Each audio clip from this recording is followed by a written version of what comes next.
Anti-Social Democratic Party referendum in Prussia was backed by not only Hitler's Nazis, but by the KPD, which publicly announced on July 22nd of 1931 that it would join the Nazi-initiated plebiscite in order to overthrow the SPD government. On November 1st of 1931, the KPD newspaper Rote Fahne published an open letter to the, quote, fellow workers of the Nazi Party and its stormtroopers, declaring the Nazis to be honest fighters against the hunger system. But this collaboration wasn't new, which one ought to find extremely surprising, at least at first. The fact was that not just in 1930, 1931, and 1932, but going way back into 1924, the KPD of Germany voted on the same side as the Nazi Party in the Reichstag 7 times out of 10. The KPD, the NVP, and the Nazi Party ended up aligning the most frequently out of all of the parties in the Reichstag, followed by the close alignment of the Social Democrats and Catholic Ascension Party, which themselves tended to vote together as a bloc. There were more votes shared between the Nazi Party and the KPD than between any combination of the other parties within the German government at any point since 1924. Throughout the entire period of 1924 to 1932, between the 197 votes taken by the government, in 145 of those votes, the KPD aligned themselves with the Nazi Party. KPD leaflets took up statements such as "down with the Jewish Republic" to appease Nazi voters as well. Pravda, the official newspaper of Soviet Russia, having heard of the new events, expressed that the rise of the Nazis could only mean that new millions have awakened from their political winter sleep. Early in the 1930s, the quasi-Nazistic strategy of the KPD had its greatest outward expression in the creation of the communist-aligned Scheringerstaffel in Linden, Germany. This unit was headed by Richard Scheringer, a German lieutenant formerly belonging to the National Socialist Party. In March of 1931, after leaving prison, Scheringer was again in the news, as he had been before, for his move from the National Socialist Party to the Communist Party. The Scheringer-Staffel unit went so far as to wear SA uniforms, which were then adorned with symbols of the Soviet Union as part of Richard Scheringer's attempt to bring National Socialists into the Communist Party. The KPD would use his example to encourage other members of the National Socialists to join the Communists. What is being shown in front of you on screen now is an image of a KPD militia known as the Rote Front in Dresden in February of 1933. One can only guess where the Communists gained the inspiration for such a march from. The KPD strategy would become known as the Scheringer Kurz strategy, mixing Marxist and Nazistic elements to appeal to the National Socialist German Workers' Party. Rudolf Diels, the first head of the Gestapo, pointed out that in Berlin, 70% of the new recruits to the Nazis' militant SA since January of 1933 had been former militants of the Communist Party of Germany. One of the most interesting facts provided by Diels was that entire KPD Rote Front units had been moved into the Nazis' SA. Albert Gruszinski, social democrat and head of the Berlin police between 1930 and 1932, pointed out that around a third of the members of the SA in Berlin were ex-communists as early as 1932. Hans Bernd Gisevius, an undercover member of the opposition to the Nazi regime and part of the secret police, noted that at least one-third of SA members in 1933 were former Communist Party members. These SA members were known as Nazi Rindersteak, or beefsteak, in reference to them being brown shirts on the outside and red Marxists on the inside. The SA themselves calculated that 50% of their members had come from the ranks of the communists, and reports from both the Gestapo and KPD intelligence confirmed a considerable presence of former communists within the SA. For example, in the Altona district of Hamburg, between 30 and 50 of the SA's 50 members had been communists before, including the right hand of the leader of Altona SS unit. A KPD propaganda piece meant to attract Nazi sympathy can be seen here, and an image of two National Socialist and KPD members on strike together should be seen here. This photo was taken from the 1932 Berlin transport strike, where both the Communist RGO and National Socialist Factory Cell organization worked together with KPD and Nazi street fighters, blocking depots, fighting the police, and sabotaging BVG service, sometimes together. Despite being nominally against the Nazis, leader of the KPD, Ernst Thälmann, himself believed that the Nazis should be allowed to rise to power first to make a communist revolution in Germany more politically expedient. Importantly, Joseph Stalin, when Hitler finally did rise to power, did absolutely nothing to oppose the rise of the National Socialist German Workers' Party, despite the large presence of the KPD, which took directive directly from him. Stalin lost his ideological grip over the nation entirely as the KPD was quickly banned by the Reich government in 1933. So much for internationalism. Let's fast forward about 6 years to Berlin on April 17th of 1939, after the Treaty of Rapallo, where the Russian ambassador reported to the State Secretary of the Third Reich, "There exists, for Russia, no reason why she, Germany, should not live with us on a normal footing, and from normal, the relations might become better and better." In August of 1939, as German Foreign Minister Ribbentrop prepared to visit Moscow, the German ambassador reported that Soviet Foreign Commissar Molotov was unusually receptive. Von der Schulenburg cabled Berlin that Molotov found the invitation very flattering, an actual proof of our good intentions, and clearly expressed a wish to conclude a non-aggression pact. Just as Stalin would state on August 23rd of 1939, I know how much the German nation loves its Führer. I should therefore like to drink to his health. Hitler would invade Poland on September 1st of 1939, and 7 days later, Molotov, the lead diplomat of Russia, would relay to the German ambassador, please convey my congratulations and greetings to the German Reich government on the entry of German troops into Warsaw. Russia quickly allowed Germany to circumvent the economic blockade which Britain had placed upon the country, which had temporarily isolated it. In the secret agreement of September 28th of 1939, Russia gave Nazi Germany unrestricted usage of Soviet territory and railways to receive goods from Romania, Iran, Afghanistan, and China. Stalin prepared a secret naval base known as Basis Nord in the Kola region to support German raiders, while Soviet ships opened the Northern Sea route for German vessels. Indeed, the German commerce raider Comet took this Arctic Sea route via Soviet waters to attack Allied shipping in late 1940. Soviet railways and ports likewise carried German supplies. For example, Soviet Ukraine was a transit route for Romanian oil bound for Germany. As the German Foreign Ministry official Karl Schnurr stated, our sole economic connection with Iran, Afghanistan, Manchukuo, Japan, and also with South America is the route across Russia, which is being used to an increasing extent for German raw material imports. Pravda, mind you, the leading Soviet publication of the era, editorialized on September 30th of 1939, there's no justification for a war between France and Britain on the one side and Germany on the other, a war which is quite meaningless. It is up to France and Britain to end a war which was begun against the will of their peoples. It added, the hostility which the imperialist warmongers have fomented between the two greatest countries in Europe, of course referring to Nazi Germany and the USSR, is now at an end. In January of 1940, it released a paper which stated, the war was declared by Britain and France. The peace proposals were not rejected by Germany, but by Britain and France, who insist not only on continuing the war, but on spreading it. If Russia had cut off Germany from the usage of its railway lines, Germany would have absolutely no way to import from almost any nation around the world, and the war would have been over years sooner than 1945. However, Russia pursued the most friendly and welcoming relations which it possibly could have, therefore delegitimizing the stance propped up by modern communists that Russia was going to betray Germany eventually. Trust me, it just needed more time. Stalin expressed in the most explicit manner, contrary to the aforementioned sentiment, his desire to befriend the Axis powers, particularly the Japanese imperialists, as lead Japanese diplomat and Minister of Foreign Affairs Yosuke Matsuoko reported. Then Stalin publicly asked for me, and when he found me, he came up to me and threw his arm around my shoulders, saying, we must remain friends, and you must now do everything to that end. Somewhat later, Stalin turned to the German acting military attaché, Colonel Kurbs. First made sure that he was German, and then said to him, we will remain friends with you in any event.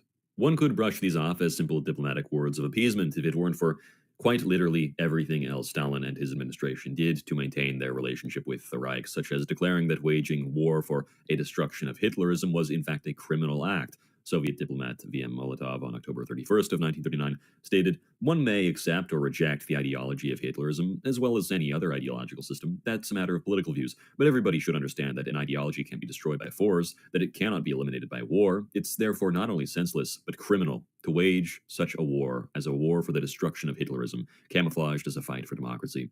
If all of this weren't enough, in a twisted turn of events, the Soviets would give Germany 43,054 Polish prisoners, or 33% of all of the Poles who had ever been captured by the Soviet military up until that point in the war. Many of these Poles would find their ways into Nazi concentration camps where they would perish.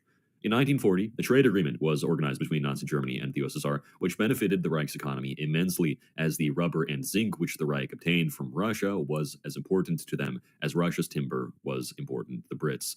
Joseph Stalin stated, almost hilariously to Karl von Ritter, if we, Russia and Germany, go on collaborating like this for another 4 or 5 years, Russia will be able to produce enough raw materials to supply 2 Germanys. On the other hand, Pravda, on February 18th of 1940, released a publication which stated, all the agreements reached between Germany and the USSR during the last 3 months, the Non-Aggression Pact, the Boundary and Friendship Treaty, and lastly the Economic Agreement, have established a solid and lasting basis for the development of cordial economic and political relations between the two states. They fully correspond to the basic interests of the German and Soviet peoples, to the interests of peace, and to the interests of the popular masses in every country. Karl Schnur ran the calculations of the balance sheet for the trade agreement between the USSR and Nazi Germany and found that the deliveries were set well to the benefit of Germany, as in a single year, Soviet grain deliveries to Germany were 1 million tons, as well as 900,000 tons of oil and more than 500 tons of metal ore. Even the day before Operation Barbarossa, a Soviet train carrying 2,100 tons of rubber entered into the Reich to deliver it to the armed forces. Soviet Russia, despite Nazi Germany's intentional delays in holding up its end of the bargain throughout the course of the agreement, stayed faithful and true to its new Nazi compatriots in delivering absolutely all resources which it had promised up until the very day it was betrayed by the Nazis in Operation Barbarossa. In an interview on September 14th of 1945, Prince Kono of Japan would state, again in September, Stammer, the German ambassador to Tokyo, informed the Japanese government that the German-Soviet agreement had worked out remarkably well and that it had been faithfully carried out by Russia right up to the delivery of the last drop of oil. Ribbentrop brought confirmation to the words expressed by Prince Kono regarding Karl Stammer's report in a conversation with Benito Mussolini, the Prime Minister of Fascist Italy, stating, in confidence, the Reich Foreign Minister can announce that Russia is being very generous in supplying raw materials and is using some of her own gold to buy raw materials which Germany needs. Archival reports do well to show us the scale of Soviet shipments to Germany. By late 1940, one German diplomat reported, Russia has supplied over 300 million Reichsmarks worth of raw materials, roughly 100,000 of which was grain to Germany, while only 150 million Reichsmarks in German goods returned. He adds that this transfer was at the expense of the Russians' own consumption. The Soviets were eating into their own stocks to meet German needs. Overall, deliveries included hundreds of thousands of tons of grain, oil, cotton, metals, timber, etc. In the first year of the 1940 pact alone, Moscow committed about 650 million Reichsmarks worth of exports to Germany. Though less public, some collaboration on military intelligence and training occurred. German and Soviet military attachés exchanged assessments, while earlier in the 1930s, the USSR had secretly hosted German tank and air training. After 1939, Stalin reportedly invited Wehrmacht generals to brief Red Army officers. Most interestingly, Stalin's own military staff included a number of German advisors in 1940 to 1941, and Red Army officers collected German manuals. At a minimum, the two regimes, at least to our knowledge, coordinated on radio intercepts of Poland and France. The Soviet Union released an entire book entitled Falsifiers of History, in which it falsified history, and attempted to debunk the obvious relations which it held with the Nazi government between 1939 and 1941. Within the prologue, the government admits that it resisted the publication of German documents which exposed the Reich's ties to the USSR under the impression that public knowledge of the coalition would make the general public more anti-communist. Falsifiers of History spends the entirety of its first chapter complaining about how the Allied powers were hesitant to resist Hitler and how Western private businesses worked with the Reich in a sad attempt to excuse the Soviet Union's own alliance with the Nazis after the war had already started. The Soviet Union then claims that it alone was doing everything in order to block the fascist aggressor's way, a flagrant lie as Russia broke away from the Allies and joined the Axis powers to pursue war conditions which benefited it more. The Soviet diplomat Viktor Israelian commented, history's falsifiers certainly did nothing to disprove the existence of Soviet-German cooperation in the first years of World War II, a cooperation that to a certain degree assisted Hitler's plan. In 1939, Stalin personally began to oversee the purge of leading Jewish Soviet officials, including two prominent Jewish commissars, party leader Artemyan Ryutin and the foreign commissioner Maxim Litvinov.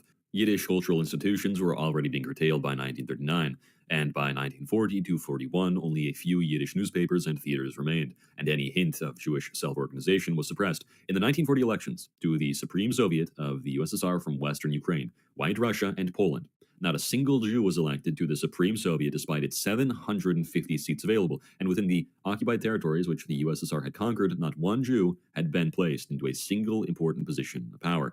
An unexplained drop in the number of Jews in office over the previous year had occurred. During this time, mentions of the Nazi suppression of Jewish individuals had been eliminated from the press entirely as Soviet leaders began to embrace anti-Semitism.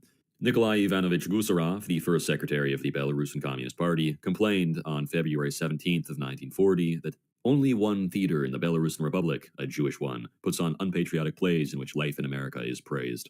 After the Hitler-Stalin Pact in 1939, 1 million Jews fled to Russia to escape Hitler, and in September of 1940, 10,000 GPU agents captured and deported these Jews to Siberia. Hardly any food was supplied during the 4-week trip to Siberia, where their suffering was just beginning. Hitler would eventually betray Stalin, but even throughout early reports from the armed forces and civilians, which warned that German ships were leaving Soviet harbors, Stalin ignored these as subversive rumors until it was too late. Hitler's betrayal, however, would ultimately be his undoing, as the Red Army would be marching into Berlin by spring of 1945. Following the defeat of the Nazi dictatorship, the Soviet military administration in Germany erected a network of special camps, as they were called. These special camps were built on the bones of nothing other than old Nazi prisons and concentration camps.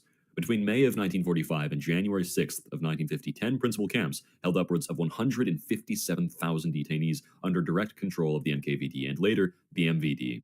These were death camps of malnutrition, disease, and utter isolation.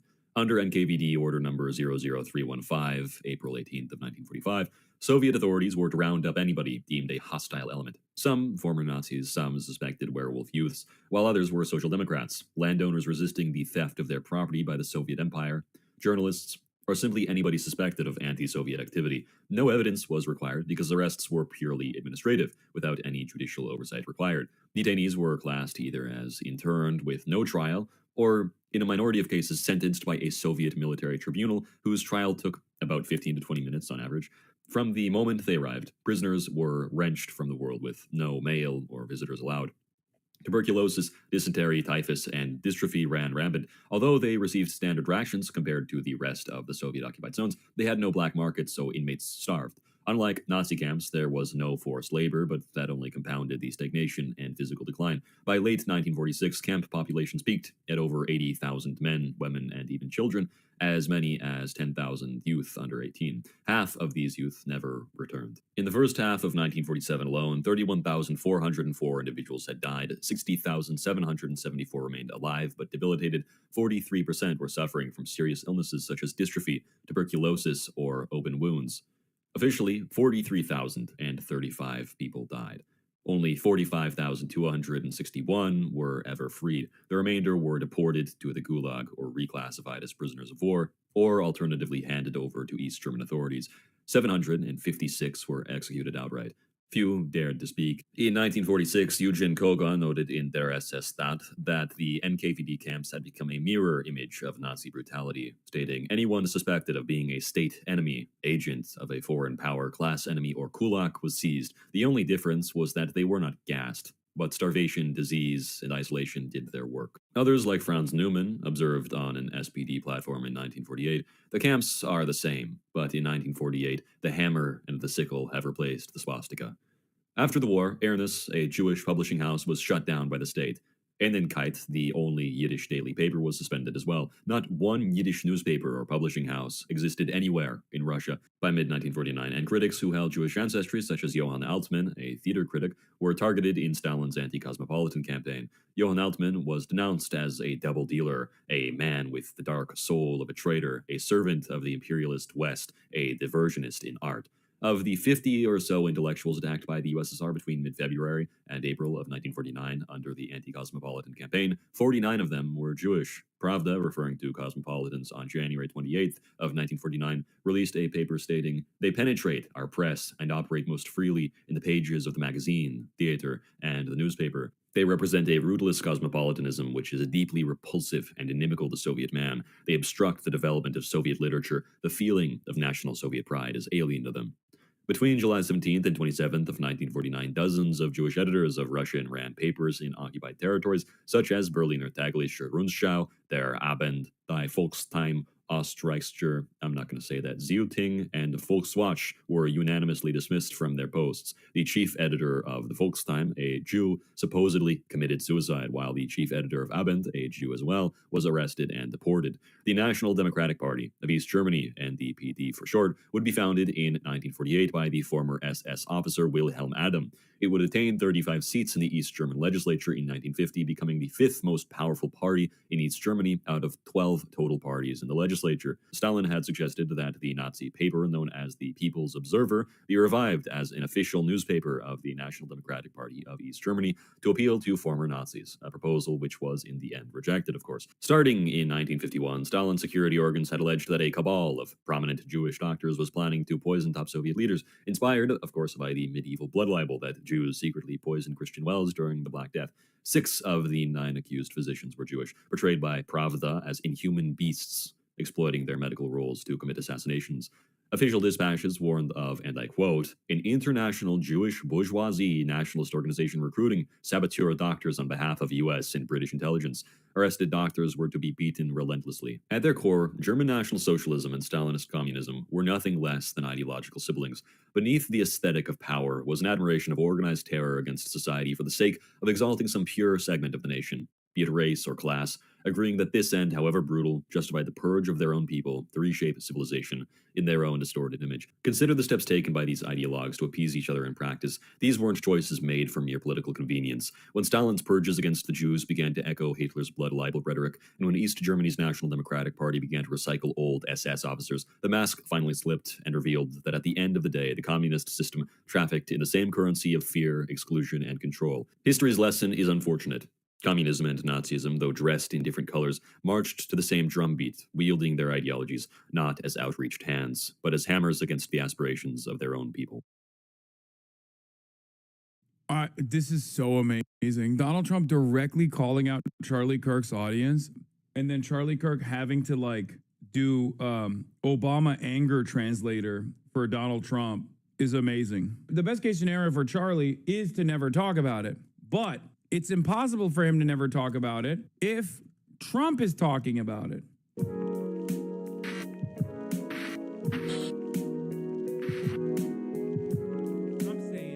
A lot happening this morning, and what I'm going to try to do this morning is I seek to explain. I'm going to try to explain the best of my ability what is going on here. Charlie Kirk yesterday said he's no longer going to talk about the Epstein stuff, and he's going to trust his friends in the government. Remember? I know Adam Friedland is doing an episode with Harry Sasson. I know. My goat. Both of my goats getting together. Two guys who simply have sex. That's it. We'll watch it. We'll watch it later. Charlie has advice about the Epstein files. Mr. President, the emphasis on Epstein is truly the best intentions of our most loyal followers is because we want what's best for the presidency. People are talking about Epstein because they love Trump. We are fearful the same people who try to kill Trump, impeach him, and throw him in prison were behind Epstein. Epstein represents a symbol of an out-of-control shadow government, and this is a chance to bring it to heel. What should Charlie's move be if he were just backing Trump? Avoid it or never talk about it? I mean, the best case scenario for Charlie is to never talk about it, but it's impossible for him to never talk about it if Trump is talking about it. Trump, ironically, is breathing life back into the story over and over again with his inability to let it go, which then obviously provokes response from his most loyal fans. And Charlie, much like myself, cannot be sheltered from that. Fox News can get away with not talking about certain things. Charlie, on the other hand, can't, because it's the biggest issue, and it's going to be such a prominent issue, and he's so accessible as opposed to a Fox News commentator or a CNN commentator, because it's going to be all over his comments if he doesn't say anything about it.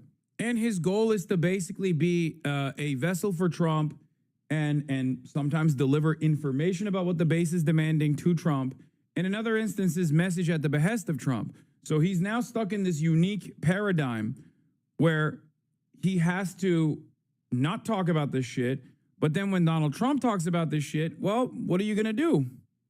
You have to address it.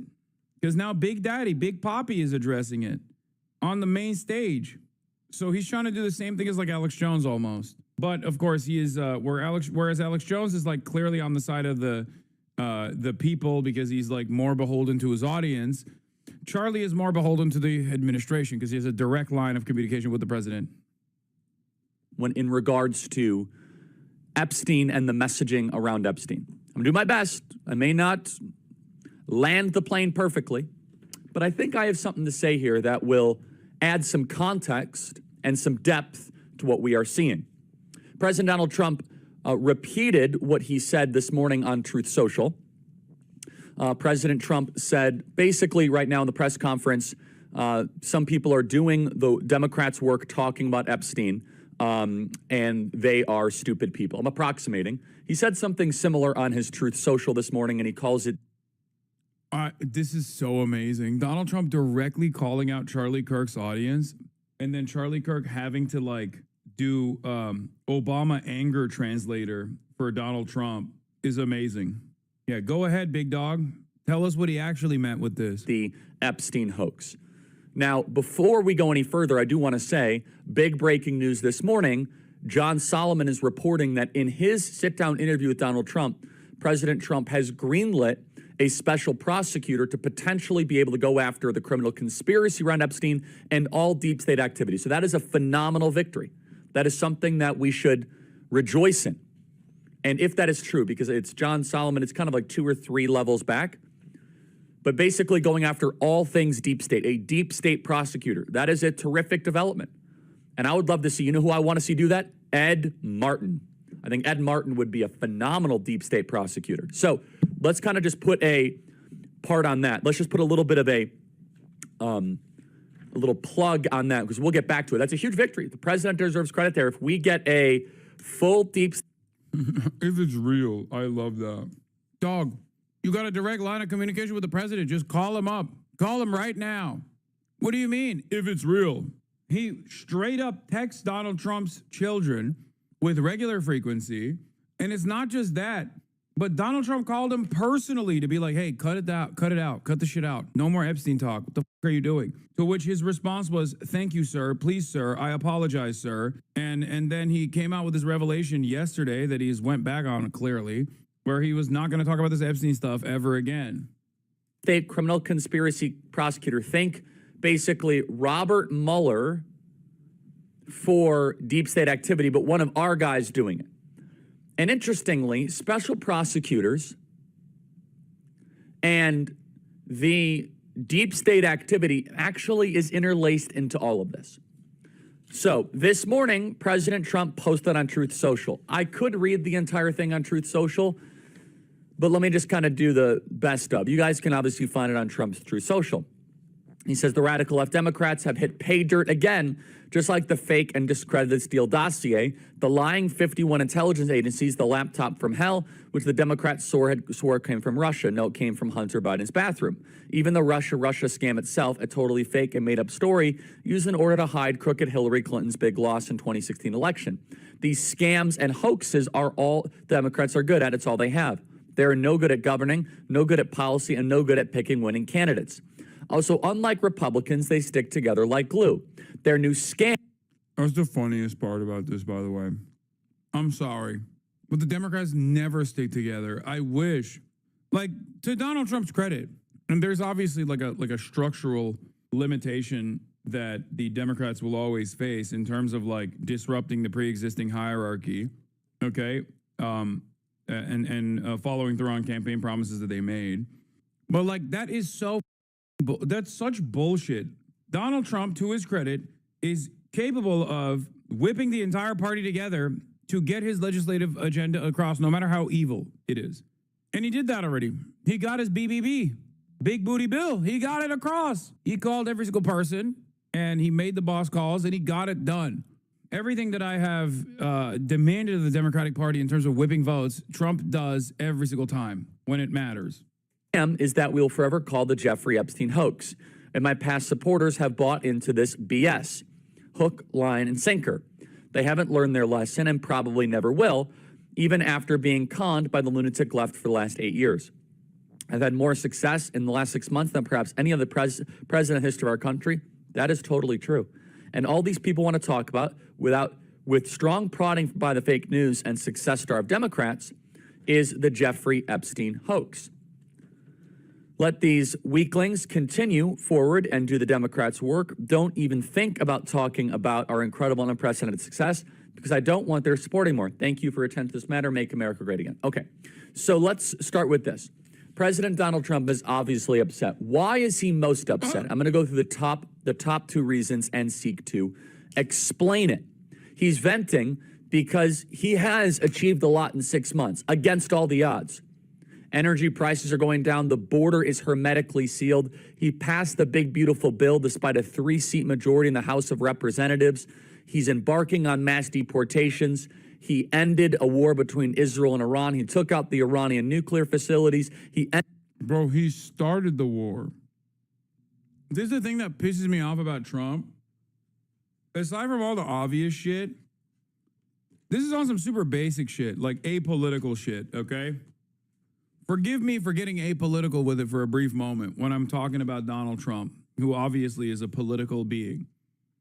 Like 90% of his accomplishments that these guys give him credit for are things that he f***ed up initially. Like, what do you mean he stopped a war with Iran? It's like he had the opportunity to never start a war with Iran. Like, it's so goddamn annoying where these people should be like, oh, and he's doing the tariffs. He's doing the tariffs. The economy has rebounded. It's like, yeah, the economy rebounded because it took a nosedive when he started with the tariffs.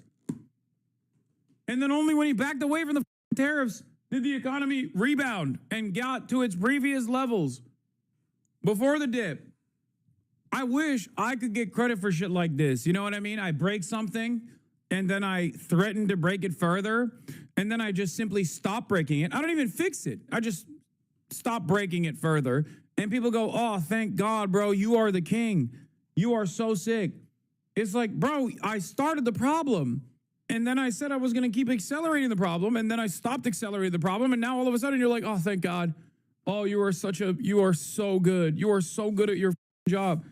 That's the Trump method every single time. It's so goddamn annoying. Ended the India-Pakistan war. He ended the Congo-Rwandan war just in his spare time. He's going after DEI. He is reducing the federal workforce. He is the biggest welfare reform in American history. I could go piece after piece after piece of all of the victory. Yeah, and then the shit that he actually does accomplish is just horrifyingly bad for his audience, for his voters. Ironically enough, they'll be out here saying like, oh, dude, it's welfare reform. It's sick. It's like, dude, it's going to kill most people's grandparents. Like, what are you talking about? Yeah, say bye-bye to rural hospital networks. It's gone, okay? It's gone. It's over. Like, what good is that? He lied. He said he was not going to touch Medicaid, and then he did this molestation of Medicaid. That's what he did. He molested the money after saying, I'm not going to molest the money. You're going to make so much money. You're going to keep winning. You're going to say, Mr. President, I'm winning so much. I'm going to say, we're going to keep winning. Molested the money, stopped money molestation a little bit, only for the stock market to rebound a little bit. Okay. And then he said he's not going to touch Medicaid, and he's molesting the Medicaid. He also said, no new wars. We're actually stopping wars. Started a new war again, and then quietly ended it, I guess. He said, this said he's going to stop Israel, Palestine, and Russia, Ukraine day one. The audacity. The audacity. It's like, especially with like Israel, Palestine, like he could do that. Okay. I'm willing to give him a little bit more liberty on the Russia-Ukraine shit because, like, the primary party responsible for the death and destruction here is Russia. And Russia is a foreign adversary. So, like, you have pressure points, but you don't have the same liberties that you do and the same power that you do with Israel. You could stop Israel day one, but he didn't do that. And Trump is out here not delivering on any of this shit. And the only things he does deliver on is actually harmful. And his dick riders are just like, hell yeah, baby. He's killing it. He's awesome. He's amazing. Look at the border. That President Donald Trump was able to achieve. One of the most impactful 6 months ever of any president. So from President Trump's perspective, he is experiencing a pace. He's experiencing a reality that is far different than the first 6 months of Trump 1.0. So President Trump's immediate reaction as someone who is making phone calls to try to end the Russian-Ukrainian war, he's trying to figure out this Jerome Powell thing. He's got agencies of governments to manage. He's turning and probably saying, why is the attention on a guy who has been dead for 6 years? That is probably what President Trump is saying, and I'm synthesizing part of his venting. Here's my piece of advice, guys. Don't take too seriously this whole Truth Social here. I know some people are getting fired up about this. I don't believe he was trying to insult anybody personally.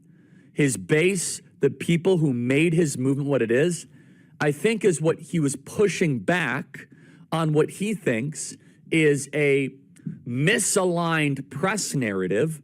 Oh, when he said you guys are stupid for caring about this, he actually meant like something totally different. He just didn't mean that you were. Let's look at the comments. Charlie, if someone around Trump hasn't taken 5 minutes to fill him in on why this is a big deal, that should be alarming to everyone. When Epstein is brought up, we are not talking about the man. We are talking about the whole nightmare. We want names because we want people, however, whoever they might be, accountable. I'm going to be a simple man here. I want those who have done wicked things in the videos to go to jail for a long time. Justice for the kids is what people want. This is more important than any politician, including Trump. He's gaslighting us. Duh. We care because this is another example of class warfare, and we're sick of the elites not being held accountable. If Trump really felt it was no big deal and made up by Democrats, then why did he make such a big deal during his campaign about it and promise either release it at all? If it's not that big of a deal, just release it all and move on. Bro, these guys do not care. Okay, that was a Hassan Abihed? No, dude. We care about this because this is another example of class warfare? No. This is the reason why I said that brother, Republicans have no way of doing class politics. They don't understand it. Many Americans, liberals as well, don't have any understanding of class consciousness. They don't have any class politics. So they actually grab on to things like this as a signifier. It is a substitute for class consciousness. It's a substitute for class warfare. They don't understand that class warfare is being dished out every step of the way in every facet of their existence, whether it be their landlord raising their rent, whether it be their boss that tells them like, this is your salary and it's not increasing, okay? Whether it be price of groceries going up. They don't see it. They don't see that as class warfare, which it is. They only see this as class warfare. Jeffrey Epstein and all these elites get to do like pedophilia on airplanes, on private jets, and then no one seems to care, and there is no justice ever served for these people. They see that as like a major part of this. Okay, what is this? What Hassan tweeted silently mid news coverage and acted like nothing happened. I'm crying. Well, Johnson had a rare moment. Extreme. That's crazy, bro. Chill. Hey.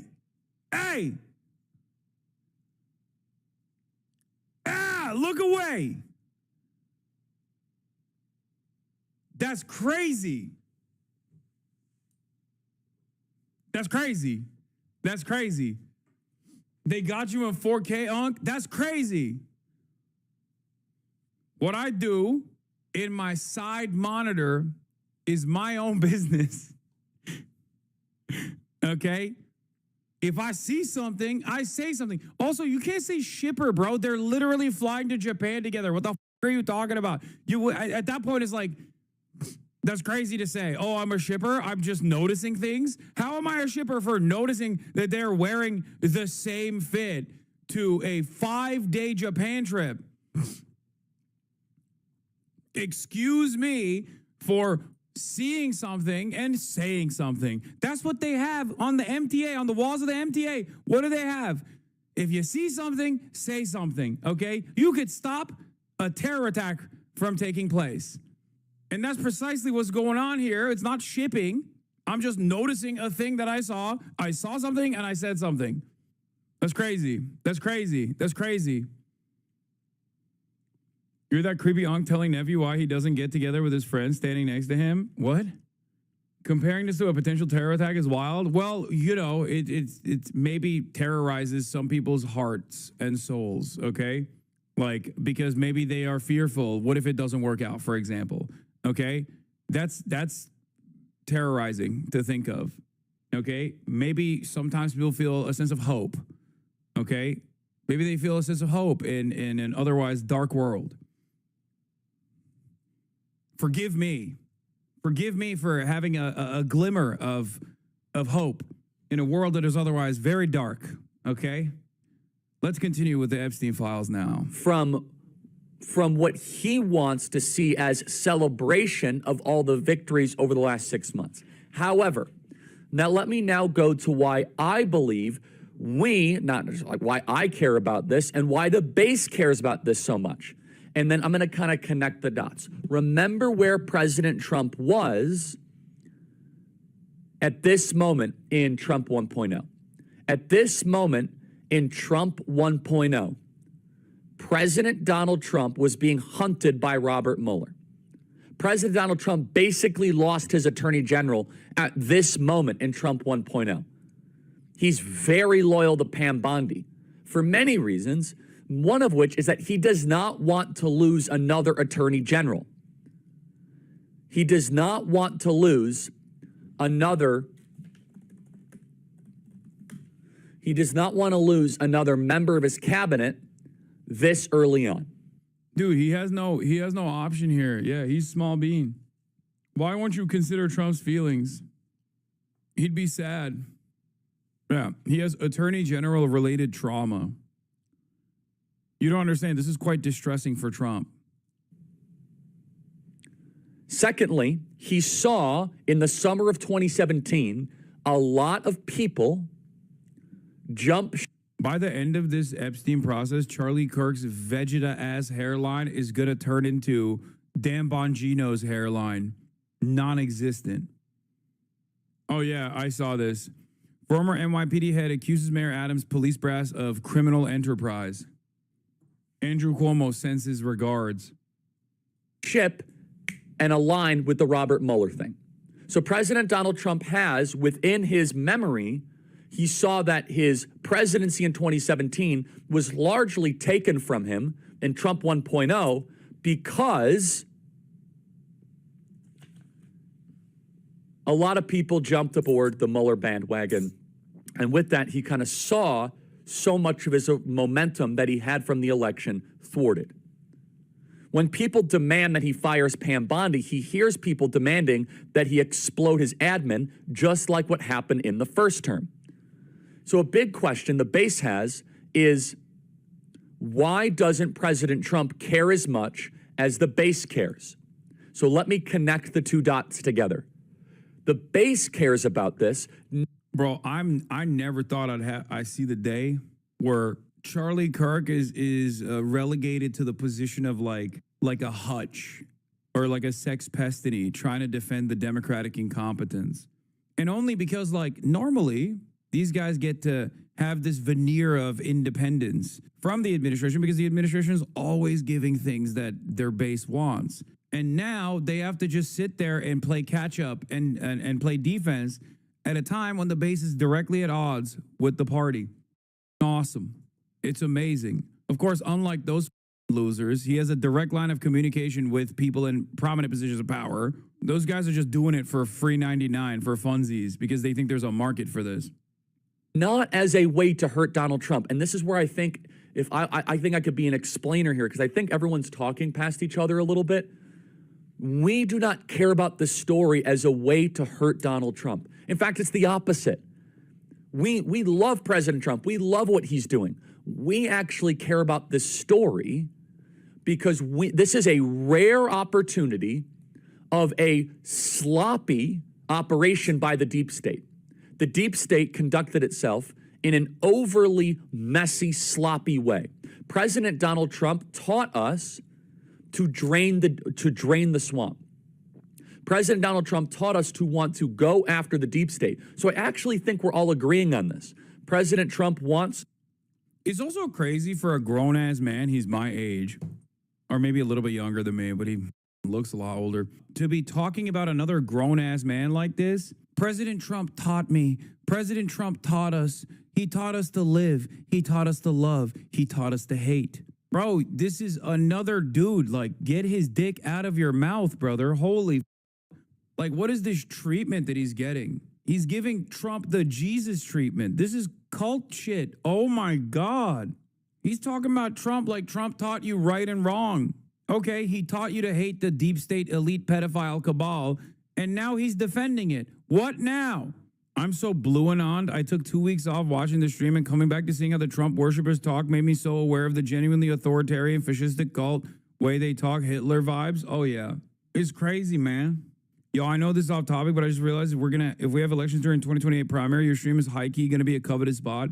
Candidates are definitely going to want to take advantage of the Twitch streamer with the largest likely Dem primary voters. Oh, I know. I'm not looking that far into the distance right now. But I will say Zoran has bricked me, okay? He's ruined me. I saw what good sex is really like. Now all the sex I'm getting doesn't feel the same. You know what I mean? This is an analogy. I did not have sexual relations with Zoran Mamdani. But like now that I see like an actual candidate who is very close to my worldview in all of the most meaningful ways, now whenever come to me and they're like, oh, well, I'm a liberal, but I am kind of progressive. I'm like, are you though? Are you though? It is different. Yeah, good dick hits different, dude. Now I'm like, I want you to be a democratic socialist. I want you to be saying things about Israel that I'm saying. You know what I mean? Within the confines of permissibility, of course. That's what I'm trying to see. So when you come to me with some wishy-washy bullshit, I don't know. To have a special prosecutor go after the deep state. We want to have an emphasis on Jeffrey Epstein because Jeffrey Epstein was probably an actor of the intelligence agencies. We don't know. Oh my God, the search for liberal Joe Rogan has led the Democrats to an unlikely candidate, Jamie Harrison, their former party chair. Amazing. Yeah, that'll do it. Oh, that'll do it. That'll do it. This is the dickhead that kicked you out of the DNC? Oh, I know. AOC joined Zoran Mamdani today at the Capitol. Yeah. We're in Washington, D.C., and look who I brought. Yeah, she threw a luncheon for him. With me this week. Hello. Hello, hello. How's it going? Hello, everyone. Good morning. We're in Washington, D.C., and look.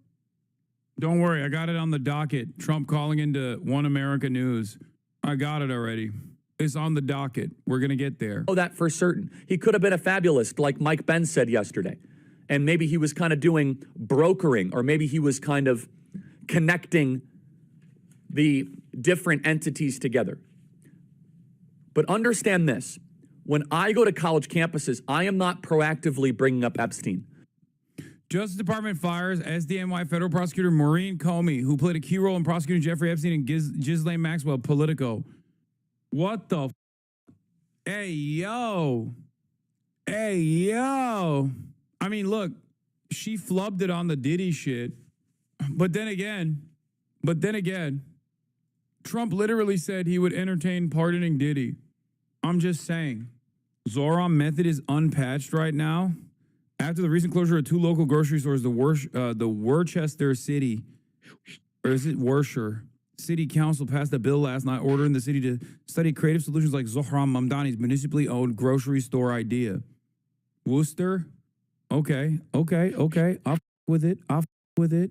Dude, things are happening. Things are moving. Things are moving in an interesting direction. I like what I'm seeing. Okay?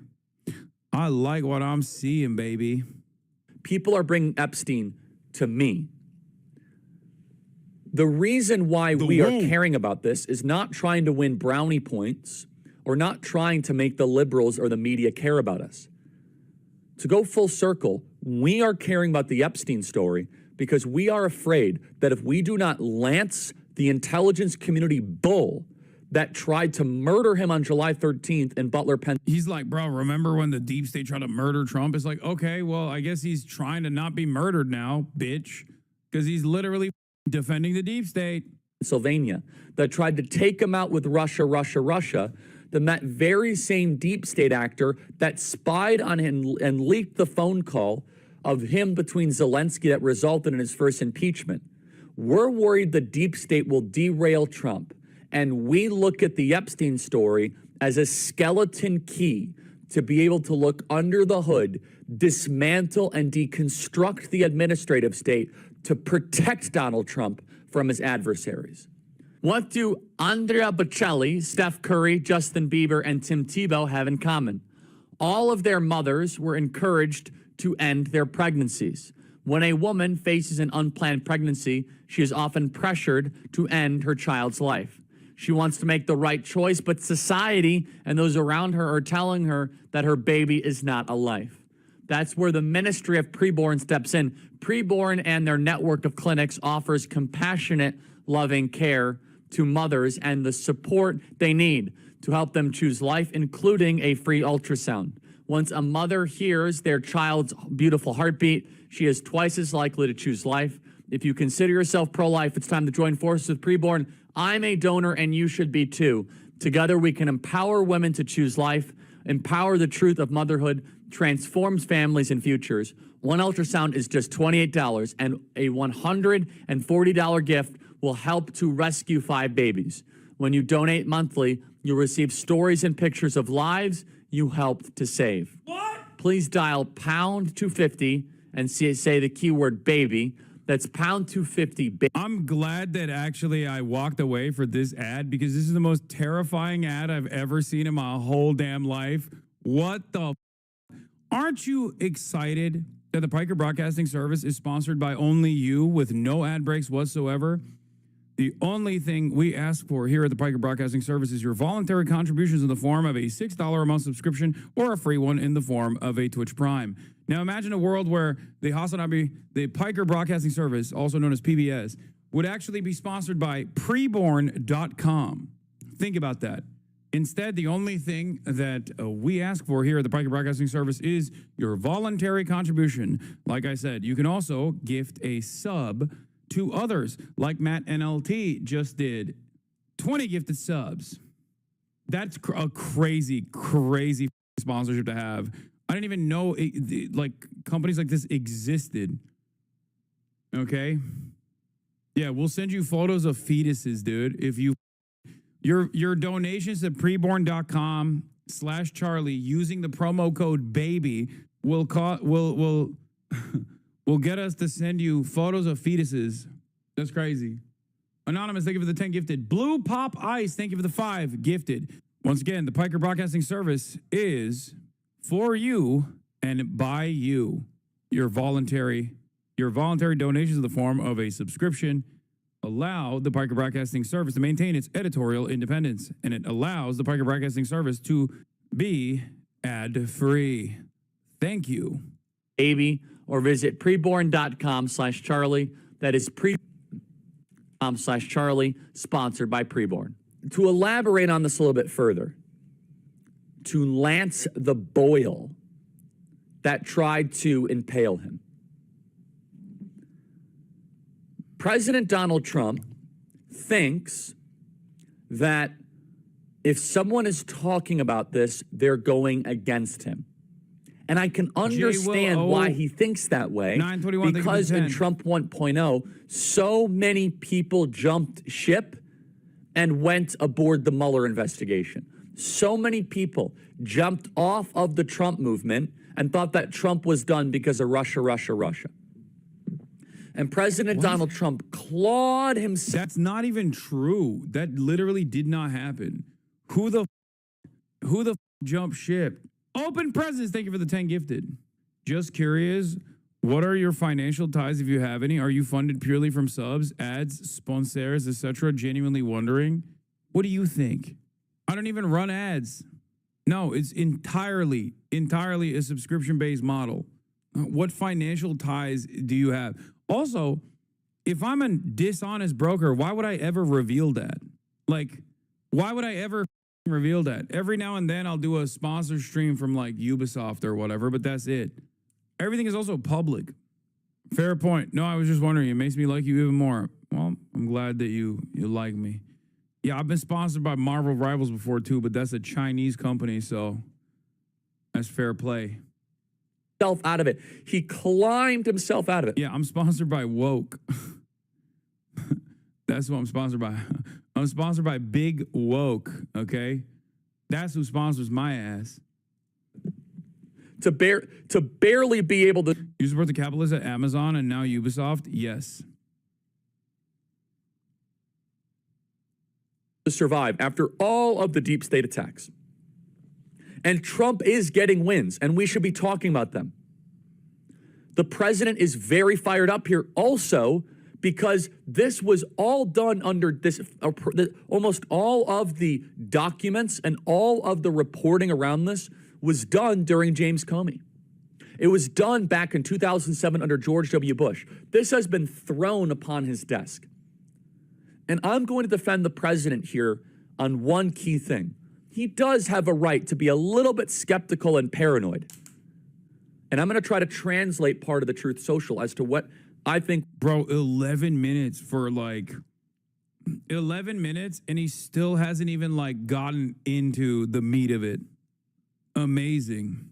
Fell for it again award. What is this? For the sake of women and children, Trump must win, says Seth Dillon, Babylon Bee's very own Seth Dillon. This probably wasn't the best way to handle a hoax. Would be the best way to resonate with you. After all of the different... Hassan, there's a rumor going on that you're sponsored by steak in the background. Is this true? What do you think? What do you think? Source, I made it up. I gamble my mental health in this chat every day. Me too. Yeah. Hidden sponsorship. The best, like saying I'm sponsored by steak is like saying I'm sponsored by the Republican Party. You know what I mean? Like I'm actively antagonistic towards this supposed sponsor of mine that I've never actually even flashed the name of. The only time I even talk about it is when I'm railing against it. Yeah, sponsored by steak, promo code Hassan to get your first $100 in cryptocurrencies free. Ways they've tried to take out President Trump. He's saying, guys, they could have put a stink bomb in the quote unquote files that will make. Oh my God, brother, what the? Oh yeah, Trump is just really scared because he's been hurt before by the deep state. So he's just scared that like the deep state actually put a stink bomb in the Epstein files to make Trump look bad, you know, by saying he's directly affiliated with Jeffrey Epstein in ways that maybe is even more meaningful than we previously thought. Me look bad. Honestly, that paranoia is not totally unfounded. On the other side, this is what I'm telling the president both privately and publicly, is that the base cares about this. Not to get you. The base cares about this, not to try to take you out. The base cares about this because they have your back. The base cares about this because they have your best interests at heart. The base cares about this because... I love that he writes this stuff down and he has to like glance down to read it. It's just, it adds to the dishonesty, like the overarching dishonesty of his commentary. Like, and also, this is him, bro. This could have been a text message to Donald Trump. This could be a phone call to Donald Trump. Like, you're saying this to him. So why don't you just say this to him in private?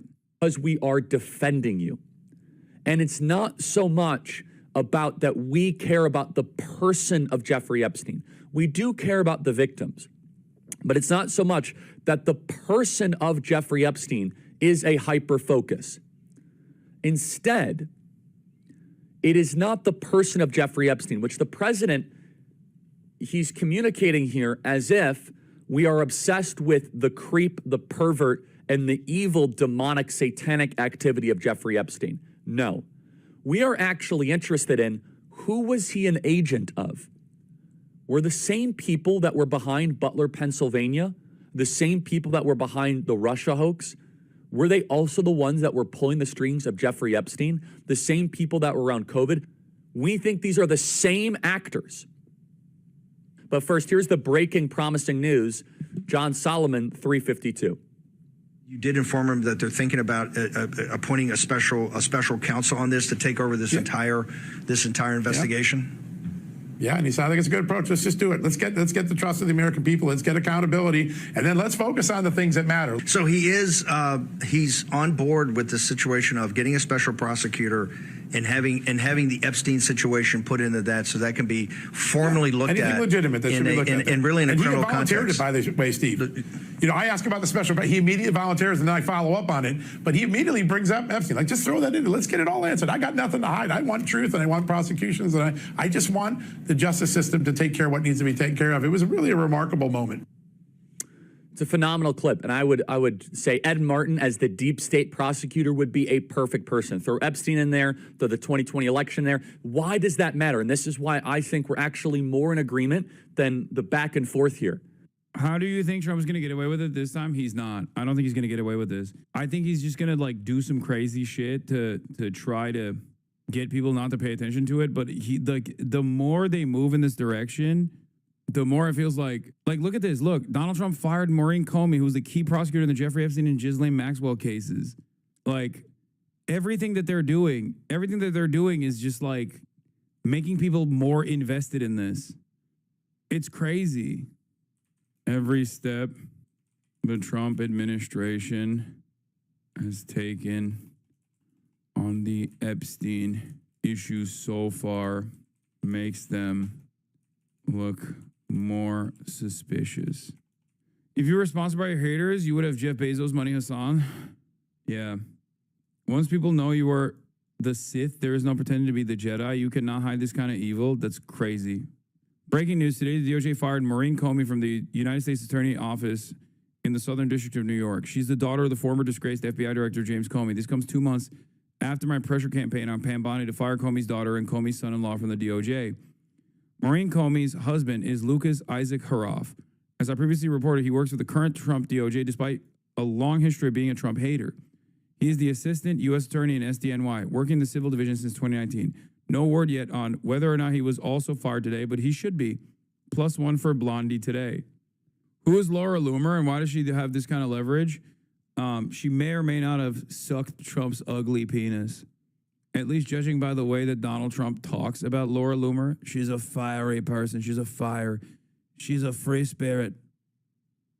She's a free spirit. Laura does what Laura will. Laura Loomer, my queen. She's a free spirit. How do you know it's ugly? Come on, dude. Does Trump resemble the type of person that has a nice looking penis?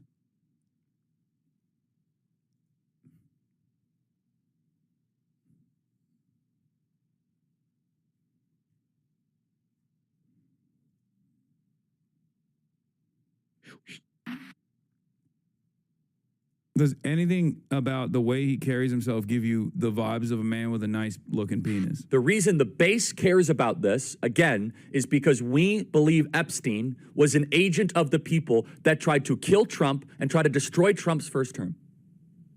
President Trump thinks, though, the people caring about Epstein are part of the people that have been trying to ruin him prior. That's where I think we're actually more in harmony here. And I'm not just saying this as, trying to cope or run cover. Because President it's just a simple misunderstanding when he said everyone that cares about this is stupid. It was just a misunderstanding. I got it. My bad, Charlie.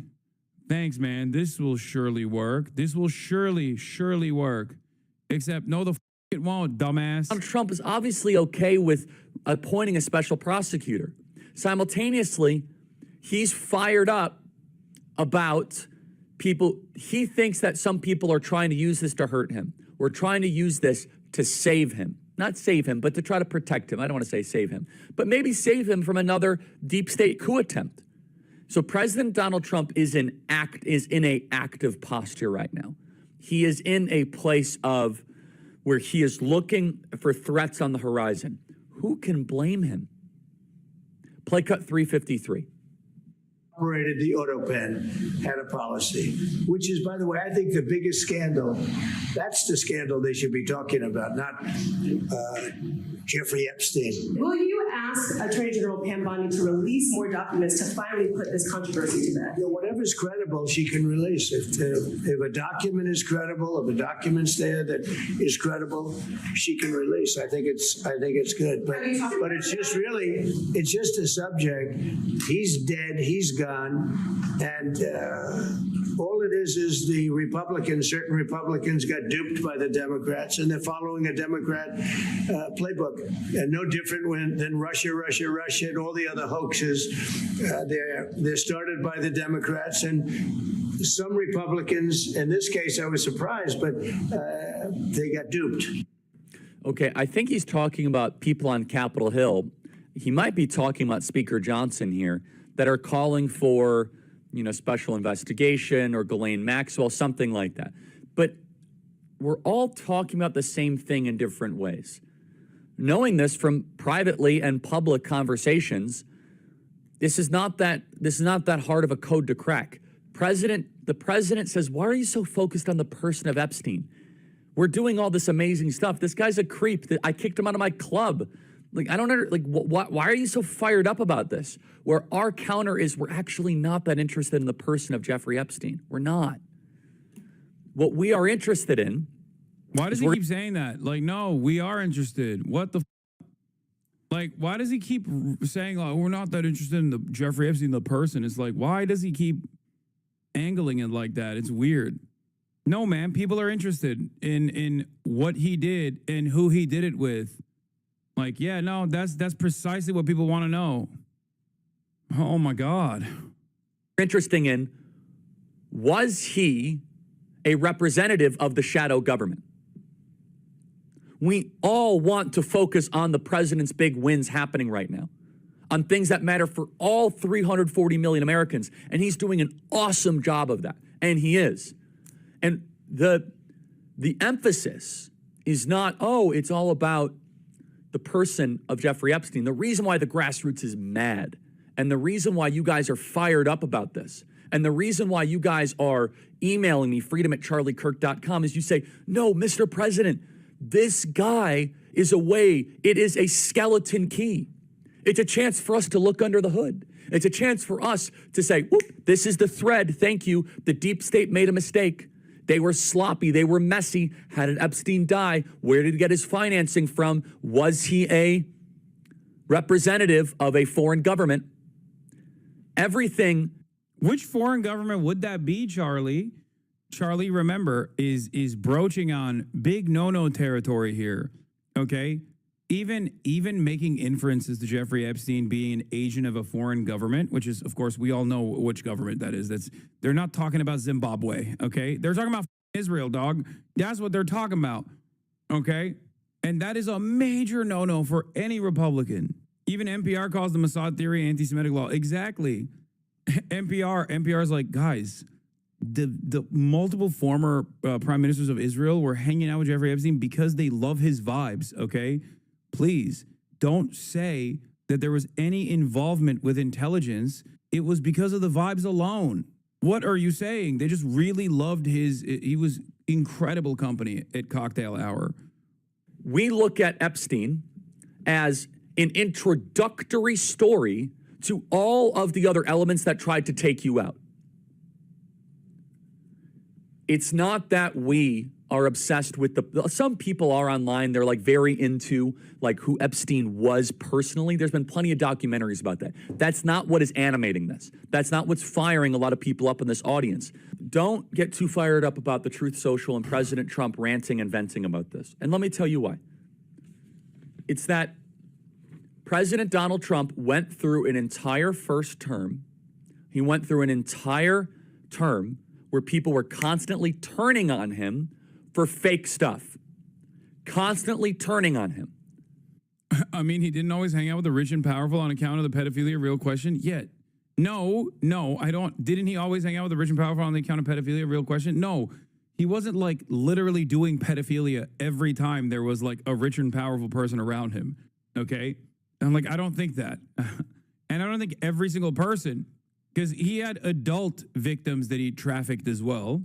My point is, we want evidence as to what the involvement was with all of these other people who definitely did engage in illicit behavior, especially considering that many of them were openly hanging out with him after he had already been arrested for sex trafficking of minors one time and went to prison for sex trafficking of minors. So especially the people that hung out with him after, before and after being the most significant part of this.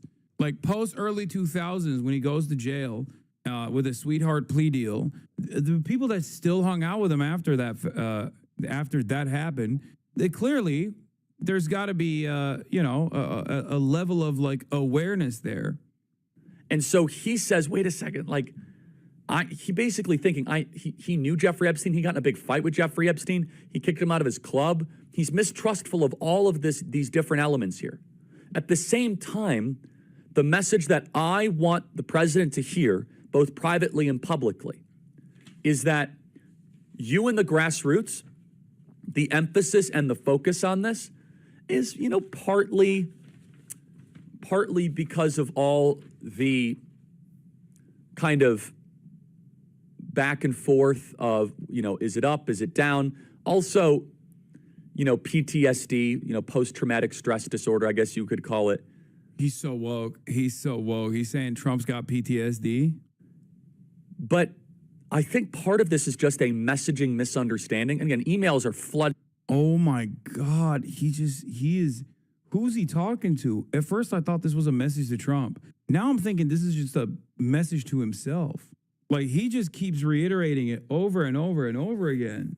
He just keeps repeating this over and over again because he wants to believe the lies that he is telling. In right now, supportive of the way that we are articulating it. Yeah, and right, dude. No shot. That's where John Solomon says we're going to get a special prosecutor on this. I think it's phenomenal. What I'm going to say to the president, you know, if I see him soon or if we talk on the phone, or I'll say this the same thing on the show, there's no like private agenda here, is that Mr. President, the emphasis on Epstein is truly the best intentions of your most loyal followers. Where we're not trying to score points with the CNNs or the New York Times. It's truly because we care about you. It's because we want what's best for the presidency. And one of the core campaign promises that I know... I hope this is a real wake-up call for at least some of the Republicans that, like, the people that they thought were, like, independent actors are very clearly not, okay?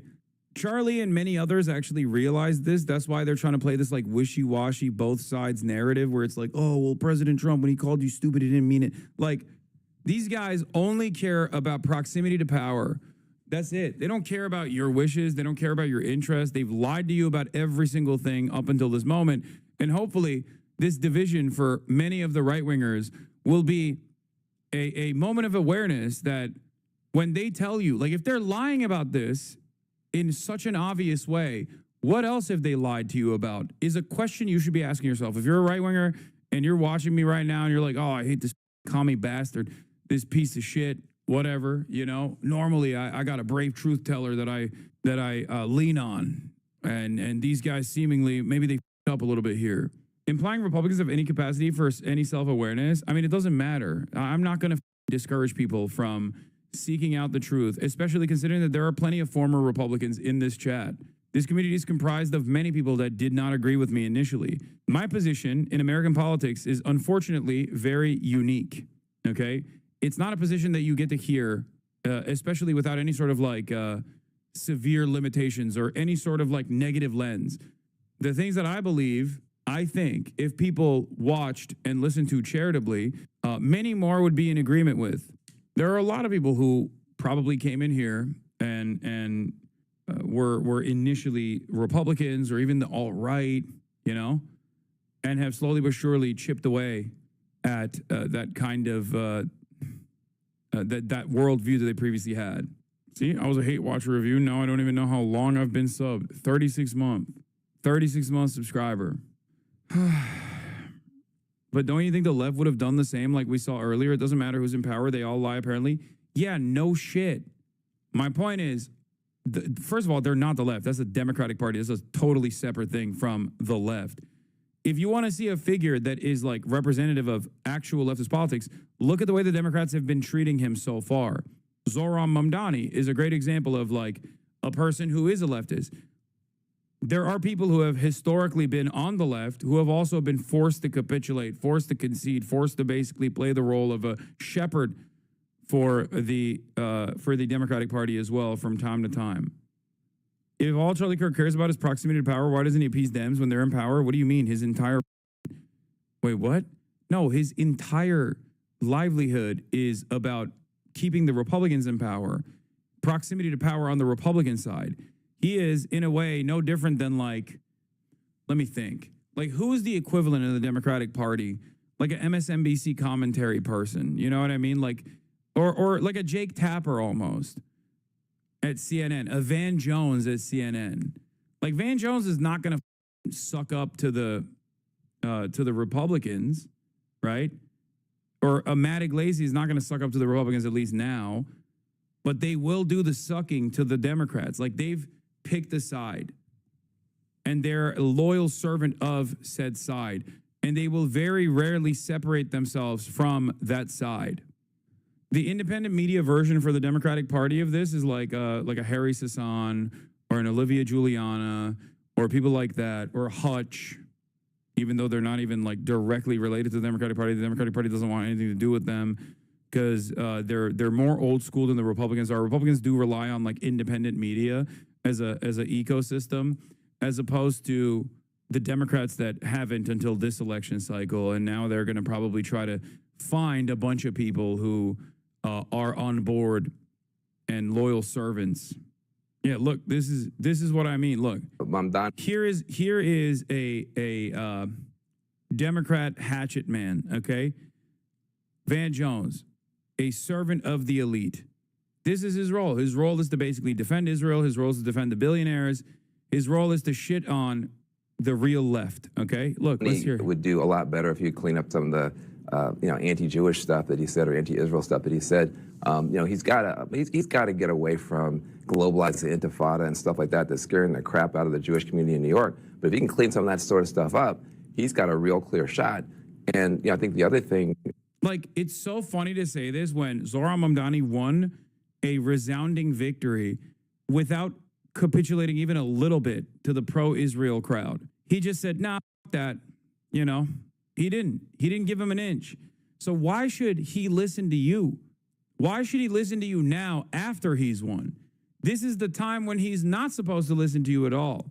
Like, we saw that this theory that they tried to unleash upon Zohran Mamdani in the primaries failed. So why should he turn around and just be like, "Oh yeah, you're right, actually." About Cuomo is, he didn't run a race. He just, leaned on the unions, leaned on the big donors, ran a bunch of crappy TV ads, and thought he was just going to get it. Mamdani actually ran a race. And so you're going to see, I don't care who you are in this party, you're going to have to get out there and earn it from this Democratic Party. Yes, I know Alaska's about to get slammed. There was a massive earthquake that happened off the Alaskan coast. Breaking news, water is now receding along the Alaskan coast following the 7.3 earthquake. A clear sign of tsunami is approaching. Residents of Sandpoint, Alaska have been ordered to evacuate immediately. The National Weather Service and U.S. Tsunami Warning Center have issued an urgent alert for all low-lying areas. If you're in the area near Sandpoint, get to higher ground now. Avoid beaches, docks, and harbors. If you can't evacuate, shelter in the upper floors of a sturdy building. Do not wait. Do not return. A tsunami is coming. Time is running out.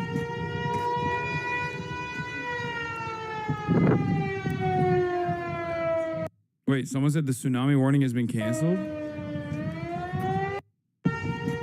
Okay.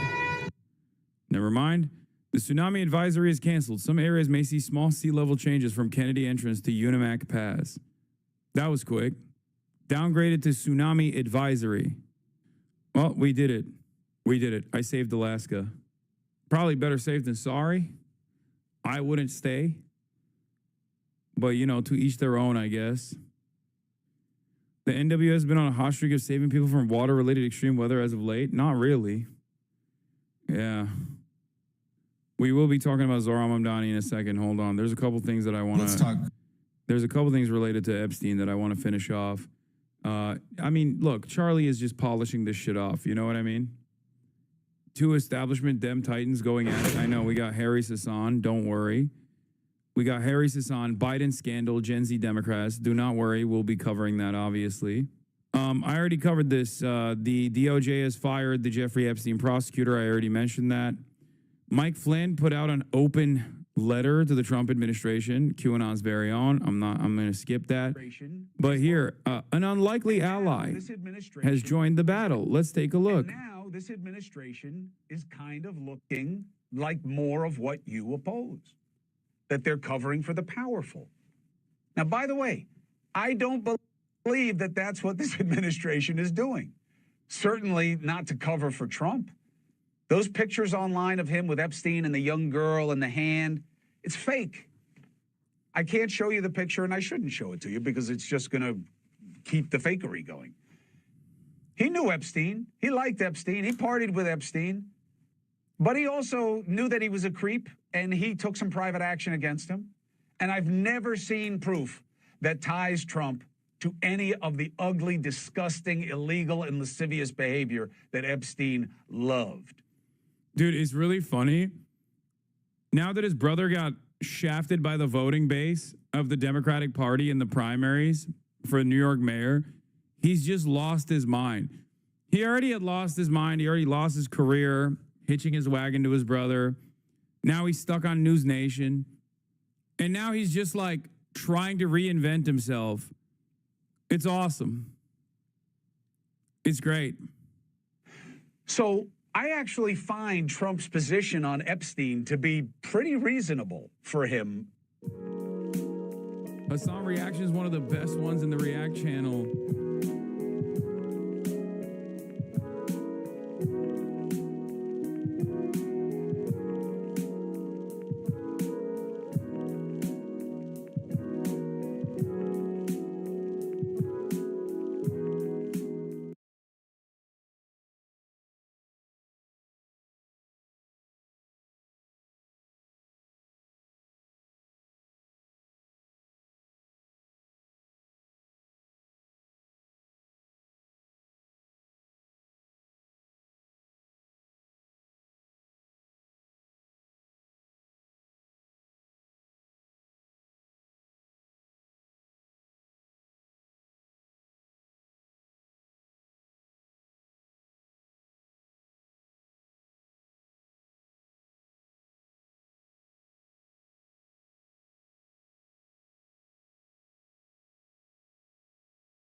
House will be in order. The chair lays before the House a communication from the Speaker.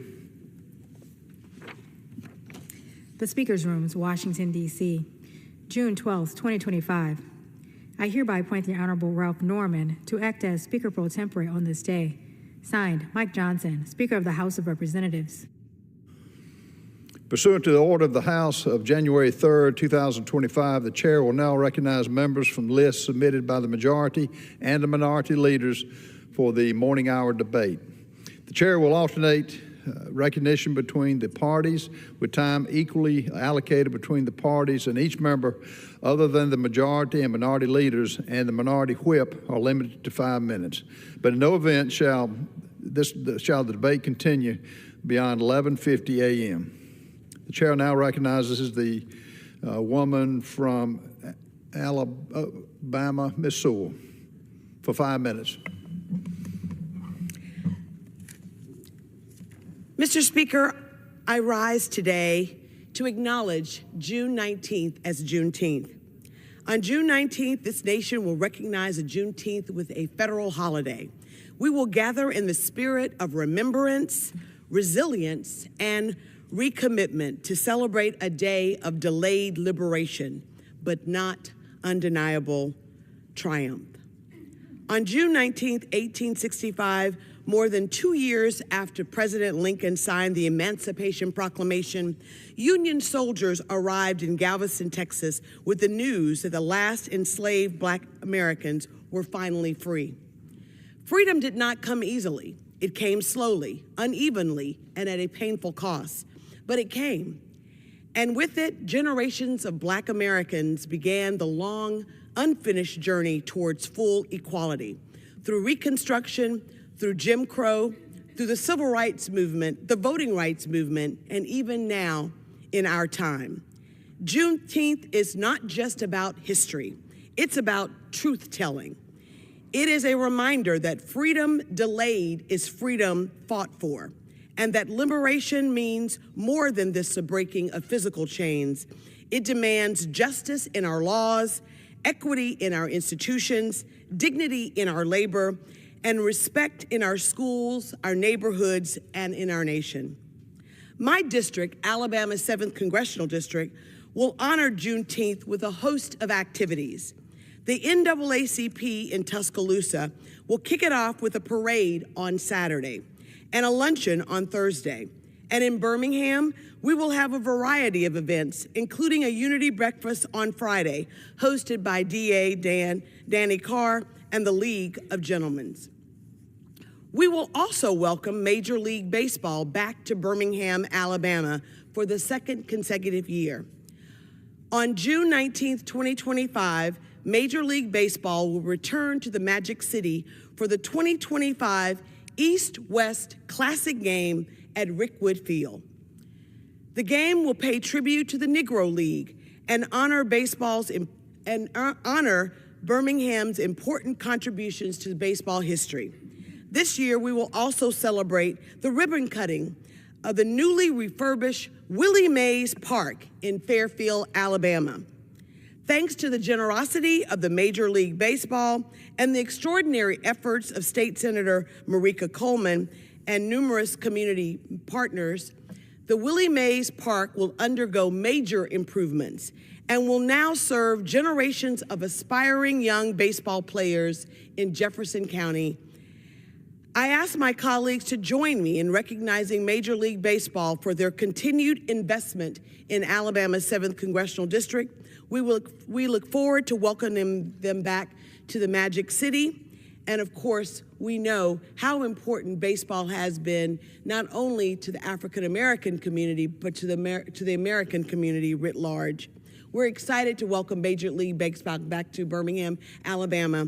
So thanks to their generosity and the generosity of so many, we will continue to play ball in Alabama's 7th Congressional District. Thank you, and let's play ball. Gentlelady yields. The chair now recognizes the gentleman from Pennsylvania, Mr. Thompson, for 5 minutes.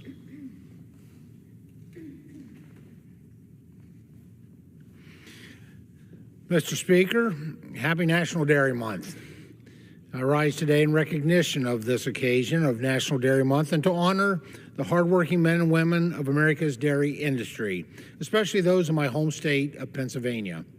As a representative of Pennsylvania's 15th District and as chairman of the House Agriculture Committee, I know firsthand the central role that dairy plays in our economy, our communities, and our health.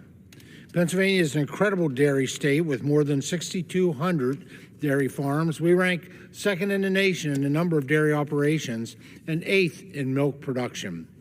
These farms care for nearly 500,000 dairy cows and support more than 52,000 jobs, generating $14.7 billion annually for our state's economy. It's important that in addition to recognizing the success and strength of this industry, we also acknowledge the challenges it takes to produce the dairy products that we all know and love. Rising costs, outdated federal regulations, and policies that don't reflect the realities on the ground have all hurt this vital industry. That's why we must continue to fight for a modernized farm bill and for smart bipartisan policies that promote health and strengthen rural communities. In addition, the One Big Beautiful Bill we passed out of the House included key victories for our dairy producers. The bill contains multiple enhancements to the dairy margin coverage program, such as increasing Tier 1 coverage eligibility from 5 million to 6 million pounds per farm, among other items. One of those bipartisan policies is the Whole Milk for Healthy Kids Act, which I proudly introduced alongside my colleague, Representative Kim Schreier, a pediatrician, and a bipartisan coalition in both chambers of Congress. This bill is about returning to whole and reduced fat milk to school cafeterias. It reflects updated science, addressing years of flawed federal policy in response to what parents, schools, and health professionals across the country already know. Kids need access to milk that they'll actually drink. Secretary of Health and Human Services Robert F. Kennedy Jr. has also voiced support for returning whole milk to school cafeterias. He recognizes its value as a nutrient-rich option that supports child development and academic success. Milk provides 13 essential nutrients, including calcium, vitamin D, and potassium. These nutrients support bone health, immune function, and long-term well-being. But today, nearly 3 in 4 school-aged children are not getting their recommended daily intake of dairy. Since whole milk was removed from the schools in 2012, we've seen declines in milk consumption, increased food waste, and growing concerns about childhood nutrition. This legislation is a common-sense solution that simply gives schools the option to serve whole and reduced fat milk once again. And I'm pleased to report that the Whole Milk for Healthy Kids Act has already made significant bipartisan progress. It has passed the House Committee on Education and Workforce, and most recently the Senate Agriculture Committee, with strong support from both sides of the aisle. With over 300 votes in the House last Congress, this bill is ready to cross the finish line. Let me be clear, this is a win for everyone involved.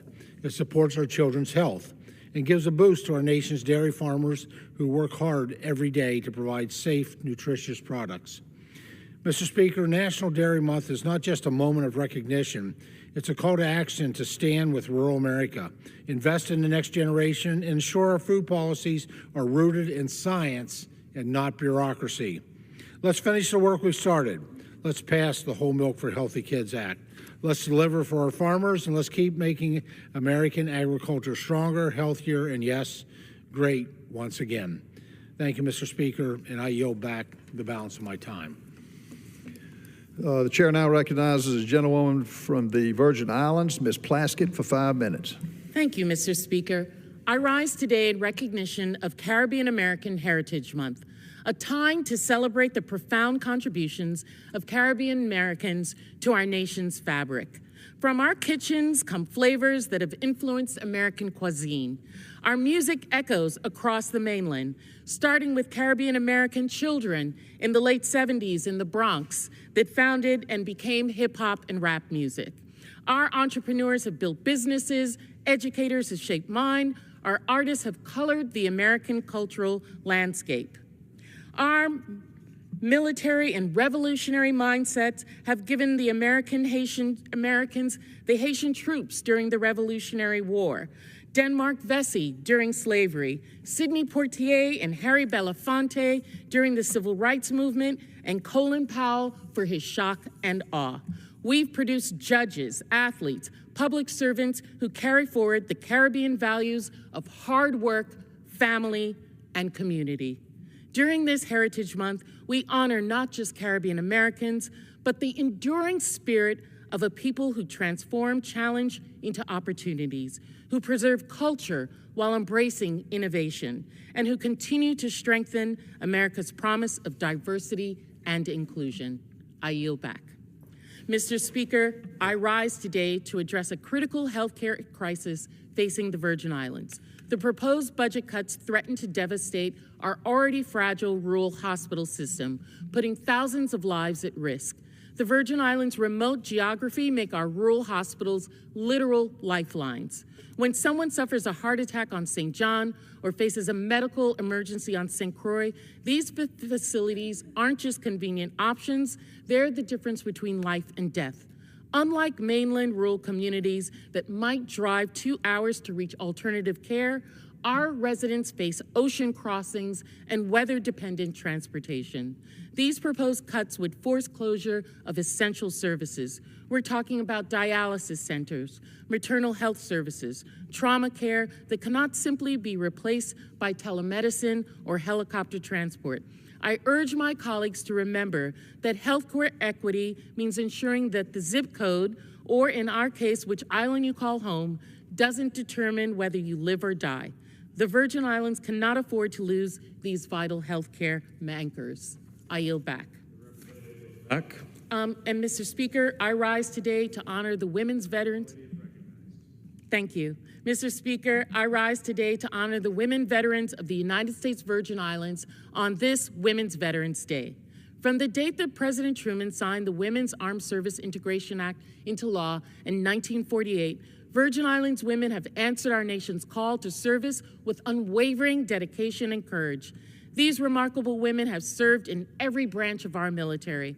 I think of the great Ruby Rouse, a Black woman to be assigned permanently to the staff of General Dwight D. Eisenhower, among so many others, past and present. Women veterans of the Virgin Islands and across our nation represent the very best of our spirit. They have broken barriers, opened doors for future generations, and demonstrated that courage knows no gender. On this Women's Veterans Day, we say to every woman veteran in our nation, your service matters. Your sacrifice is remembered, and your continued leadership makes us all stronger. Thank you, and I yield back. The representative yields back. The chair recognizes the gentleman from South Carolina, Mr. Norman, for 5 minutes. Thank you, Mr. Speaker. Today I rise to commemorate a special day for a very special person. On Sunday, June 1st, at Westminster Presbyterian Church, located in Rock Hill, South Carolina, Senior Pastor Mike Honeycutt called to the pulpit Mr. Don Gillespie. Don has been an outstanding public servant, a faithful mentor, and a devoted leader in both law enforcement and pastoral care. A man of deep conviction and humble service, Don has dedicated his life to protecting communities, building others up through coaching and ministry, and living out his faith. Don was born and raised in Rock Hill, South Carolina by loving Christian parents. He grew up attending First Presbyterian Church and has been a devoted member of Westminster Presbyterian Church since 1992. From an early age, Don demonstrated a passion for sports, especially baseball and football. This passion carried him through his years at Newberry College, where he attended on a baseball scholarship and lettered all 4 years. During his sophomore year at college, Don was shared the gospel by a close friend and accepted Jesus Christ as his Lord and Savior. After graduating in 1975 with a degree in history, Don initially planned to teach and coach high school students. Instead, he embarked on a remarkable career in the law enforcement when he joined the York County Sheriff's Department, becoming the agency's first narcotics officer. Over the course of more than 2 decades, Don rose through the ranks to become chief deputy and played a pivotal role in establishing the Narcotics Division in 1979 and the Special Weapons and Tactical Team in 1989, where he served as commander. Throughout his career, Don continued to pursue professional excellence, graduating from the Southern Police Institute at the University of Louisville in 1981 and the National Academy in Quantico in 1991. In 1997, following his retirement from law enforcement, Don became the corporate security director at Boldwater's Pulp and Paper Company, where he served until 2013. Even while managing these demanding roles, Don remained a dedicated coach and mentor, volunteering as a Dixie youth baseball coach for over 24 years, and leading a high school travel baseball team for a decade. Don has consistently shown a commitment to all the people around him. In 2014, Don was asked by his pastor to serve as Director of Pastoral Care at Westminster Presbyterian Church. Under his leadership, the ministry has expanded significantly and included programs such as the Stevens Ministry, Grief Share, and a comprehensive pastoral care team. These initiatives, staffed by volunteers trained and equipped by Don, have provided critical support to countless individuals, both inside and beyond the Westminster congregation. His ministry reflects his heart for service and his love for others. Don's impact on those around him has been profound. He has given a lifetime of service to his community, his church, and his family. He and his wife, Jan, who retired from the 16th Circuit Solicitor's Office, have raised 5 sons and are the proud grandparents of 10. I offer my sincere gratitude to Don for his steadfast leadership and dedicated service. He is a man who truly embodies the creed, to live is to serve. And like Winston Churchill once said, there'll be a time when doing your best isn't good enough. You've got to do what's required. Don has done what's required to serve his family, his community, and his God. And it's the only time in church that I've seen anyone receive a standing ovation for his service. This man did. Mr. Speaker, I yield back. Gentleman yields back. The chair now recognizes the gentleman from New York, Mr. Tonka, for 5 minutes. Thank you, Mr. Speaker. I rise today to urge all of us to demand mental health parity enforcement in honor of a young man that I once represented, Timothy O'Clair. I first met Timothy when I served in the State Assembly in New York. Timothy played Little League and had a smile and spirit that burned incredibly bright. He played in the chess club and was an avid bowler. Timothy enjoyed gymnastics, piano playing, fishing, golfing, boating, and drawing. He enjoyed the outdoors and was an avid animal lover. However, Timothy suffered from significant mental health challenges, and his family struggled along with him, fighting with insurance companies to get him the care he truly needed. The insurance companies didn't knew Timothy that I knew, where we all saw an extraordinary little guy in a fight for his own life. The insurance companies saw expenses in a ledger book. They put caps on his care and denied coverage for needed mental health treatment. When Timothy received the care he needed, he thrived. But his family always knew that those caps and denials of coverage were right around the corner. Things got worse for Timothy. In order to get him the Medicaid coverage he needed, Timothy's parents were forced to legally disown him. Can you imagine being forced to make that decision in your own family? Unfortunately for Timothy, even that was not enough. At 12 years old, Timothy completed suicide. Timothy's memory will never leave me. His spirit inspired me and a number of other committed advocates to write and advance Timothy's Law in New York State, one of the first mental health parity laws in our country. Specifically, Timothy's Law required parity in insurance plans between mental health and general health benefits. Passing Timothy's Law gave me the drive to improve the way that we approach mental health care in America nationwide. To me, that means reducing the stigma for those seeking care, addressing the growing problem of the youth behavioral health crisis, and giving our healthcare professionals truly the resources they need to adequately recognize and address the challenges those who live with mental illness must grapple with each and every day. It also means ensuring that parity is fully enforced. At the federal level, the Paul Wellstone and Peter Dominici Mental Health Parity and Addiction Equity Act of 2008 sought to correct the imbalance between the benefits afforded mental health and substance use disorders under group health plans and general medical and surgical benefits typically afforded under such plans. 15-plus years later, we still are seeing major gaps in access and affordability between mental and physical health care and the need for better enforcement of this law. For example, studies show that insured people are nearly 4 times as likely to go out of network and pay higher fees for mental health care than for physical health care. With 1 in 5 Americans is impacted by mental health disorders, we must do better. After many years of engaging on this issue and Congress passing more laws to strengthen parity, I was excited to see the Biden-Harris administration push to update the final parity rules, which will allow for greater access to mental health and substance use disorder care. These regulations implemented an update in the law to close gaps and improve compliance with parity, which is critical for the 84.5 million Americans with these conditions. I had hoped that these rules would finally clarify and strengthen protections while reducing barriers to treatment for mental health. These rules would have required health plans to make changes when they are providing inadequate access to mental health and substance use care. These rules would have made clear that plans cannot use more restrictive prior authorization or other medical management techniques or narrower networks to make it harder for people to access mental health and substance use disorder benefits than their medical benefits. These rules would also have closed loopholes and required more than 200 additional health plans to comply with the parity law, providing critical protections to 120,000 consumers.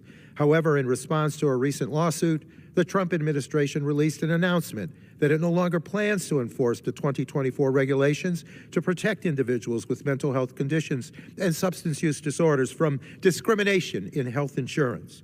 Together with 17 of my colleagues, I have written to the Trump administration urging them to reverse course on this senseless decision. We shared our strong bipartisan sentiment that this decision, and I quote, marks a dangerous step in the wrong direction. We share that it is clear that health plans are still consistently violating the law and systematically limiting access to mental health and substance use disorder care.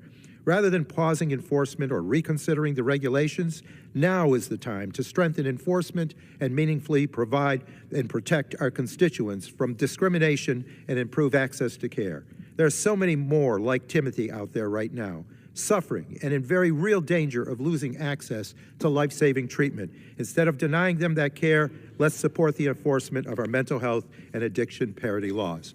To Timothy, the battle continues. I'm there. We're going to achieve this. Thank you. I yield back. Gentleman yields back. For what purpose, the gentleman from, the chair now recognizes the gentleman from Tennessee, Mr. Rose, for 5 minutes. Mr. Speaker, I rise today to honor the life of a true public servant. Daniel Clyde Wheeler passed away just over 2 months ago. Dan Wheeler, as most people referred to him, grew up in the Crab Orchard community in Cumberland County, an area I'm proud to represent here in Congress. Like myself, Mr. Wheeler grew up on a family farm. That experience led him to become a staunch advocate for our state's growers and producers. In 1965, he started a long career working for the Tennessee Farm Bureau Federation, where he served as an agent for Marion County and Sequatchie counties. In no time, he was representing an entire region encompassing the Cumberland Plateau and the Chattanooga area of Tennessee. In 1973, Mr. Wheeler became assistant to the president and director of organization for Tennessee Farm Bureau. By 1980, he took on the role of lobbyists for the Farm Bureau Federation, a role he saw as an opportunity to advocate for his fellow farmers across Tennessee and across the nation. He later was named Chief Administrative Officer of Tennessee Farm Bureau. His dedication led him to become Tennessee's 32nd Commissioner of Agriculture in January of 1995. I was blessed to succeed Commissioner Wheeler, who I considered to be a man of great knowledge, as well as a personal mentor. He formed the first ever Governor's Council on Agriculture and Forestry in Tennessee, an important step that brought key stakeholders to the table. That, I suspect, will be his enduring legacy, bringing growers and producers into the same room as policymakers. That collaboration continues to have a major impact on our state's leading industry, agriculture. Commissioner Wheeler also served as the Southern United States Association, Trade Association president, where he represented 17 states and territories. In 2000, he was named Man of the Year in service to Tennessee agriculture by Progressive Farmer magazine. Commissioner Wheeler helped neighbors outside the agricultural industry as well. He served the Maury County United Way, the Columbian Kiwanis Club, the Maury Regional Hospital Foundation, the First Farmers and Merchants National Bank of Columbia, Tennessee, on their board of directors. He leaves behind a wife of 59 years, Carol, and 2 sons, Jim and David, 5 grandchildren, and 2 great-grandchildren. I want to thank Commissioner Dan Wheeler and honor him for his many contributions to our great state of Tennessee. Mr. Speaker, I rise today to honor the incredible life of Joe Moore, who passed away in late March at the age of 90. Moore lived a life dedicated to agriculture. I, along with many other current and former Tennessee FFA members, consider him to be a mentor, a role model, and indeed a hero. The Time magazine cover next to me was published after he was named the FFA Star Farmer of America in 1955. Appearing in the October 24th, 1955 issue, it shows a 21-year-old Joe Moore, the only active FFA member to make Time's cover. At the FFA convention that year, judges were impressed at his farming operation conducted in Jackson County, Tennessee, which I am honored to represent today. He had a net worth at that point of $37,000 at the time, a great deal for someone of his age in the mid-1950s. At that time, he was farming 505 acres, 85 of which he owned personally. I often say farmers are our nation's original conservationists. Joe Moore is a shining example of why I believe that to be true. The Time article noted how he incorporated modern farming techniques to combat erosion and improve soil health. He carefully monitored the diet of his livestock to keep them healthy. He showed great attention to detail and inspected his animals closely, which enabled him to detect any health issues early. Mr. Moore found his success off the farm as well. He was the owner and operator of the Upper Cumberland Oil Company in Cookeville, which sold and distributed Texaco petroleum products for over 30 years. He also believed in giving back. He is the original founding board member of the Granville Museum, his home community, and served as an elder of the Liberty Church of Christ and was a longtime supporter of FFA in Tennessee. He lived a long life alongside his wife, Ann, of more than 68 years. He leaves behind a son, a daughter-in-law, and 2 grandchildren. I want to end, Mr. Speaker, with a quote from Moore from 1955. "Farming is the closest thing to the Lord you can do." I could not agree with him more. With that, I yield back. The gentleman yields back. The chair now recognizes the gentlewoman from Oregon, Ms. Bonnici, for 5 minutes. Mr. Speaker, I rise today to call attention to a crisis in the American West and across the country.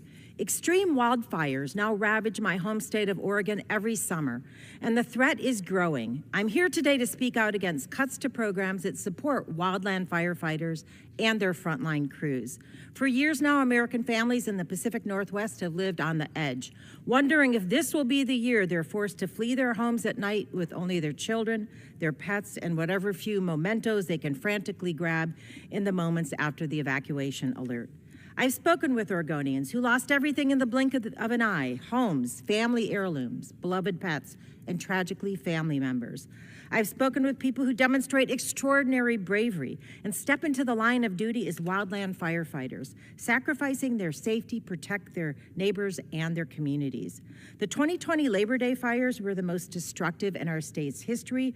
1.4 million acres burned, more than 4,000 homes were destroyed, and at least 9 people died. Smoke filled the air for days throughout the region, and last year, Oregon saw 1.9 million acres burn, setting a new record. record. I urge my colleagues to set aside political differences on this issue because the danger is spreading. Wildfire season now stretches for much of the year.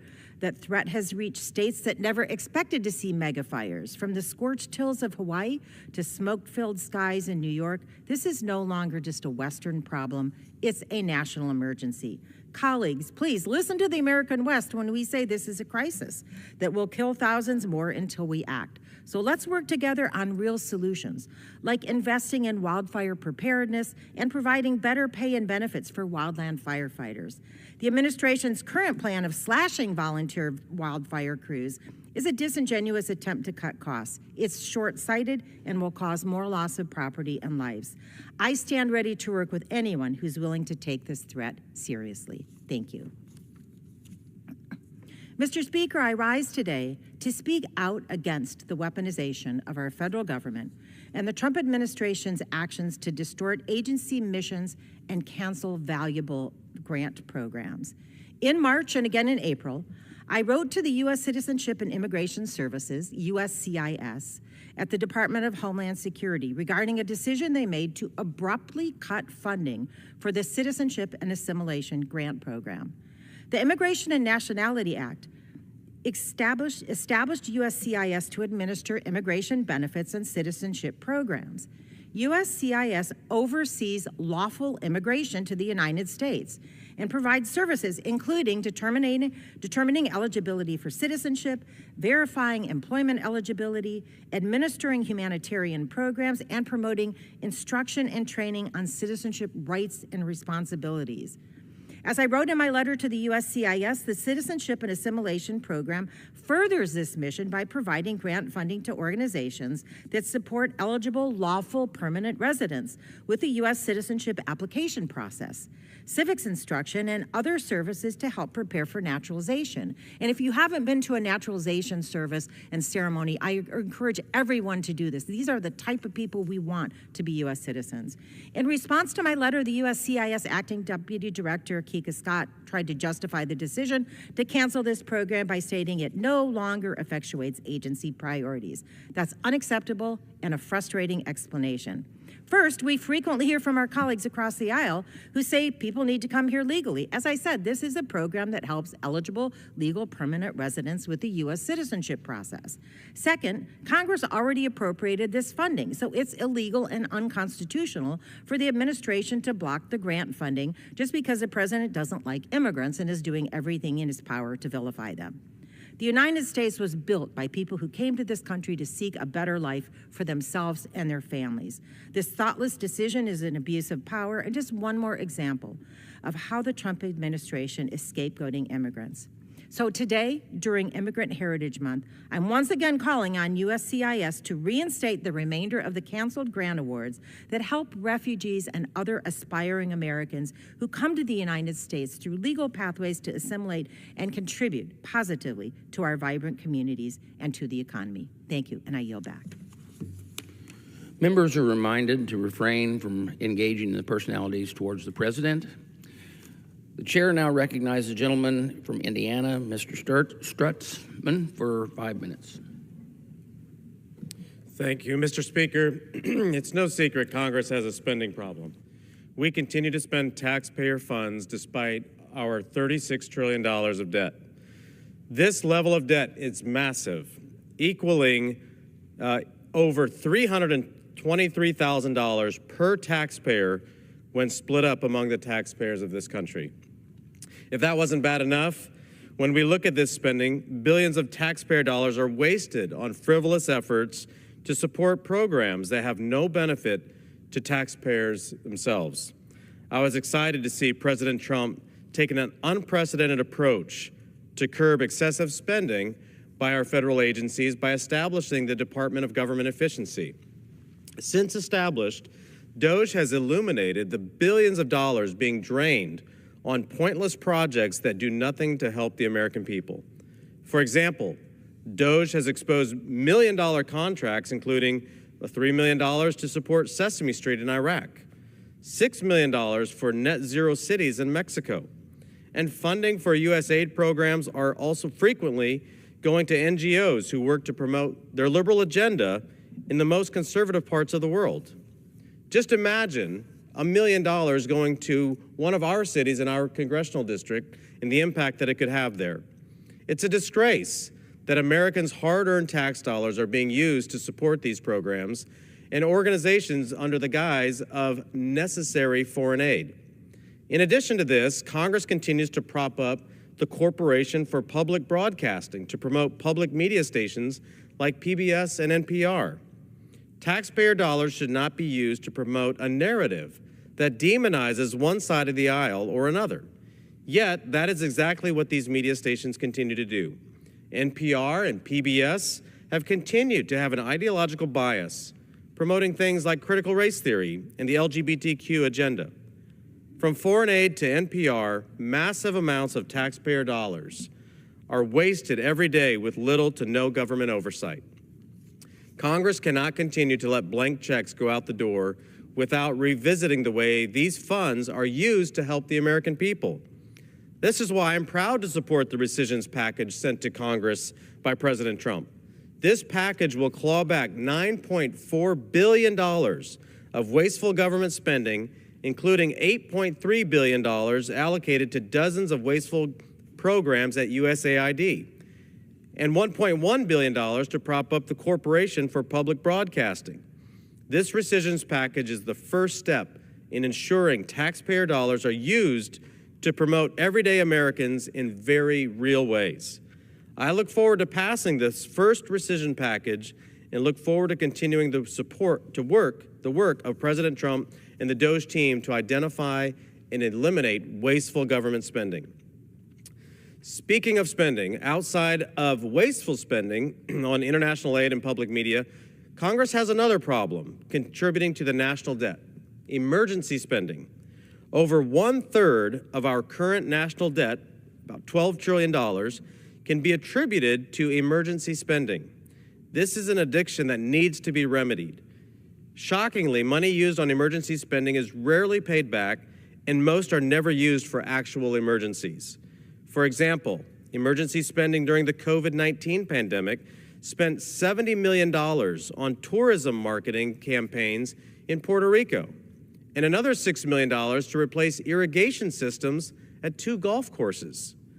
Other emergency spending bills have dished out $140 million for infrastructure improvements for Gulf Coast shipyards and $9.7 million for an assistance program to compensate eligible orchard tree losses. We cannot continue to use emergency spending to fill in gaps in funding that weren't properly appropriated for to begin with.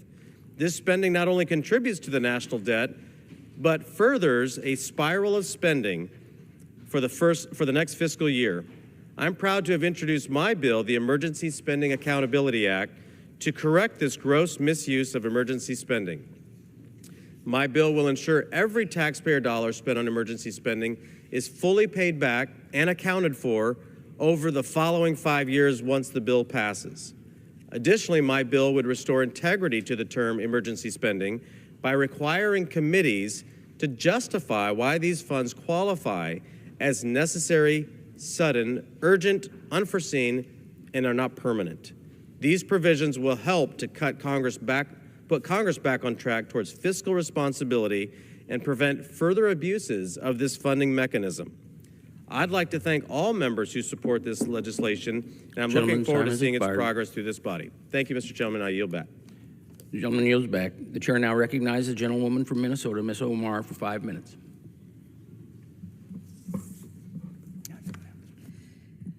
Mr. Speaker, I rise today to denounce the Trump administration's police state tactics in Minneapolis, Los Angeles, New York City, and so many cities across the country.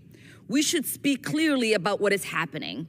Masked agents of the state in unmarked vehicles are terrorizing communities. They are disappearing people. They are targeting the political opponents of the president.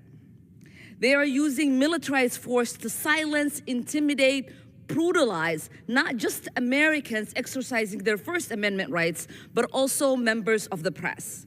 They are partnering with Trump's donors, Silicon Valley oligarchs, for a sinister and deeply un-American agenda of surveillance and criminalization based on people's political views. In some cases, just based on where they live. There was a story that Trump told during the campaign about the need to restore law and order, about the need to target criminals. Within moments of assuming the presidency for the second time, though, his true agenda became clear. The administration has no interest whatsoever in targeting criminals. What they want is to fulfill Stephen Miller's white nationalist fantasy. They are targeting law-abiding people. In fact, they are punishing immigrants for following the law. Let me say that again. They are punishing immigrants for following the law. That's what it means to use IRS data to target people. It means targeting people who are paying their taxes. That's what it means to send agents with their faces covered by bandanas to immigrant court to arrest people leaving their hearings. They are punishing people who are doing things the right way, who are showing up to court, going through the process. It can be a little easy in politics to point out the hypocrisy on the other side, to point out people's inconsistencies when their own party is in charge. But I can't ignore the irony that the Republican Party has spent my entire life railing about Big Brother when Democrats want to put simple things like energy standards on appliances. For the last 4 years, they have gone on and on about weaponization of the federal government. They created a special subcommittee here in the House, which I happily voted for, to hammer the idea that Americans were being targeted based on their political views. So I wonder, when the federal government is sending Marines to break up protests in Los Angeles, why are we hearing little about that side, about the state rights? I wonder when unaccountable rogue agencies are partnering with tech companies like Blenter to surveil and profile Americans, why are we hearing so little from the other side about civil liberties? And I wonder, when people are being arrested, stripped of their green cards and deported because they do not agree with our government's position on Gaza, why are we hearing so little from that side about the weaponization of the federal government? The American people are right to be disturbed by these unmasked fascist tactics. And they are showing us, and they are showing up in numbers to oppose the militarized raids. They are using their constitutional rights to oppose the brutality of Trump and Miller's policies. I stand in solidarity with the people in my district and across this country who are coming out to peacefully make their voices heard and to demand respect for our constitutional rights and values. The people who are standing up for their neighbors, standing up for families, standing up for communities, are showing more patriotism and more genuine commitment to our founding ideals than the people running the executive branch. This administration will not last forever. And the reactions of everyday Americans to this authoritarianism gives me heart. A couple of weeks ago, after an ICE raid at a pizzeria in Honesdale, Pennsylvania, 2 people gave quotes to local news that have been making the rounds. One of them said, quote, it is just made to instill fear, and I'm not sure why we need to create fear in our communities instead of love and caring and community. And that is what we are about in this country, and that is what we will continue to stand up for. Thank you. Gentlewoman's time has expired. The chair now recognizes the gentleman from New York, Mr. Nadler, for 5 minutes.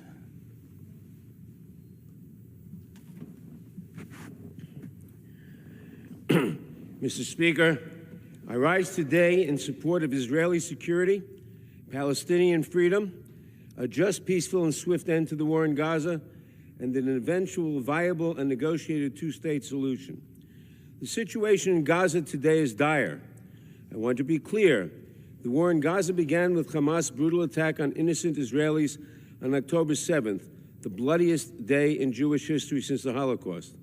For many in the Jewish community in the United States and around the world, time stopped on that day and has not yet resumed. It will resume when all the hostages are home. It will resume when the war is over and the reservists can return to their families. It will resume when there is enough food, water, and medicine in Gaza to alleviate the humanitarian catastrophe.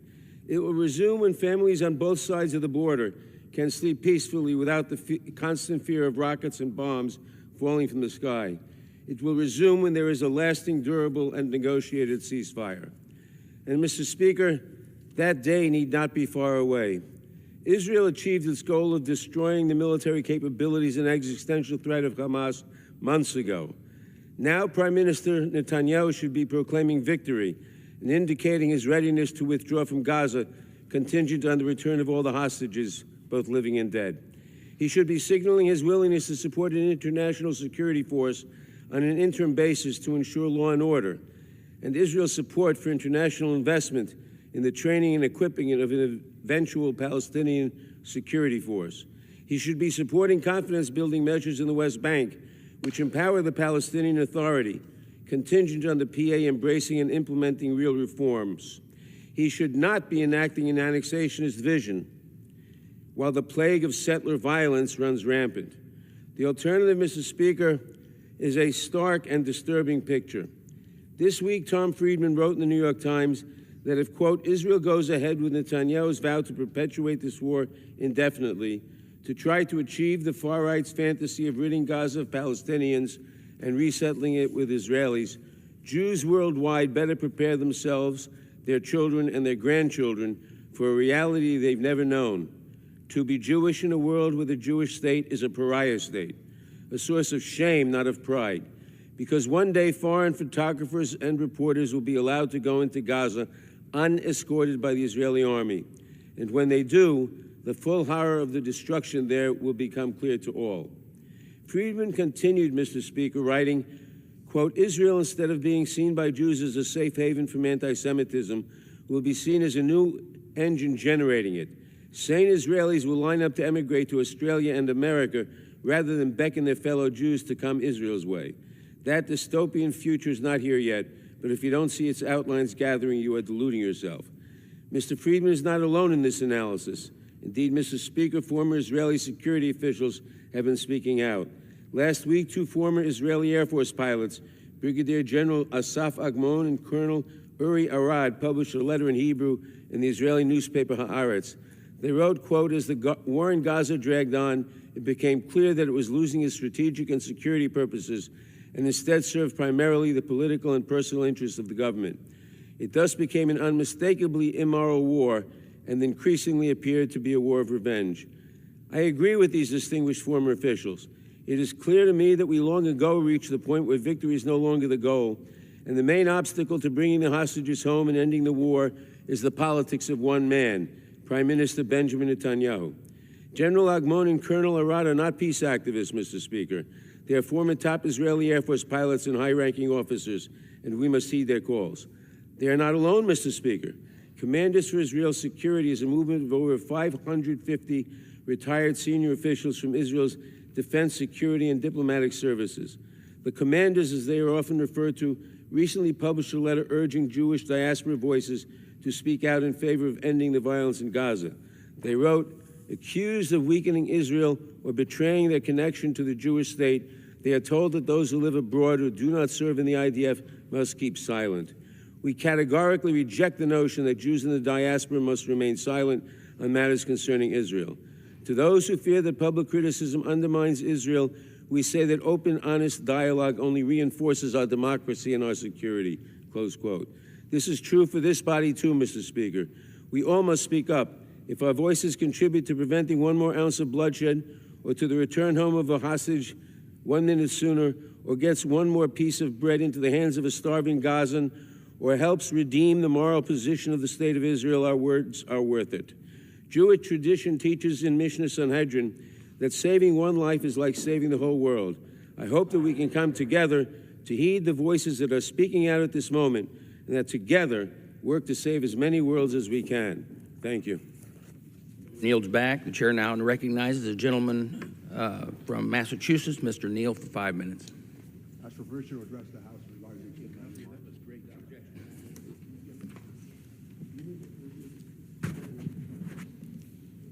Mr. Speaker, I rise today to call attention to the passing of our esteemed colleague and former chairman of the Ways and Means Committee, Charles B.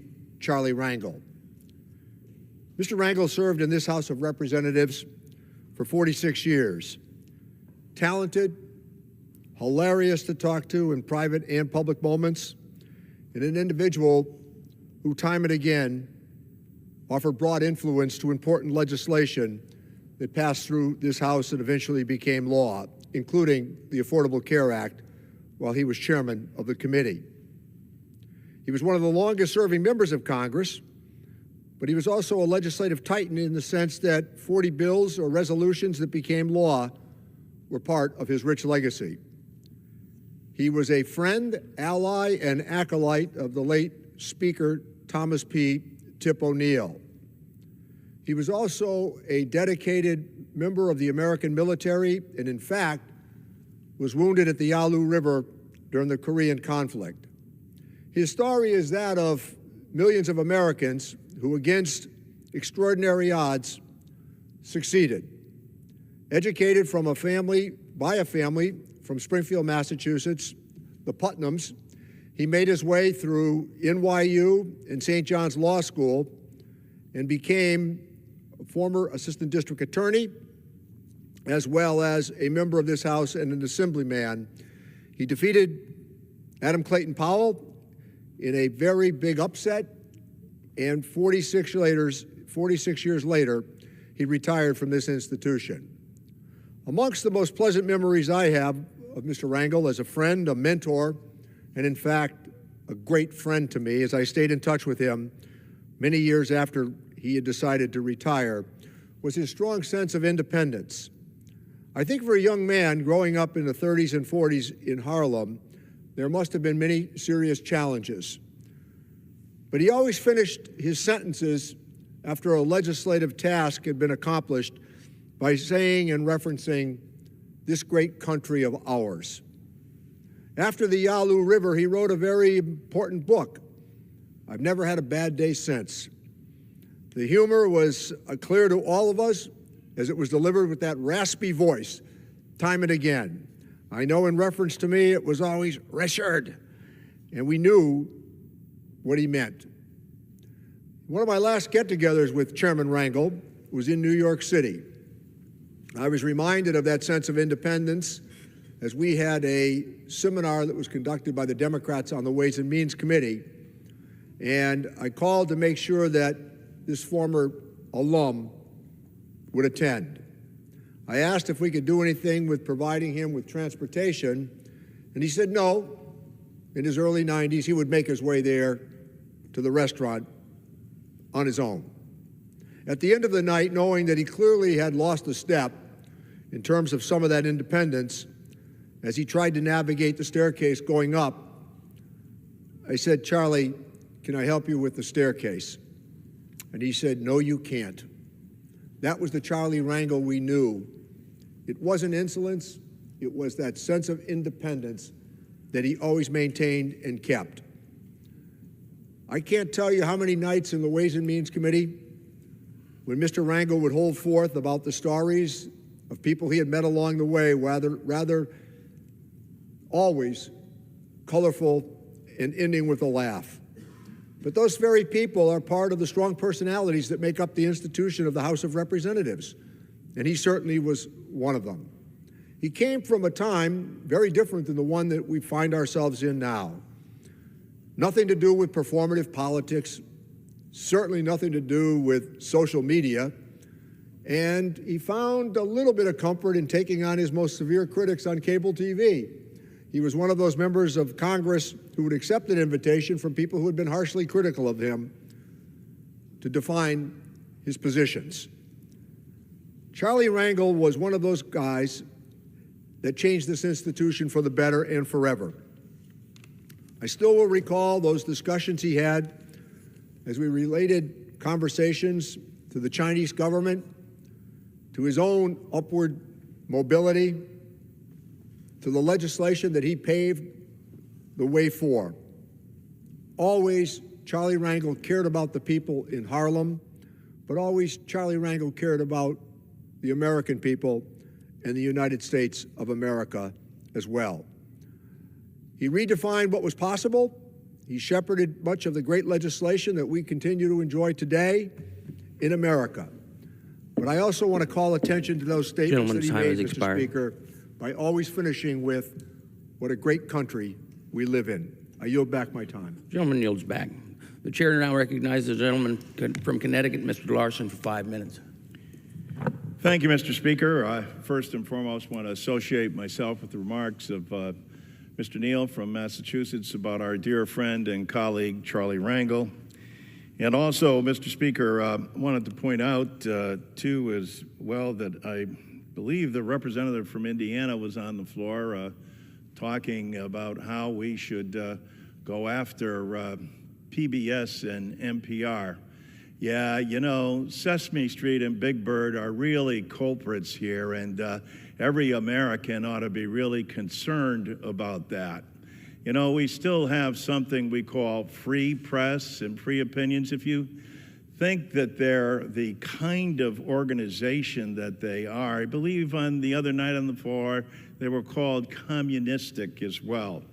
How about we have an open public hearing and debate on that and put legislation forward, not in the dark of night, but when the public can actually view what you're saying. Mr. Speaker, I'm here today primarily, though, to talk about Social Security and also to enlighten, I hope, my colleagues on the other side. And I'm very concerned about the Supreme Court's most recent ruling that overturned 2 lower courts with no logic and said, no, there shouldn't be a pause, that DOJ ought to be able to look at everyone's personal data and records.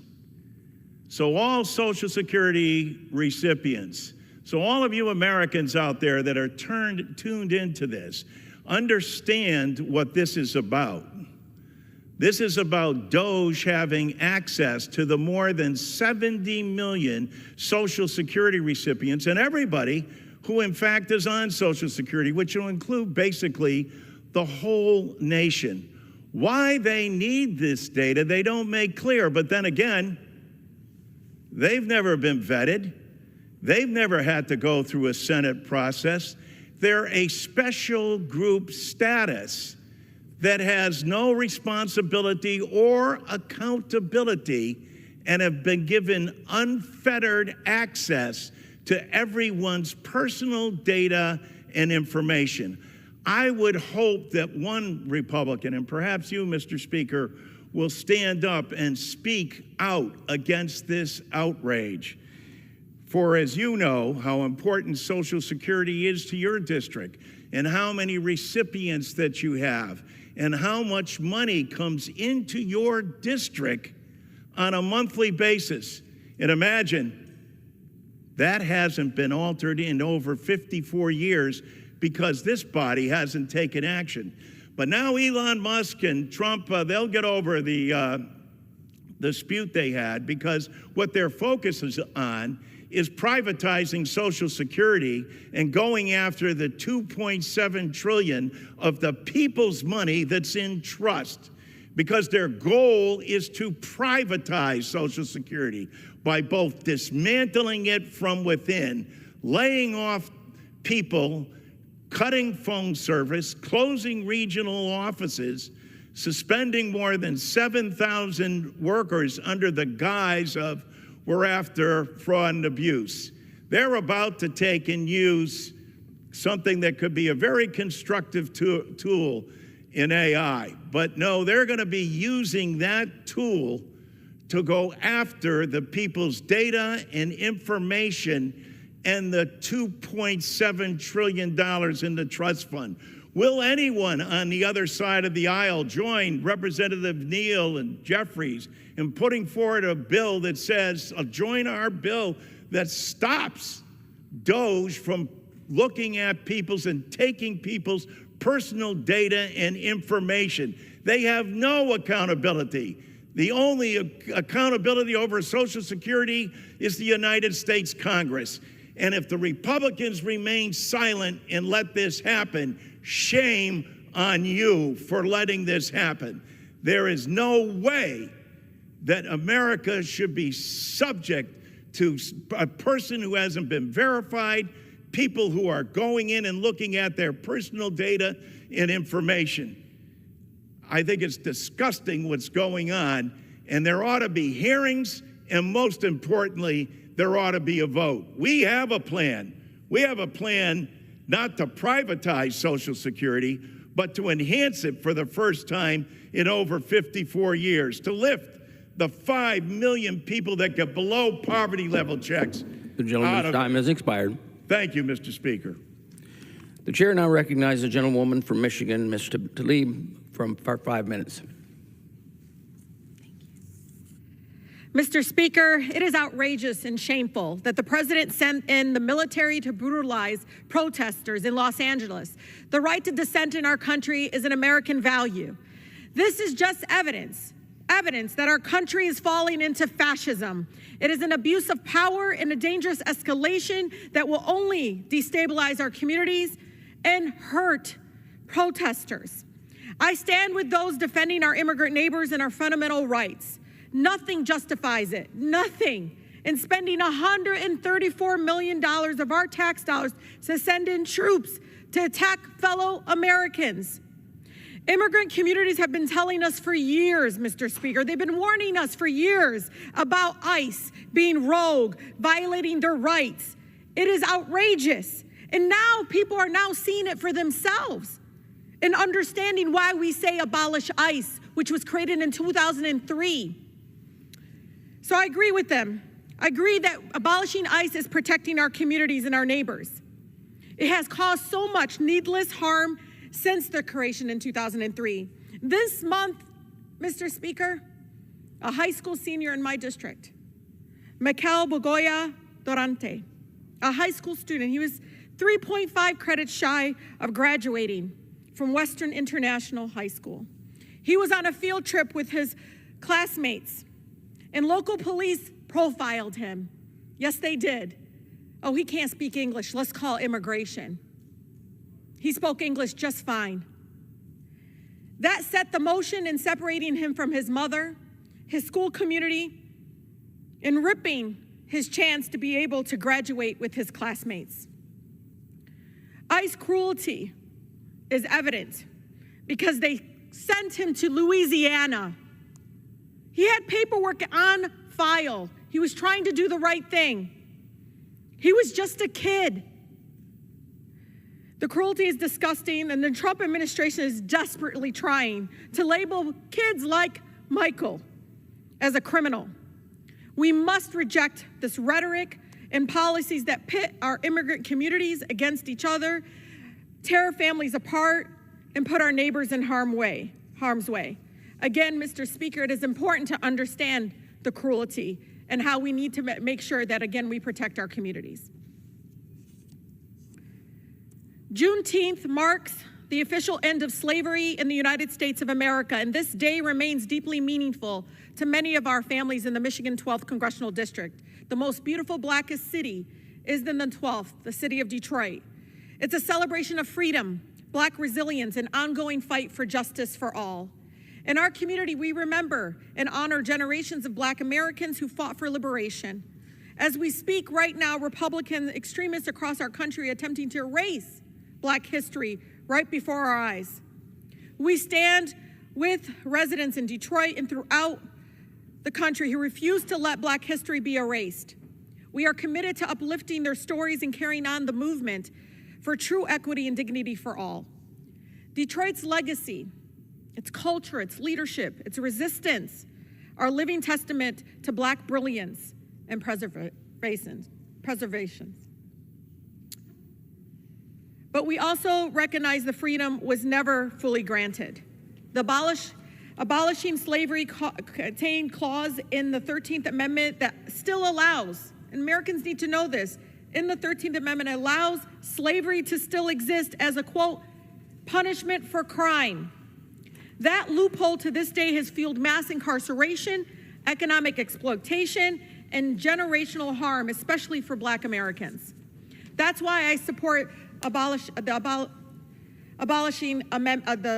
abolition amendment, which would strike this shameful exception for our Constitution and end legalized practice of slavery in the United States. Detroiters understand the reparations are not just the past, and this is important. They are about addressing the present day impacts of institutional racism, Mr. Speaker. They're about acknowledging that labor, land, and lives stolen in the beginning to repair what's been broken. That's what it's about.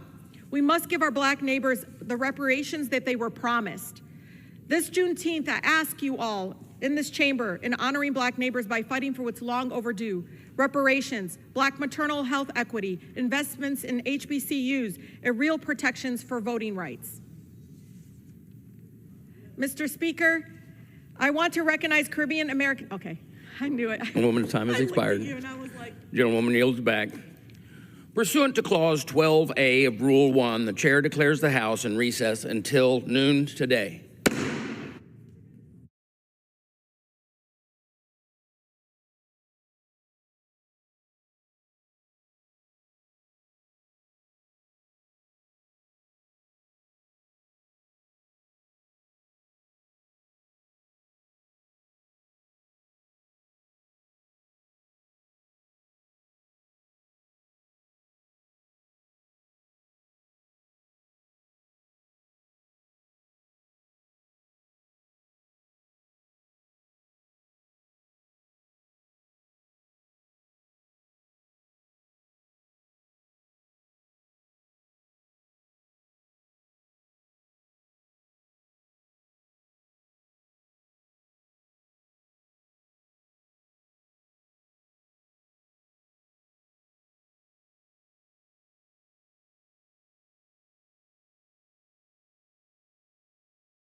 The House will be in order.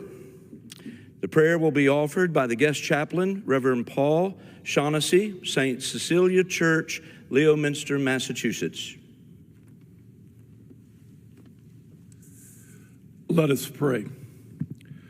God, our Father in heaven, hear our prayers for this house and each of its members. Guide them in the work they do for us this day. Dedicate them, Lord, in the words of our first American Pope, to the American virtues of peace, justice, and truth. May they know the peace as a gift from God, born only in the heart of those who forswear pride and vindictiveness, of a desire to communicate rather than to clash. May they act with justice, respecting the dignity of every person, especially the most frail and vulnerable, as the dignity of a creature willed and loved by God. May each of their actions this day be built upon the love for truth, the truth which seeks the well-being of each of our citizens. Hear this prayer, O Lord, of we who are utterly dependent upon you, O Lord, God, forever and ever. Amen. Thank you, Reverend Shaughnessy. The chair has examined the journal of the last day's proceedings and announces to the House the approval thereof. Pursuant to Clause 1 of Rule 1, the journal stands approved. The Pledge of Allegiance will be led by the gentlewoman from Texas, Mrs. Garcia. Please repeat after with me. I pledge allegiance to the flag of the United States of America and to the republic for which it stands, one nation, under God, indivisible, with liberty and justice for all. Without objection, the gentleman from Massachusetts, Mr. McGovern, is recognized for 1 minute. Mr. Speaker, I rise today to celebrate an extraordinary man, a man of faith and courage, Father Paul Shaughnessy. He was born in Worcester, Massachusetts, currently serves as a parish priest at St. Cecilia's Church in Leominster, Massachusetts, but his impact extends far beyond any district lines. He's a Jesuit priest and a Navy chaplain who has dedicated his life to service. He's a graduate of the College of the Holy Cross, a classmate of my colleague, Congressman Mark DeSaulnier, and also a graduate of Western Jesuit School of Theology and the Naval War College. Father Shaughnessy served as a member of the Chaplain Corps of the U.S. Navy and served 4 tours of duty to Iraq, helping sailors and Marines cope with life and death issues while also providing spiritual and moral guidance. He was a frontline chaplain through brutal fighting in Iraq with my colleague, Congressman Seth Moulton. Mr. Speaker, Father Shaughnessy is not just a priest, he is a quiet force who brings peace and strength to those in the toughest of circumstances. I'm honored to have him here with us today. I yield back. The chair will entertain up to 15 further requests for 1-minute speeches on each side of the aisle. For what purpose does the gentleman from Wisconsin seek recognition? Mr. Speaker, I seek recognition to address the House for 1 minute. Without objection, the gentleman is recognized for 1 minute. Mr. Speaker, I rise to celebrate Walter Goleski's 100th birthday on June 28th. He resides in Eagle River, Wisconsin. We honor his remarkable life and express gratitude for his courageous service in the United States Army with Patton's 3rd Division in the European Middle Eastern Theater during World War II. This theater played a critical role in diverting German strength and controlling important supply routes, ultimately leading to Allied victory. For his acts of valor, Walter was awarded 4 Bronze Battle Stars, 3 Overseas Service Bars, and a Good Conduct Medal. Again, happy 100th birthday, and thank you for your service, Walter. I yield back. For what purpose does a gentlewoman from Texas seek recognition?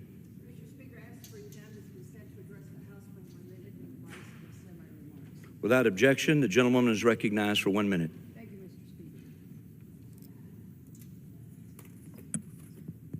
Mr. Speaker. Mr. Speaker, I rise today to mark 13 years of protecting dreamers under DACA, the Deferred Action for Childhood Arrivals program.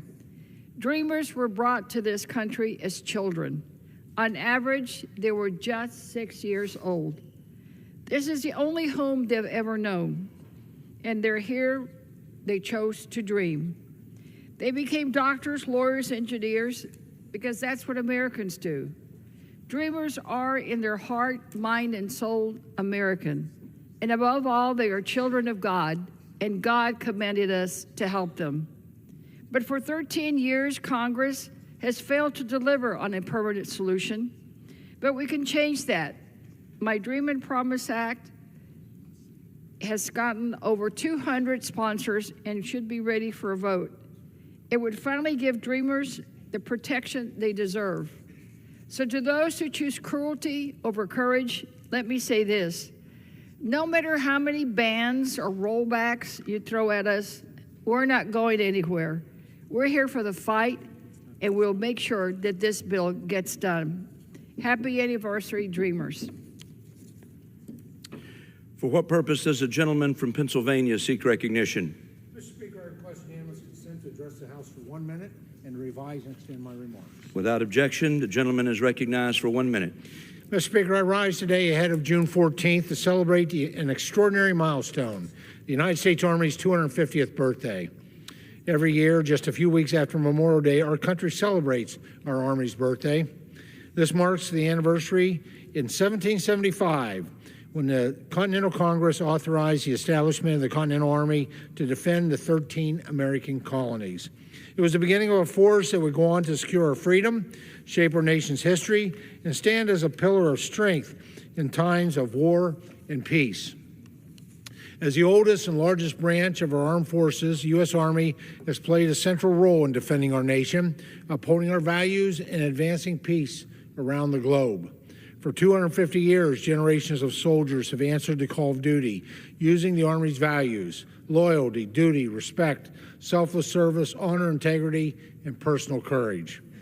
Mr. Speaker, as a proud Army dad, I know the sacrifices made by our service members and their families.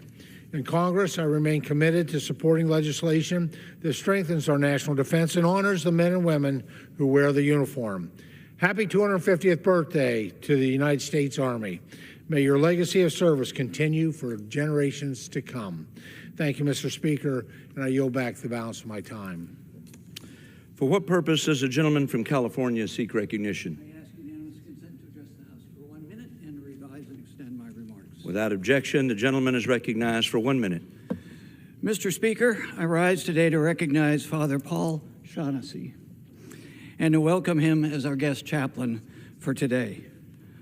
I first met Father Shaughnessy at the College of the Holy Cross in Mr. McGovern's district in Worcester, Massachusetts. We were classmates, friends, teammates, and we spent an occasional evening in Worcester at an Irish bar having a pint, maybe two, we were young, talking about life. Father Shaughnessy joined the Jesuits and became an ordained priest before making the noble decision to enlist in the Marines in 1994.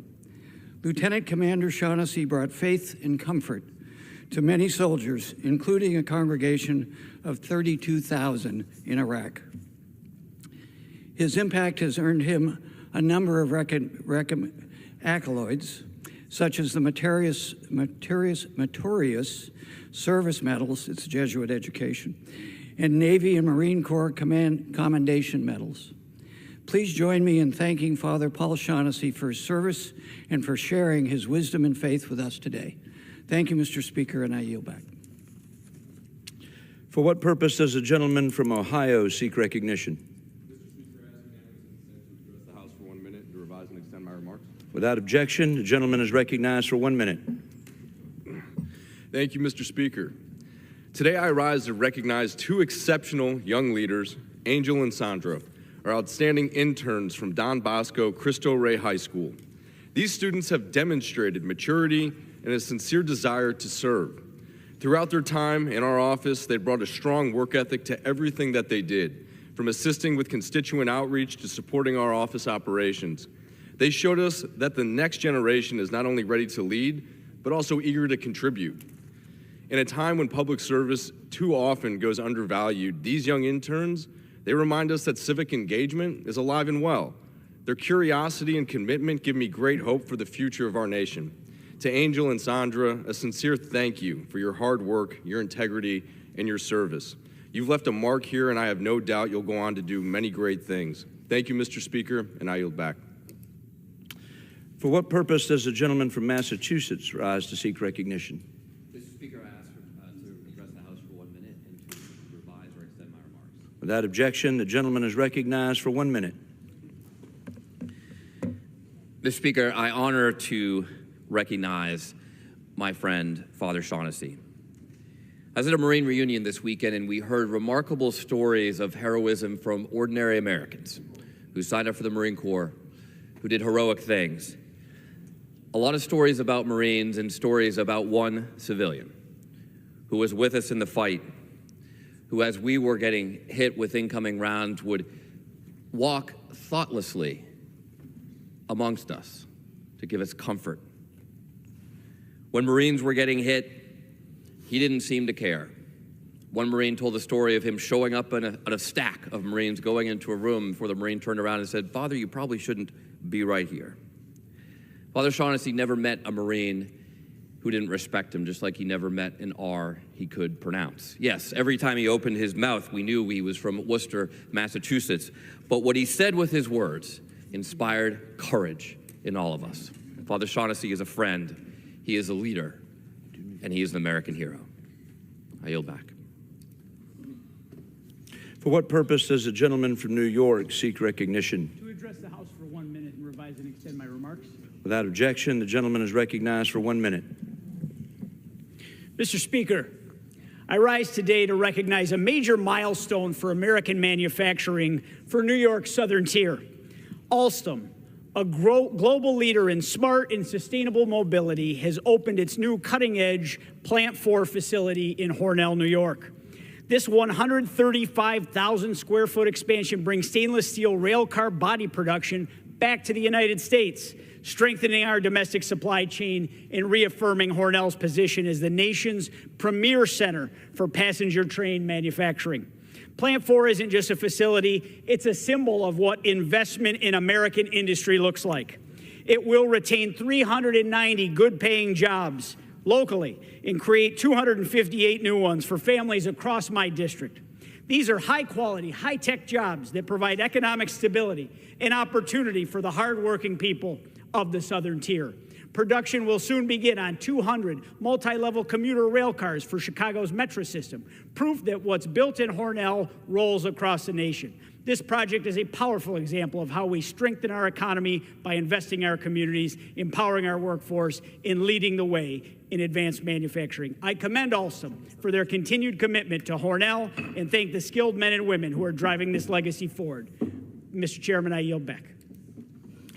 For what purpose does the gentleman from California seek recognition? I ask unanimous consent to address the House for 1 minute. Please revise and extend my remarks. Without objection, the gentleman is recognized for 1 minute. Mr. Speaker, I rise today to recognize the retirement of a dedicated public servant in California's 31st District. Enrique Zaldivar has served the city of Baldwin Park as Chief Executive Officer since 2021.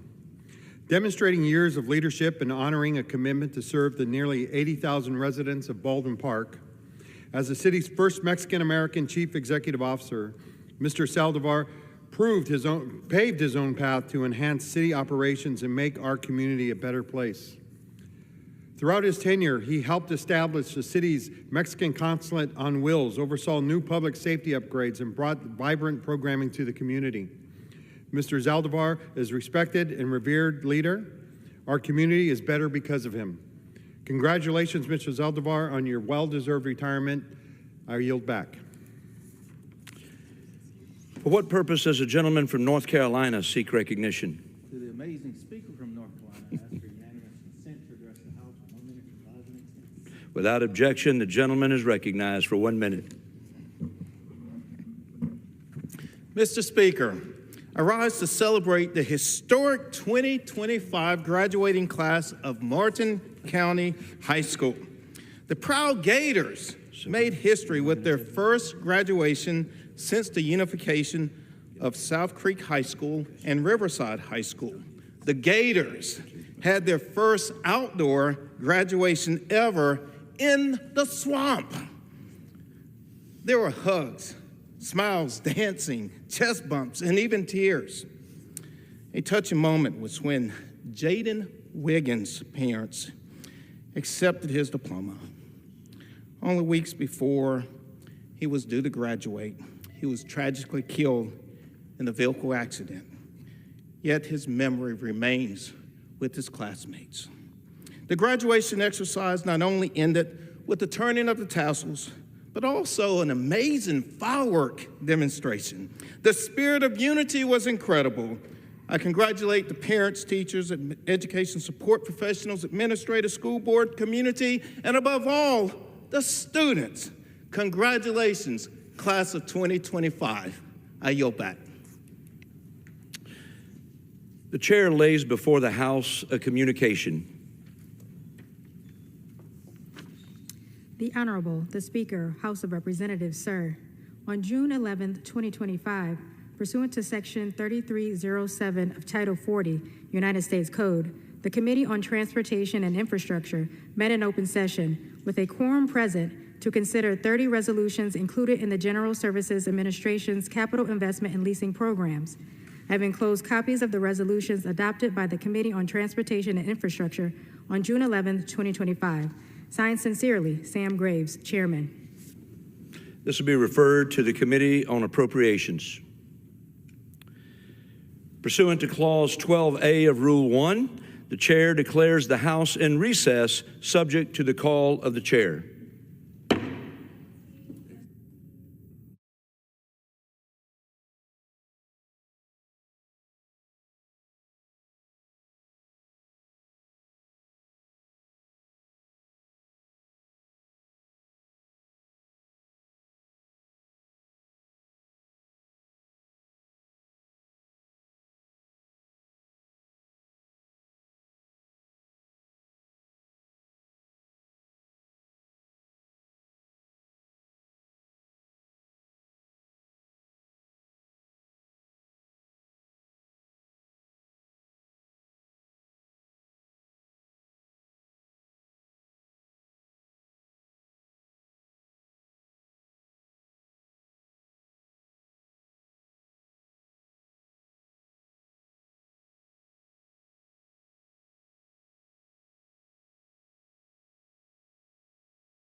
The House will be in order.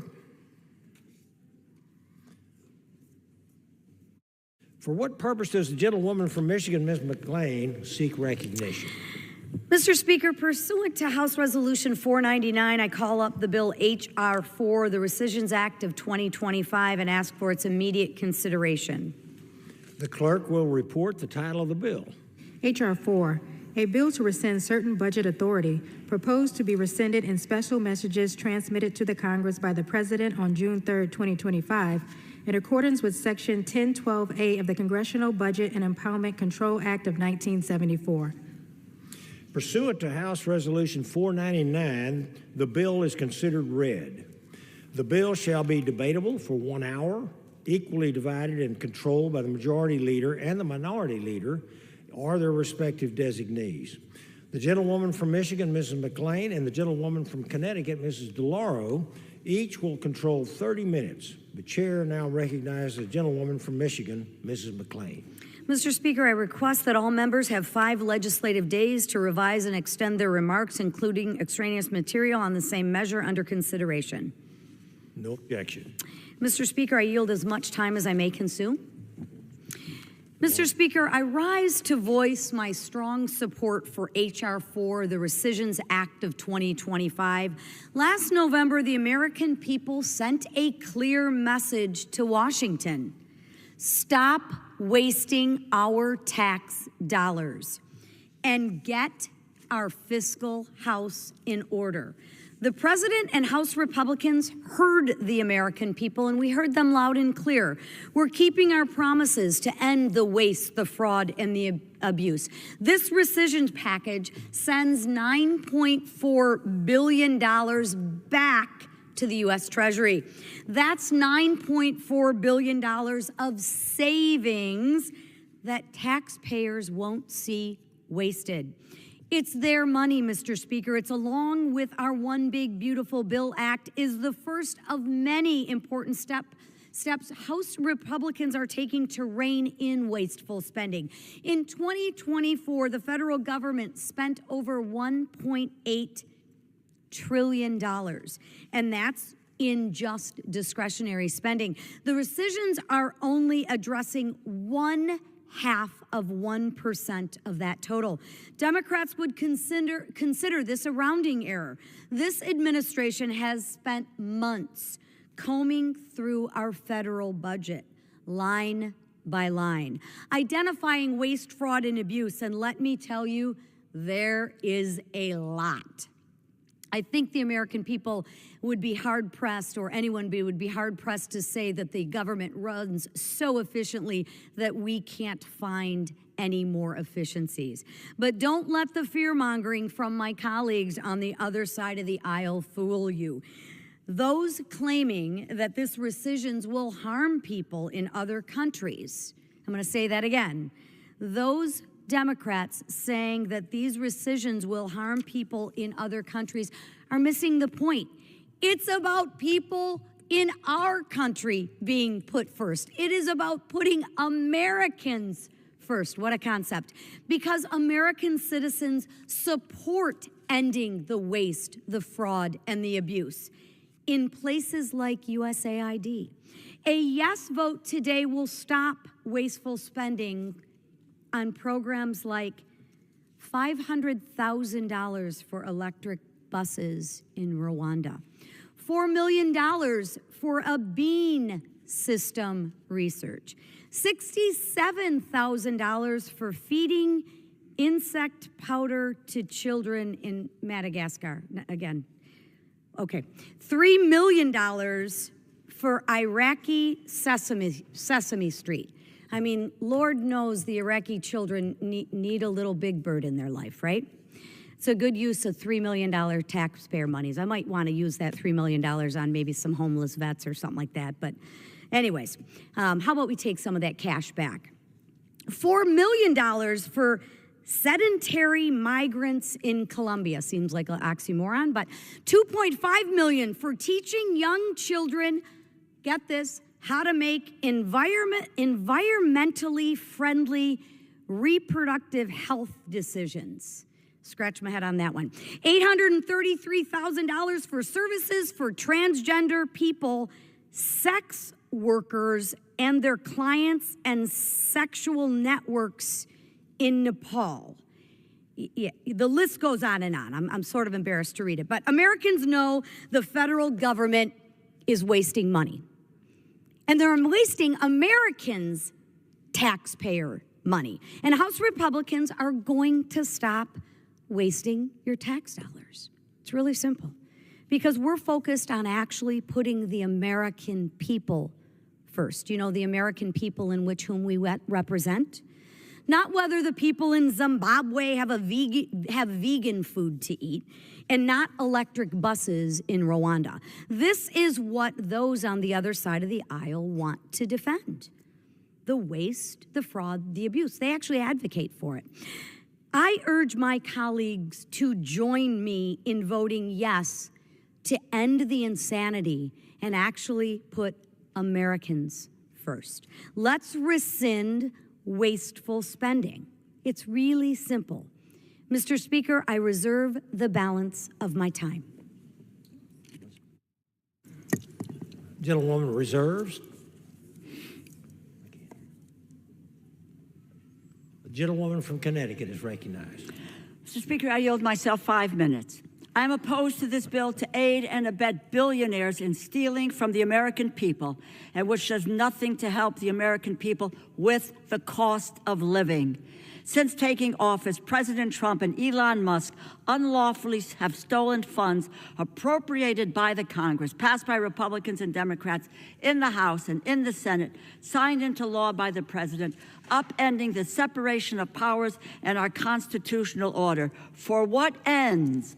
That's to hand billionaires and the biggest corporations who already pay little or no taxes, give them another massive tax break. It's $4.5 trillion of taxpayers. You want to talk about wasting taxpayers' dollars? This money is going to the wealthiest people and the biggest corporations. That's where you should save the money. To make our government so broken, so dysfunctional, so starved for resources, so full of incompetent political lackeys and bereft of experts and professionals that its departments and the agencies cannot feasibly achieve the goals and the missions to which they are lawfully directed. That's where we are going. And ultimately to embrace privatization, to give the biggest companies unchecked power, to rig the economy against the middle class, workers, and vulnerable families, ensure the American people have no faith in the ability of government to do good in their lives. My colleagues, there is no inherent authority for the president to impound steal funds. There never has been. I don't care if the president is Republican or Democrat.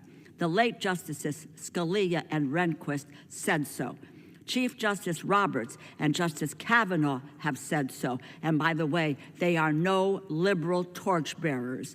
The Department of Justice and the Government Accountability Office have said so. Over 200 years of American history say so. Our founding fathers designed our government, said so.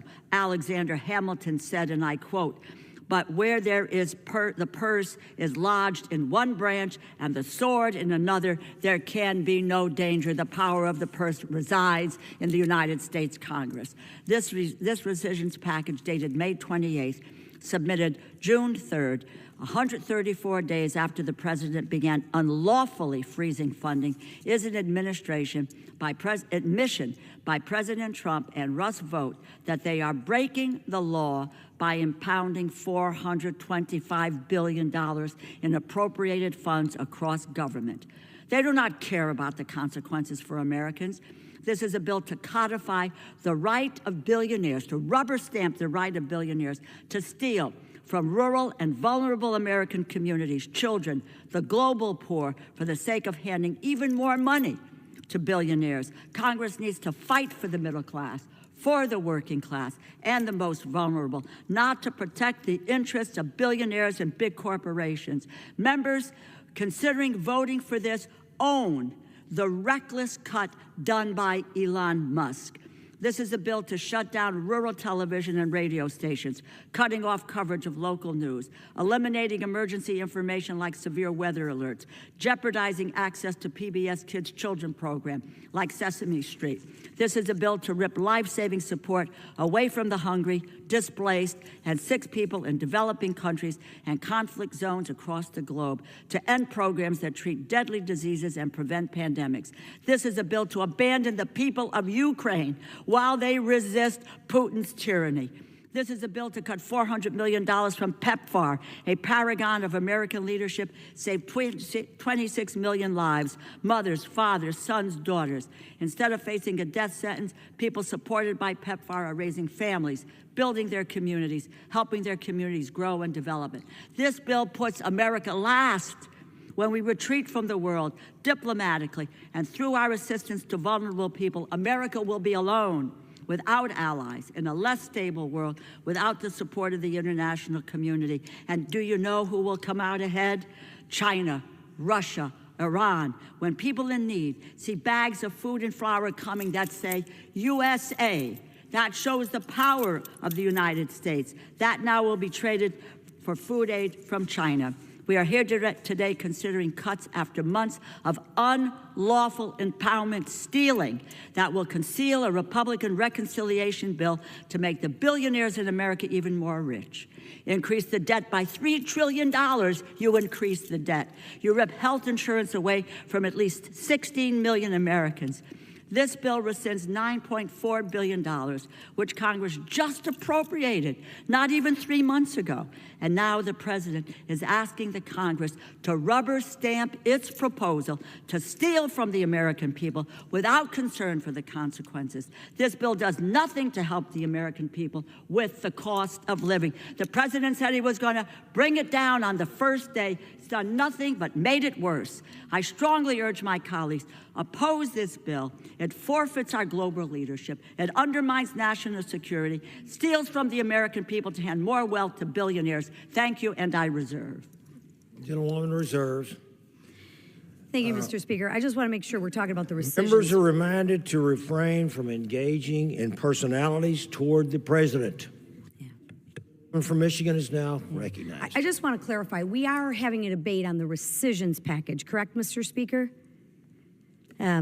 Anyways, Mr. Speaker, I yield 1 minute from the gentleman from Florida, Mr. Mast. Gentleman from Florida is recognized. Thank you, Ms. McLean. Yeah, I could use my minute for a number of things, but I think I'm going to use it now to apologize to all of you in the gallery. I'm sorry. You just literally had to listen to somebody lying to all of you directly. How many times did she say the word billionaire? How many times did she try to say that she was trying to do something, we're trying to do something to enrich billionaires? That's not taking place at all. We're cutting waste, fraud, and abuse. Billions of dollars going to Canadian Lesbian Justice Foundation and transgender sex worker networks in Nepal and a whole list of things. I would say that among the definition of things that we could do to eliminate those programs would be the definition of saving the American taxpayer money. I'm going to leave it at that. They expect you to believe what they say and not believe what you can see with your own eyes. Let the American people be the judge of whether that's saving you money or whether that's enriching billionaires, ending programs like LGBTQI in the Caribbean and the Balkans and Uganda and all the dollars that we put into trying to support those programs. That is waste, fraud, and abuse. Our American tax dollars should not be spent in that way. I'm sorry that they're lying to you in this way, but we're going to work through all this and work to save you all money. Madam, Gentleman's time's expired. I yield you back the remainder of any time that I have. Sorry that you lied to, but you're going to expect to hear more of it.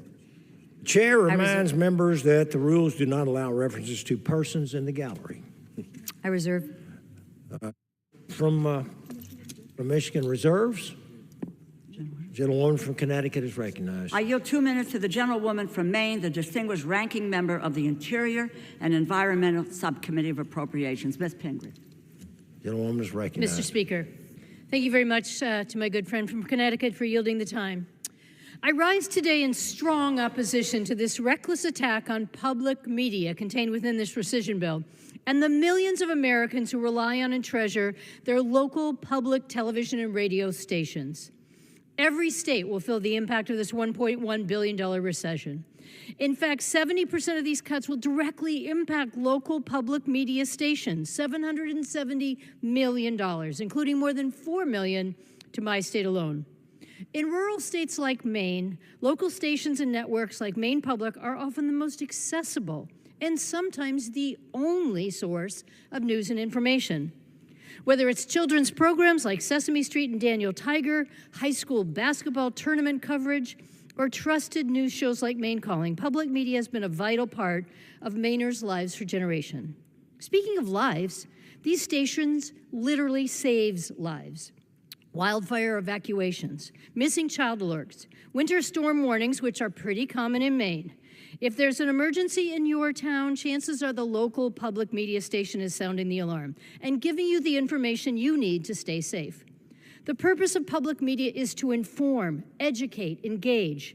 It makes people's lives better and has undoubtedly made our country stronger. And this president wants nothing more than to destroy it.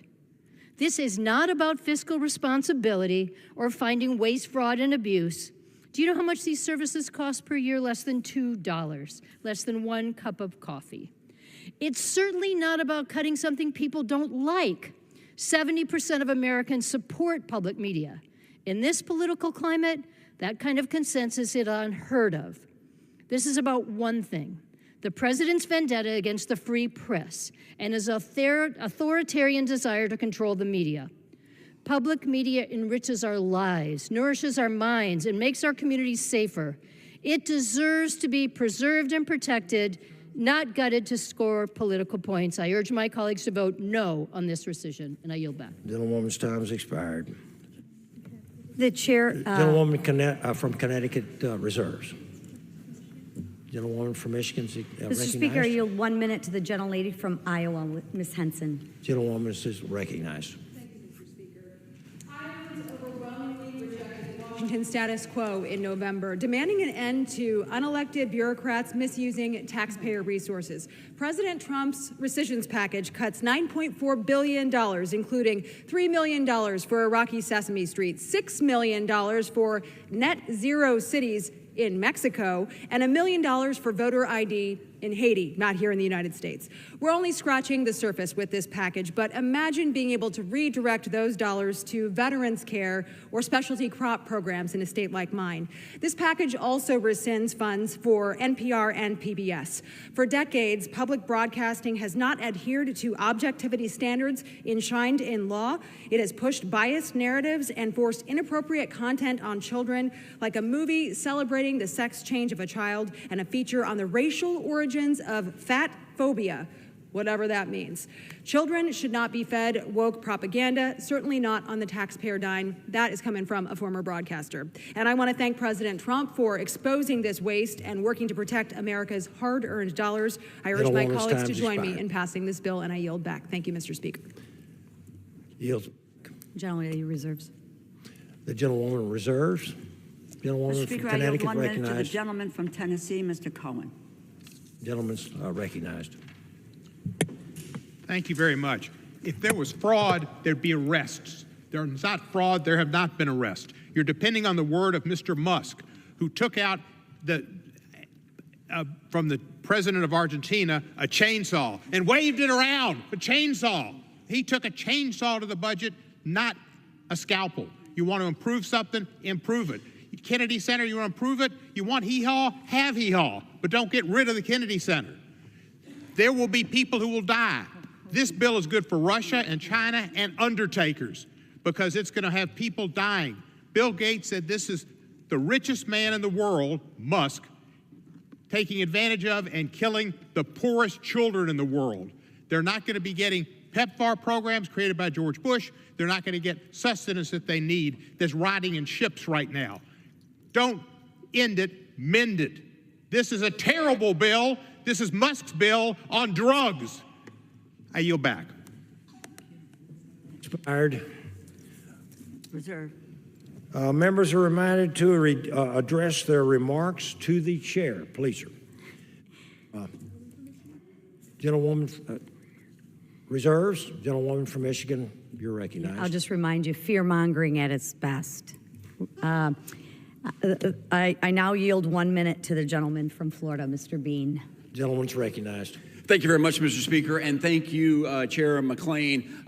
Mr. Speaker, I know there are budget hawks, and I know there are people that care about the deficit, which should be everybody in this room. I know they are getting impatient. They're wondering, when is the House going to finally take action and make the DOGE cuts official? The answer, Mr. Speaker, is today. Today is the day we take the first step in restoring fiscal discipline and getting our nation back on track. H.R. 4, the Rescissions Act of 2025, cuts unnecessary spending and ensure tax dollars are not wasted on reckless foreign aid. No more tax dollars to fund DEI programs in Serbia. No more tax dollars to fund DEI musicals in Ireland. No more tax dollars to fund electric vehicles in Vietnam. Taxpayers, Mr. Speaker, you know, have said enough is enough. I say enough is enough. Let's pass this bill, Mr. Speaker, and let's go get them. I yield back. Gentleman's time's expired. Gentlelady reserves. Gentlelady reserves. Speaker, The gentlelady from Connecticut is I'm sorry. recognized. I yield 1 minute to the gentlewoman from Washington, Ms. Jayapal. Recognized, please. Thank you, Mr. Speaker. This rescissions package is all about going back on the agreements that Republicans just made in March. It's about the fact that Congress had approved this funding before Elon Musk took a literal chainsaw, an illegal chainsaw, to foreign aid and public broadcasting and a whole bunch of other things that Americans care about. And then guess what? The court said no. So now Trump has ordered his minions here in this House to go back on their own agreements and undermine your own authority to appropriate money, all so that they can legitimize his sometimes shadow president, Elon Musk. This is yet another betrayal bill. It slashes USAID funding even more, and the cuts have already killed 300,000 people across the world. It will kill even more. It destroys our global leadership, and it's yet another attack on free speech in our country by slashing money for public TV and broadcasting that are many Americans' only source of news, weather, and children's programming. Vote no on this bill. It is another betrayal. I yield back. Time's expired. Reserves. Gentleman from Michigan. That we can have free speech in America. The government just doesn't need to fund it. But with that, Mr. Speaker, I yield 1 minute to the gentleman from Indiana, Mr. Mesmer. The gentleman's recognized. Thank you, Madam Chairman. Mr. Speaker, I rise today in support of H.R. 4, the Rescissions Act of 2025. For decades, Americans have been waiting for their leadership to deliver on the promise that fiscal responsibility was on its way. Wasteful spending of taxpayer dollars have been overlooked for far too long, and for far too many years, leaders have kicked the can down the road, hoping a future Congress would make the hard decisions required to stop the financial bleeding. As a proud Hoosier, I know that if we are doing our best to live within our means of our family, the government should do no less. Congress must deliver on the promise of safeguarding American taxpayer dollars, and I'm proud to vote today to make this first initial step to eliminate wasteful government spending. The Department of Government Efficiency did our country a great service in lifting the veil on how much fraud, abuse, and terrible waste of taxpayer dollars is truly happening in our government agencies. By passing the Rescissions Act today, I join my colleagues in showing Americans that we hear them and we know that this change must be made. It's high time we work toward getting our fiscal house in order, and this is the first step. I yield back for the remainder of my time. Gentlewoman reserves? I reserve. Okay. Gentlewoman from Mr. Speaker, I yield 5 minutes to the gentleman from New York, the distinguished ranking member of the Foreign Affairs Committee, Mr. Meeks. Gentleman's recognized. I want to thank the ranking member for allowing me to speak. Mr. Speaker, this recessions package isn't about fiscal responsibility. It's about abandoning America's legacy of compassion, ceding global leadership, and turning our back on the most vulnerable. The president's demand to slash $8.3 billion in life-saving foreign assistance is plunging America deep into moral bankruptcy. Because despite what Secretary Rubio and others have falsely claimed, cuts to U.S. foreign assistance have caused unnecessary deaths around the world. And the cuts in this rescissions package, based on outright lies, will cost many more lives. Now, maybe they don't care about lives, but I think we have a moral obligation that we should. And my Republican colleagues should know better. Why? Just months ago, they voted for this funding. They understood, and I believe they understand now, if they would tell the truth, that we all should and all know that foreign assistance is smart policy and a national security imperative. Rescinding these funds now will have a real and immediate consequences. This package cuts $400 million from PEPFAR. These aren't Democratic pet projects, as some would have you believe. PEPFAR was established by President George W. Bush and saved more than 26 million lives while slowing the spread of HIV/AIDS around the world.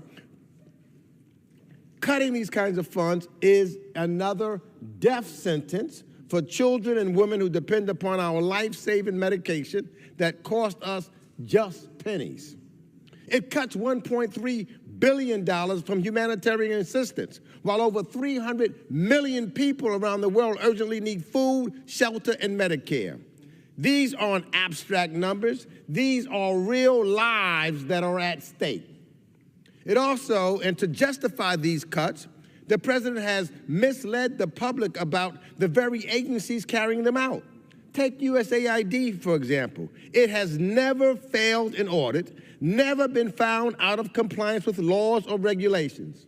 In 2022, it ranked third among 9 federal agencies for evidence-based budgeting and decision-making. Now let's contrast that. Contrast that with the Department of Defense, who's getting more money. The Department of Defense, which has failed its audit 7 years in a row. Failed their audit. So if this was truly about waste, fraud, or abuse, we'd be having a lot different conversation here this afternoon.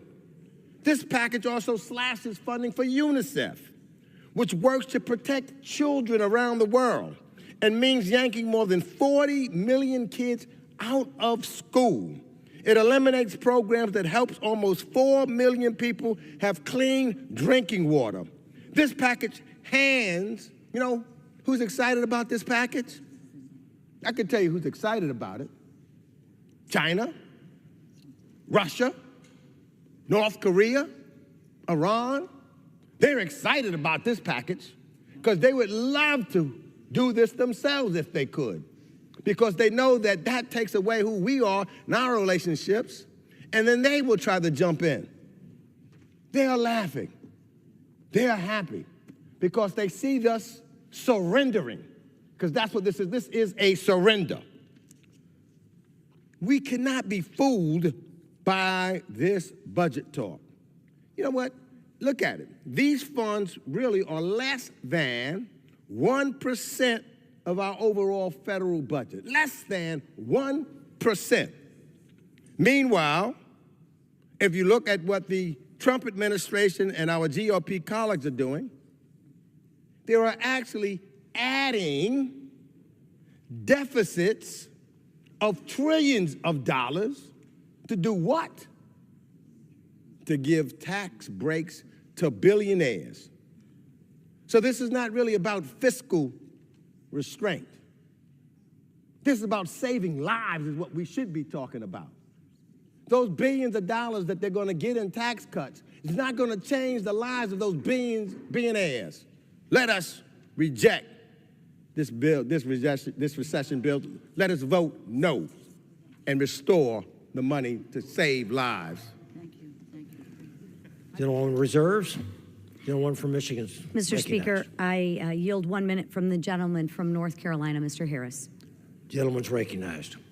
Thank you, Madam Chairman. Mr. Speaker, if we can't unite and say no to exporting transgender ideology abroad, if we can't say no to taxpayer-funded left-wing propaganda, and we can't say no to funding pet projects that put America last, then what is the point of being called a Republican? Mr. Speaker, I rise today to urge my colleagues to defund NPR, PBS, and USAID. For decades, Republicans have campaigned on being fiscal conservatives, but all we have to show for it is a national debt skyrocketing towards $37 trillion. Let me be clear. There is nothing fiscally conservative about forcing taxpayers to fund vegan food promotion in Zambia, voter ID in Haiti. We were sent here to do government differently, and nothing could be a clearer test of our commitment than to pass this rescission package. The time to act is today. If we continue on our track, our grandchildren will be enslaved to a debt that will dwarf our current monstrosity. And Mr. Speaker, with that, I yield back my time. This time's expired. I reserve. Gentlewoman reserves. Mr. Speaker, I yield 3 minutes to the gentlewoman from Massachusetts, the distinguished Democratic whip, Ms. Clark. Gentlewoman's recognized. Thank you, Mr. Speaker. Sunday is Father's Day, and what do dads want? They want a fair shot. They want to know if they work hard, they can provide for their families. But right now, most families in America can't even afford the basics. 60% of families in the richest nation on earth cannot afford the first rung of the American dream. So what are my Republican colleagues doing about that? They voted for a big, ugly bill that makes it even harder to raise a child in America, takes away health care from 16 million Americans, takes food benefits from working parents. They're cutting $500 billion from Medicare, and they're hiking costs of everyday items with their tariffs, all to fund tax breaks for the billionaire class.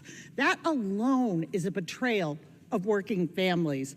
But the GOP is not stopping there. They're not stopping at dismantling people's financial security. Today, they're threatening their physical security. Because when you defund public broadcasting, you are defunding emergency broadcasts. During hurricane season, tornado season, wildfire season. And that's not even enough. They have to take even more. Today, you are also voting to dismantle our national security. There are 3 shields that defend our homeland: defense, diplomacy, and development. When you destroy our capacity to address famine, control disease, and build infrastructure in developing nations, you are ceding our power to our rivals. You are planting the seeds of future wars. A prominent Republican said this week he just couldn't justify these investments. And in this debate, I have heard that this is about putting America first. What are you talking about? You just cut food programs and health care for American families. And here's what you fundamentally don't seem to understand. There is no security for billionaires in this country without security for a hungry child. There's no security for the ultra-rich donors without security for working parents.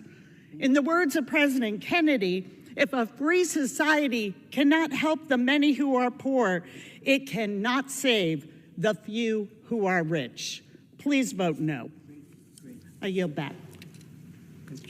This time's expired. Gentlewoman reserves. Gentlewoman's recognized from Michigan. I yield 1 minute to my friend from Ohio, Mr. Jordan. The gentleman's recognized. Thank you, Mr. Speaker. I thank the gentlelady for yielding. This bill is real simple. Don't spend money on stupid things and don't subsidize biased media. I mean, there's all kinds of media that's biased that they can take care of themselves. MSNBC proves that every single day. Think about the NPR, the statement just made about NPR. We had a Uri Berliner, award-winning journalist who worked for NPR for over 20 years, decided NPR had lost its way and did ask a basic question. Basic question. What's the political affiliation for the editors for NPR in the Washington, D.C. area? And guess what he found? 87 editors, political affiliation, 87 Democrats, 0 Republicans. Not 44-43, not 50-37, not Not 60-27, 87-0. This bill simply says, stop subsidizing. They can make money on their own. All the other media outlets do it. And quit spending money, taxpayer money, hard-earned taxpayer money on stupid things. I urge a yes vote. Gentleman's time expired. I reserve. She reserves. Woman from Connecticut, you're recognized. Speaker, I yield 1 minute to the gentleman from New York, the distinguished Democratic leader, Mr. Jeffries. Gentleman's recognized. I thank the distinguished gentlelady from the great state of Connecticut for yielding and for her tremendous leadership in pushing back against this reckless Republican rescissions package.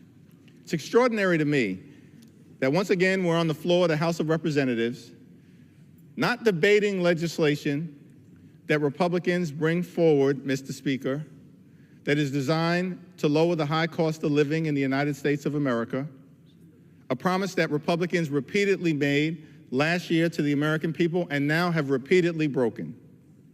Throughout this Congress, not a single bill has been brought to the House floor by my Republican colleagues that addresses the high cost of living in the United States of America. Not a single bill. House Republicans and President Trump promised that costs were going to go down in the United States of America. In fact, they said costs were going to go down on day one. But we know that costs haven't gone down in this great country, Mr. Speaker. Costs have gone up. And America is too expensive. Housing costs are too high. Grocery costs are too high. Utility costs are too high. Child care costs are too high. Insurance costs are too high. America is too expensive. And Republicans have decided that in the face of this affordability crisis in the United States of America,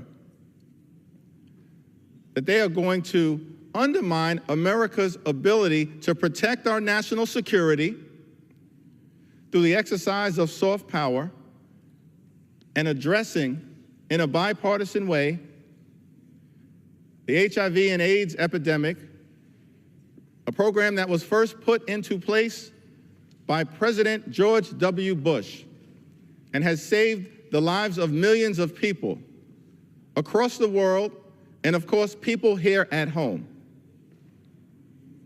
by fighting against this epidemic.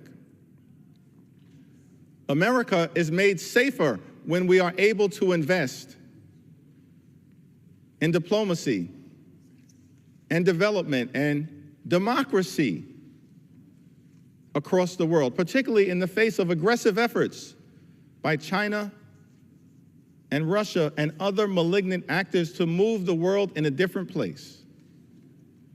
So this reckless Republican rescissions package will undermine America's national security, undermine public health here in this country and across the world. And it actually represents an attack on children. This is extraordinary to me. We're on the floor of the House of Representatives, not debating legislation that is designed to make this country and our economy more affordable, but actually debating legislation that targets Elmo and Big Bird and Daniel Tiger and Sesame Street. That's what we're doing by going after public broadcasting in the United States of America. Sesame Street has a letter of the day. I believe the letter of the day today is C. How appropriate. Because this Republican bill is cruel and it cuts children's programming all across the country. How can this be? That your priority right now as Republicans do nothing on the economy, nothing to make life more affordable, nothing to address the high cost of living. Instead, Republicans are attacking Elmo and Sesame Street and Big Bird and Daniel Tiger. Your priorities are all wrong.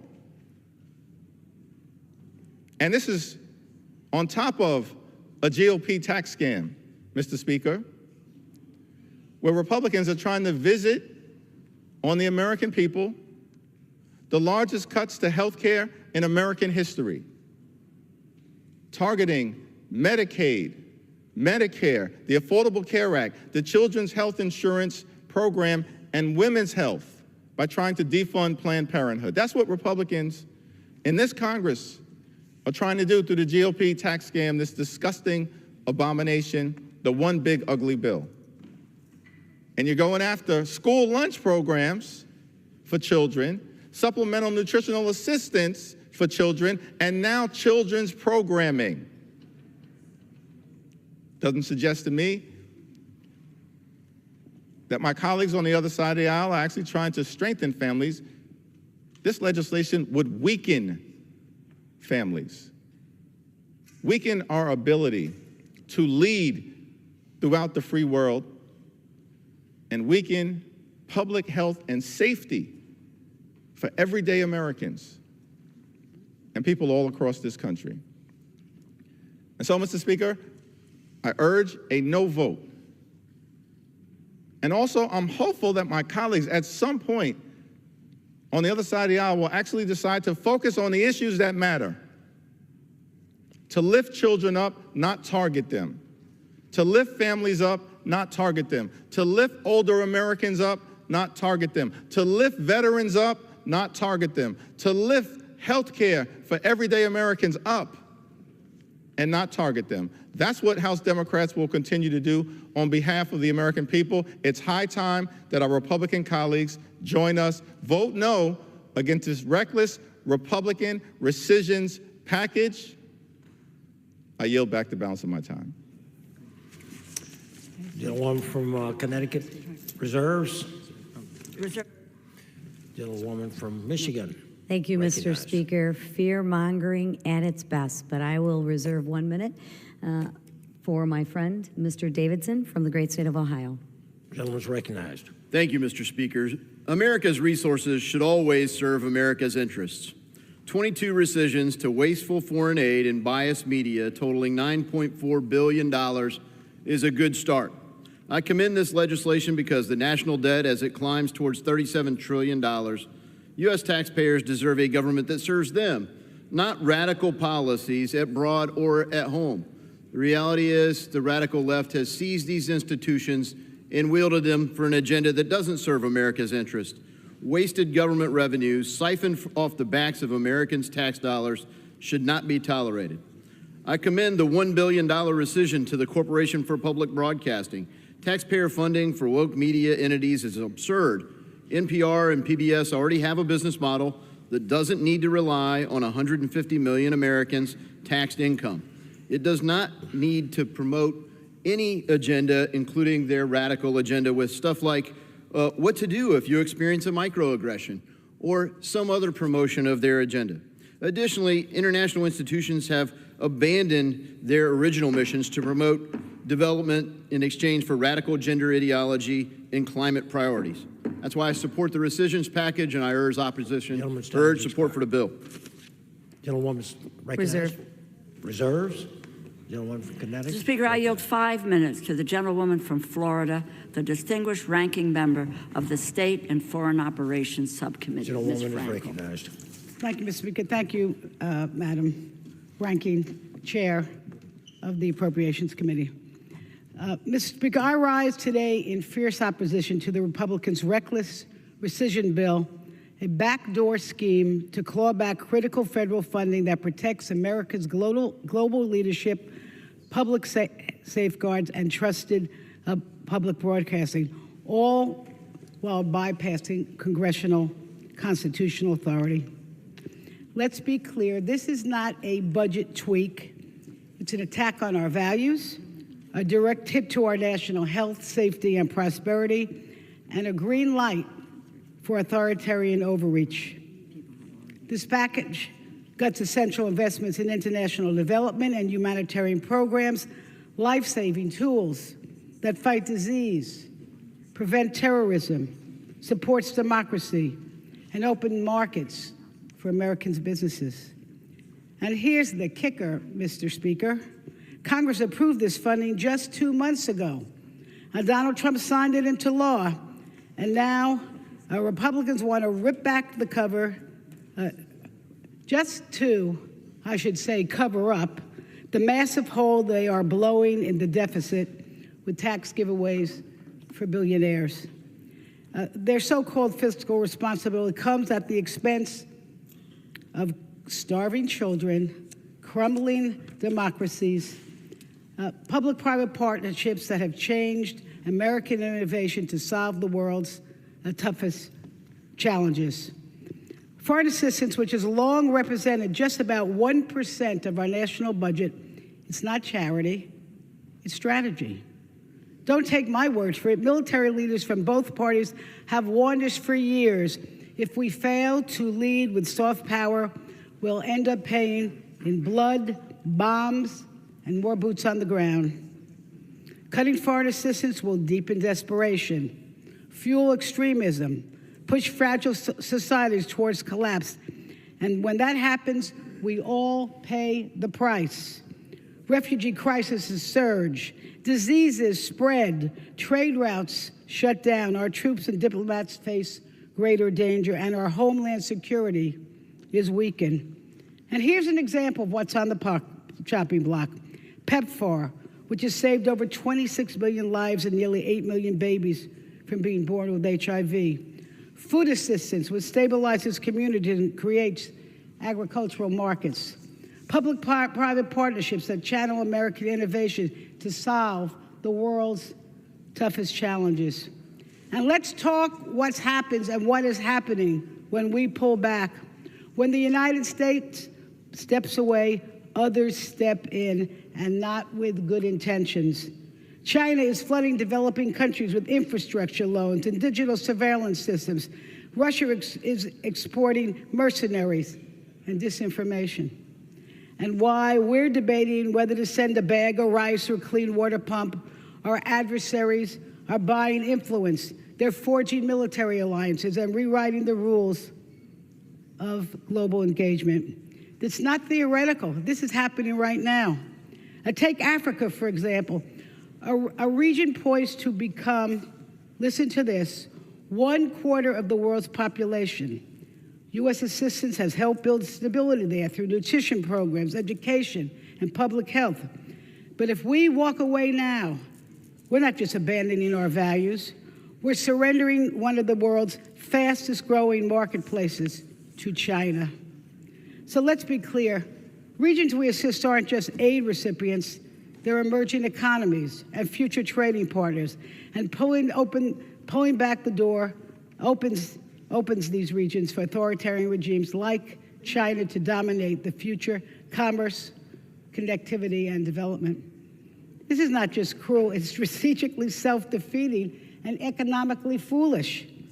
Make no mistake, this precision package is Project 2025 in action, dismantling our institutions, silencing our oversight, and handing U.S. global leadership over to the dictators on a silver platter, leaving us alone in the world.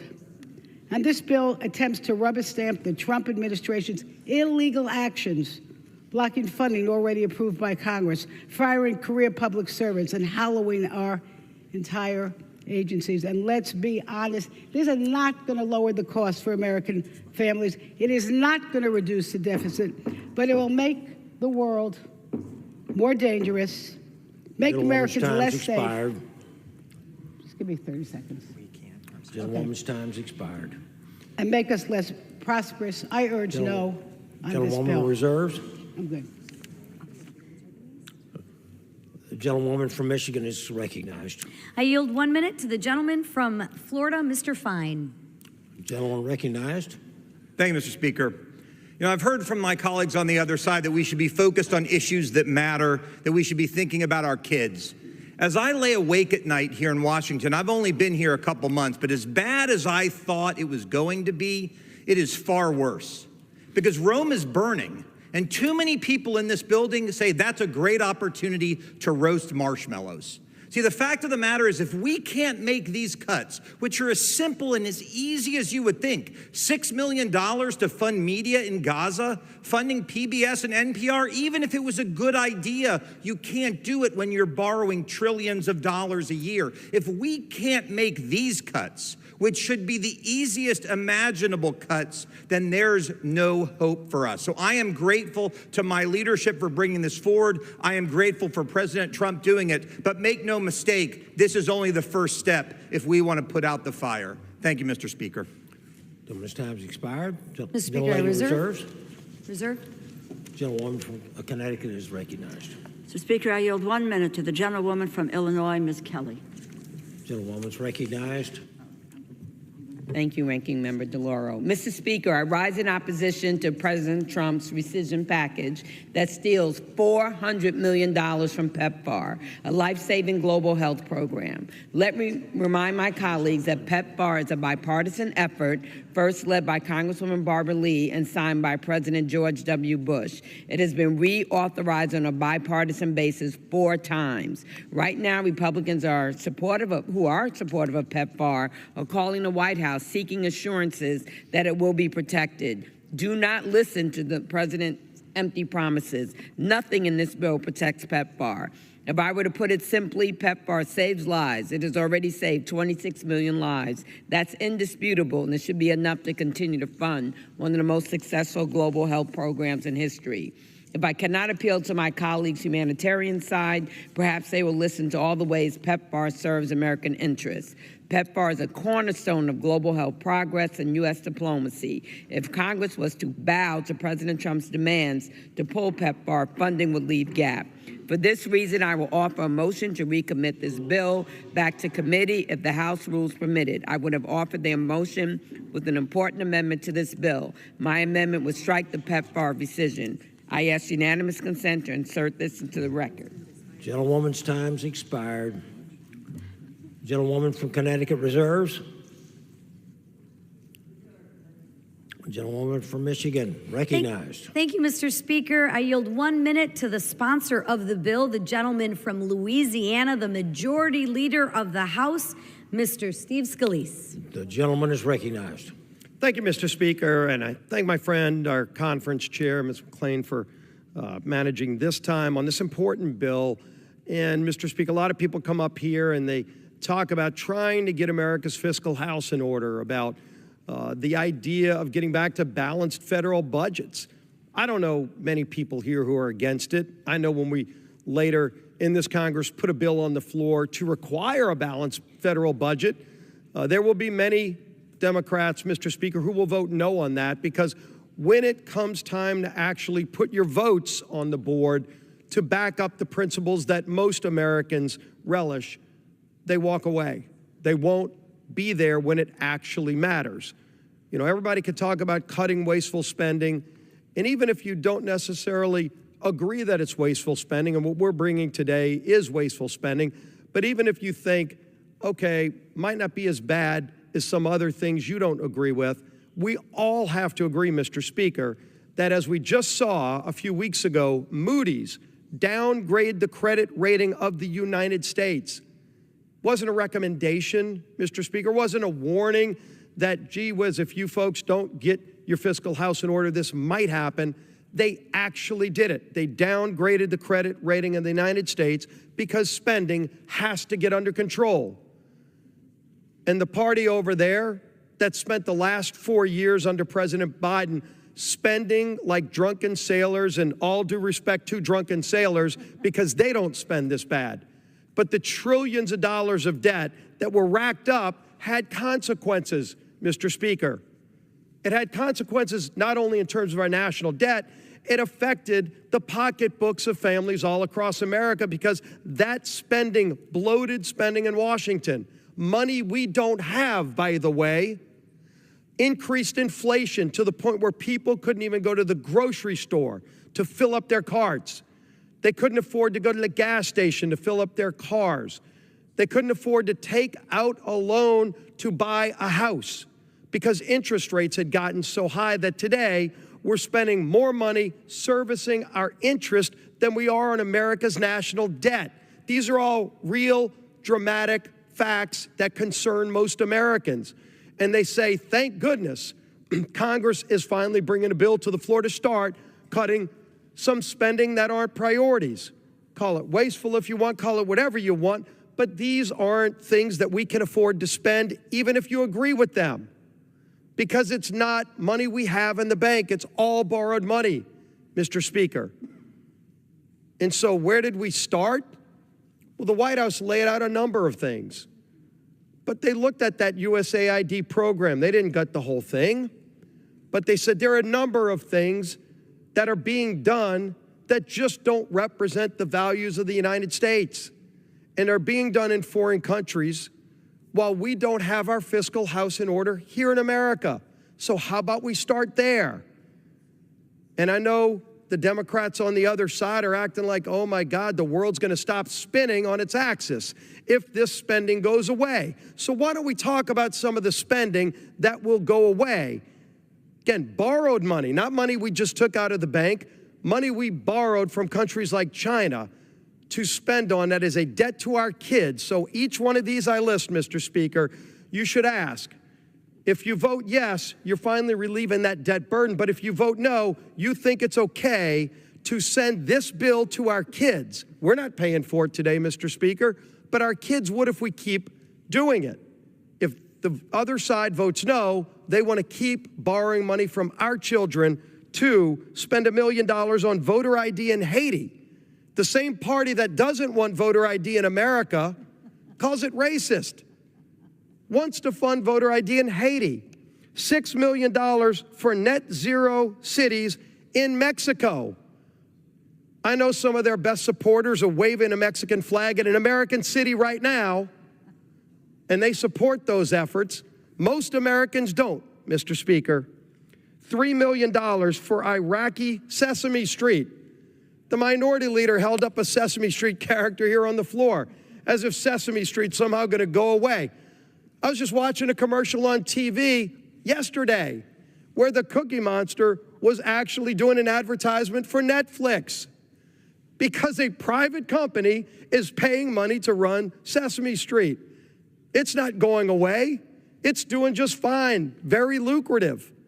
What will go away is some of the far left radical views that are being espoused. You can, by the way, when this goes away at NPR, you can still turn on about 6 or 7 other channels and get the same far left radical views, but they're all going to be private companies, Mr. Speaker, not taxpayer funded entities.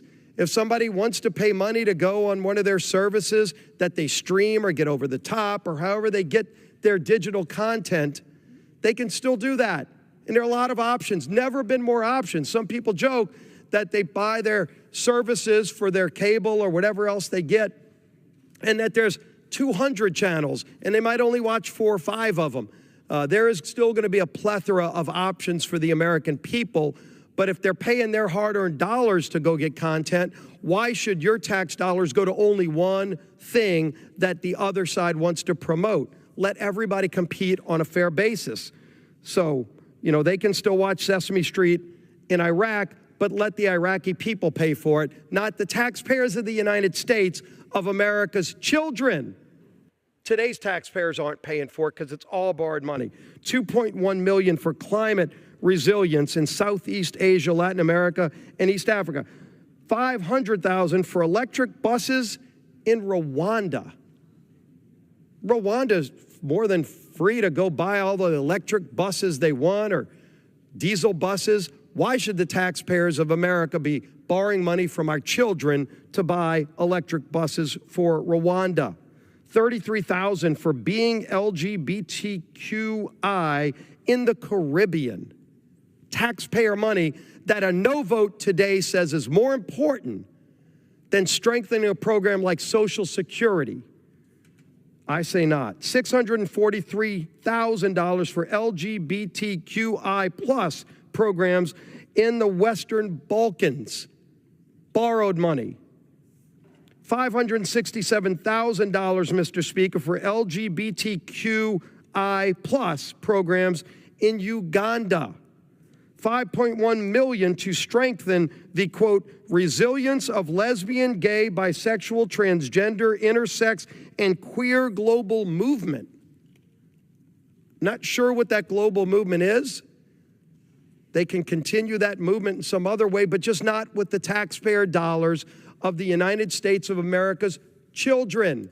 Again, there's no bank account that $5.1 million came out of. It's all borrowed money that a no vote says is more important than strengthening Social Security. $135 million in contributions to the World Health Organization, which we all saw during COVID was the mouthpiece for the Chinese Communist Party. I would imagine if we stop this $135 million funding, the CCP may pick it up because they were regurgitating their talking points during COVID. So at some point, Mr. Speaker, the question we've all got to answer is, number one, do you believe in fiscal responsibility? And maybe some people have other priorities than these they'd like to defund. But if you think these are all things that are worth borrowing money from our children to fund, then that's what the no vote represents. If you think it's time we start somewhere, and here's the place to start, not to finish, just the beginning, to finally start getting control over spending and respecting those families who are working hard, who are working 2 shifts at the diner to pay taxes on tips that will soon go away if our one big beautiful bill passes. Or somebody who's working overtime because you want to send your kid to college and you find out this is where your taxpayer dollars are going and you're disgusted and say, when will somebody do something about it? Today's the day to do something about it. Talk is cheap. Put the action on the floor. Let's finally get control over spending in a small way, start a bigger picture towards a balanced budget, but it starts here. Vote yes, get this done, and let's keep moving forward to strengthen this great country. With that, I urge a yes vote and yield back, Mr. Speaker. Gentlewoman from Speaker, Michigan is recognized. Reserved. She reserves. Gentlewoman from Connecticut. Speaker, I yield 1 minute to the gentleman from Texas, Mr. Doggett. Gentleman is recognized. Where lies are king, the truth is the enemy. Institutions that spread knowledge are defamed as enemies of the people. NPR and PBS are targeted here today precisely because they are so good at delivering the truth. Like millions, I tune in to both of them daily. Trump tweets radical left monsters that so badly hurt our country. What hurts Trump are facts when he demands flattery. This attempt to quash thorough, objective NPR and PBS reporting is a sign of Trump's weakness, of his drive toward tyranny. Trump doesn't want a country of engaged, informed Americans. He prefers those who salute on command, like for his North Korean-style, taxpayer-funded, wasteful $45 million birthday bash this Saturday. Reject these dangerous DOGE cuts and defend the right of the American people to know. I yield back. Members are reminded to refrain from engaging in personalities toward the president. Gentlewoman from Connecticut reserves. Reserve. Gentleman from Michigan is recognized. Gentleman from California, Mr. McClintock. Mr. Speaker, this is the first of what needs to be many rescission bills stopping the waste of public funds. The absurd expenditures the majority leader just listed speak volumes about the scandalous corruption and carelessness of a bloated government. Every dollar comes from working American families struggling to pay both their bills and their taxes. Now, this waste is enabled by 2 classes of expenditures that we should forswear forever. One is grants, cash handouts to political favorites with little accountability or oversight, whether directly or through agencies like USAID. The other is subsidies that replace the judgment of consumers with that of politicians, distorting the flow of capital from its highest and best use. As we express our outrage at this waste and take this first step to claw it back, let us remember that Congress approved all of it, and it's time that we repented before we bankrupt our country. I yield back. Gentleman from Michigan reserves. Reserve, Mr. Speaker. Gentleman from Connecticut is recognized. Mr. Speaker, I yield 1 minute to the gentleman from Virginia, Mr. Byer. Gentleman is recognized. Thank you, Mr. Speaker. Mr. Speaker, people will die. And that's not hyperbole, it's reality. When you cut PEPFAR, which is the signature program of President George W. Bush, created to eradicate the AIDS epidemic, people will die.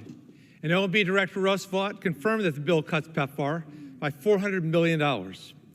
When you cut funding to family planning programs, tens of millions will be denied modern contraceptives, resulting in millions of unintended pregnancies, tens of thousands of preventable pregnancy-related deaths.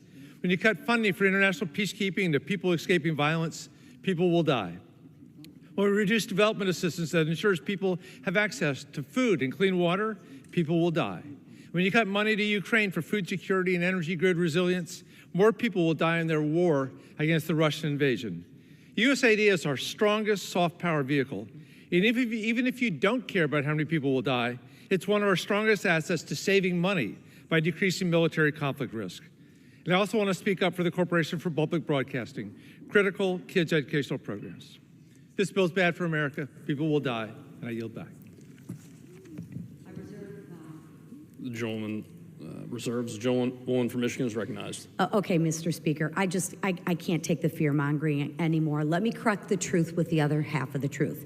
We're talking about PEPFAR, $4.4 billion, and we're talking about cutting less than 1% from that whole entire program. We're not saying that you have to cut AIDS. Perhaps let me tell you what other programs we could cut for the American people. You're saying that people are going to die because you want to cut the funding. We're not saying that, so how about we do this? How about we cut $3 million for circumcisions, vasectomies, and condoms in Zambia? How about that? How about we cut $5.1 million that is used to strengthen the resilience of lesbian, gay, bisexual, transgender, intersex, and queer global movements? I got an idea. How about we, instead of spending it there, how about we spend that money and invest in the American healthcare? I could go on, but this fear-mongering has absolutely got to stop. With that, I'm going to yield 1 minute to my friend, Mr. Smucker. Members are reminded to address their remarks to the chair. The gentleman is recognized.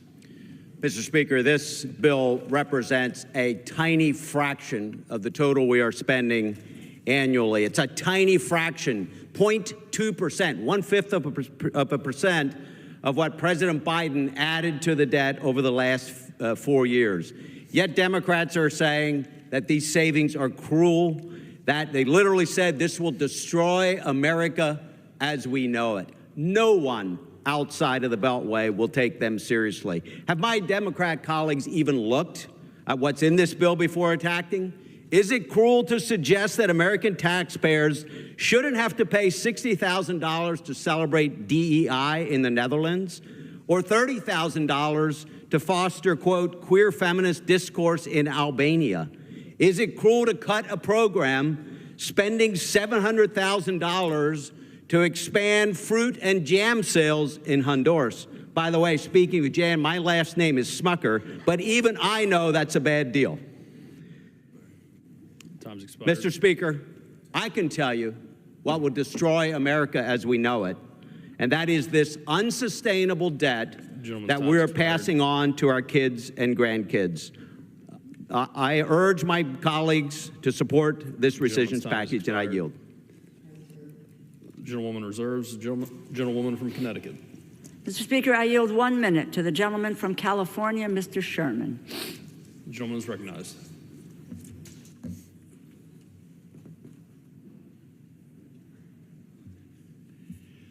Last month, Secretary Rubio responded to me and said no one had died as a result of the gutting of USAID. But Boston University School of Public Health shows us that 300,000 people have died already because they were cut off from food and medicine for tuberculosis, AIDS, and malaria. And the Center for Global Development says that 3.3 million preventable deaths will occur because of the gutting of USAID. But they won't just die there, Americans will die too. Because when malaria, tuberculosis, and AIDS infect anyone in the world, those diseases replicate, they mutate, and they migrate back here in more virulent forms. Evan Anzu, a 5-year-old boy, was cut off from his HIV medications in February and died. He is the first to die at the hands of Elon Musk and Donald Trump. Mr. Speaker, I ask that we rise. I ask unanimous consent that we observe a full minute of silence in the memory of this child victim. I ask unanimous consent.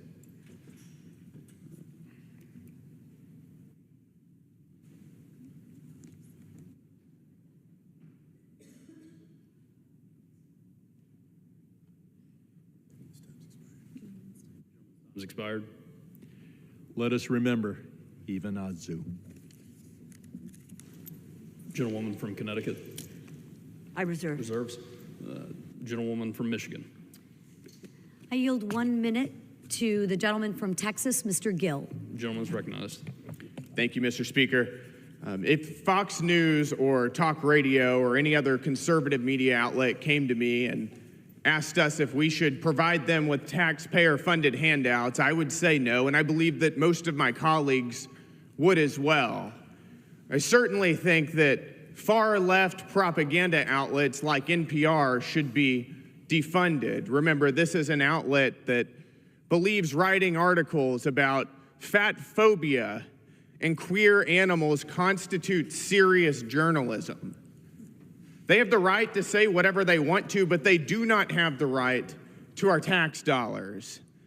And to my colleagues who say that this is only a small part of our budget, I would ask them, what outside of border security and national defense would they like to cut from our budget?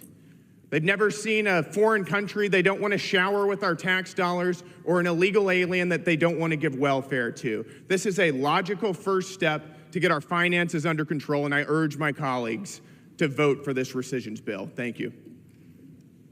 I reserve. Gentleman from Michigan reserves. The gentleman from Connecticut is recognized. Mr. Speaker, I yield 1 minute to the gentleman from Rhode Island, Mr. Magaziner. Gentleman from Rhode Island is recognized. Mr. Speaker, more than any other day I have been in Congress, the cruelty of the Trump administration and the Republican majority is on display. They are asking us to rubber stamp Elon Musk's cuts to PEPFAR, which saves millions of lives treating people with HIV, funding for clean water, funding to fight malaria, fighting to help people starving from famine. And Donald Trump and Republicans are doing this at the same time they're giving trillions of tax cuts to the rich. And while they're at it, they're also cutting educational programming for children like PBS. Why are they doing this? Not to reduce the deficit, because this $9 billion is a fraction of the tax cuts they are trying to pass for billionaires. This is the richest people in the world taking food and medicine away from the poorest children in the world. I have news for Elon Musk and Donald Trump and the billionaires. No matter how much money you have, no matter how many poor people you take food and medicine away from, it will not fill that hole inside of you. To my colleagues from the House, history will judge us today. You have a chance to be heroes. Vote no. Gentlewoman from Connecticut yields. The gentleman from Michigan is recognized. I reserve. Mr. Speaker. Reserve, sorry. Thank you. Mr. Speaker, I yield 1 minute to the gentleman from North Carolina, Mr. McDowell. Gentleman from North Carolina is recognized. Mr. Speaker, today we do what lifelong bureaucrats in this town fear most. We cut their funding. For far too long, Washington bureaucrats have taken advantage of the American taxpayer, sending their hard-earned money to fund the corrupt foreign aid complex and pushing government funding for educational programs that groom our children. That stops today. The Rescissions Act of 2025 is not just a bill, it's a part of a much larger course correction. This bill rips back over $9 billion from the clutches of globalist NGOs, projects that fund radical gender ideology and the Green New Scam. The great people of North Carolina didn't send me here to manage decline. They sent me here to help President Trump usher in the new golden age. So let the left scream. Let the media moan and groan. But today, we are putting Americans first and looking out for their hard-earned tax dollars. I urge a yes vote and yield back. Mr. Speaker, I reserve. Gentlewoman from Michigan reserves. The gentleman from Connecticut is recognized. Mr. Speaker, I yield 1 minute to the gentlewoman from California, Ms. Kamla Gerdove. Gentlewoman from California is recognized. Mr. Speaker, I rise in strong opposition to this package. It is embarrassing. It is trifling. This is a funding package that Republicans actually agreed to and voted on last Congress when they were in the majority. Republicans must be missing Biden now because they actually had more influence under him than under Trump. Now Republicans are going back on their own agreement and giving up their own power with this package. The real question is, why show up here if you have an orange daddy doing your work for you? This vote actually puts every Republican on record as supporting Elon's attack on democracy when even Steve Bannon said that Elon and Doge found no waste. With this package, Republicans are one step closer to a country that looks more like the adversaries we profess to oppose. Americans will be left to clean up this mess, and we will have zero standing in the international community, and we will have zero claim to global leadership while you all have killed off Elmo. I urge my colleagues to vote no on this trash, and I yield back. I reserve.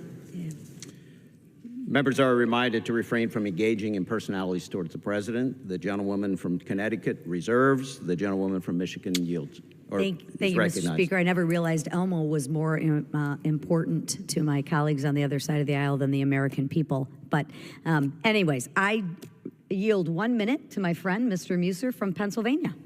The gentleman from Pennsylvania is recognized for 1 minute. Thank you, Mr. Speaker. I thank Chairwoman McClain for her leadership. Mr. Speaker, during President Trump's first term, we had pro-growth policies, pro-growth economy, and tax revenues growth. Then, even after COVID, the Biden administration accelerated the deficit with unchecked spending, caused the deficit to double, which increased service on the debt from $400 billion in 2019 to nearly $1 trillion last year. That's why this package takes steps to rein in irresponsible agencies. Some have been taken over by ideologues doing things that are simply not in the interest of the American people. Maybe USAID has done some good things, but they've also done many things that were totally inappropriate. Agencies like this need to be defunded or reformed. The American people aren't going to put up with it anymore. To that end, why is the government still funding public television and radio when most people have hundreds of channels to get their news and information from? And these stations are some of the most partisan stations out there. Can you imagine, if it was stated earlier, if a conservative station was funded, the left would have screamed, vilified, and exterminated it a long while ago. Mr. Speaker, let's pass this rescissions package and codify President Trump's spending reductions into law and save our country along the way. I yield back. I reserve. The gentlewoman from Michigan reserves. The gentlewoman from Connecticut is recognized and has 30 seconds remaining. I reserve. Gentlewoman from Connecticut reserves. The gentlewoman from Michigan is recognized.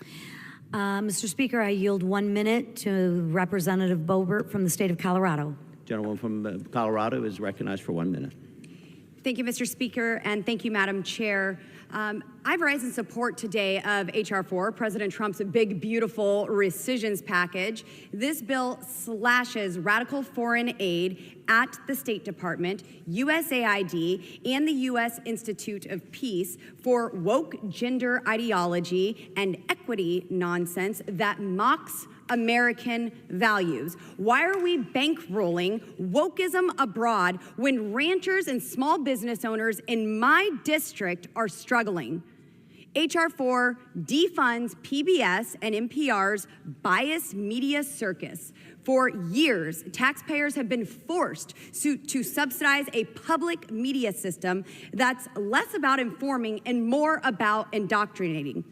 To my friends across the aisle, I know you love your globalist pet projects, but the American people are fed up. The voters that sent us here are watching, and they're done seeing their dollars shipped overseas and funneled into biased media. H.R. 4 is a victory for taxpayers, and I urge its adoption. I yield. Mr. Speaker, I reserve. Gentlewoman from Michigan reserves. Members are reminded to address their remarks to the chair. The gentlewoman from Connecticut is recognized. I reserve.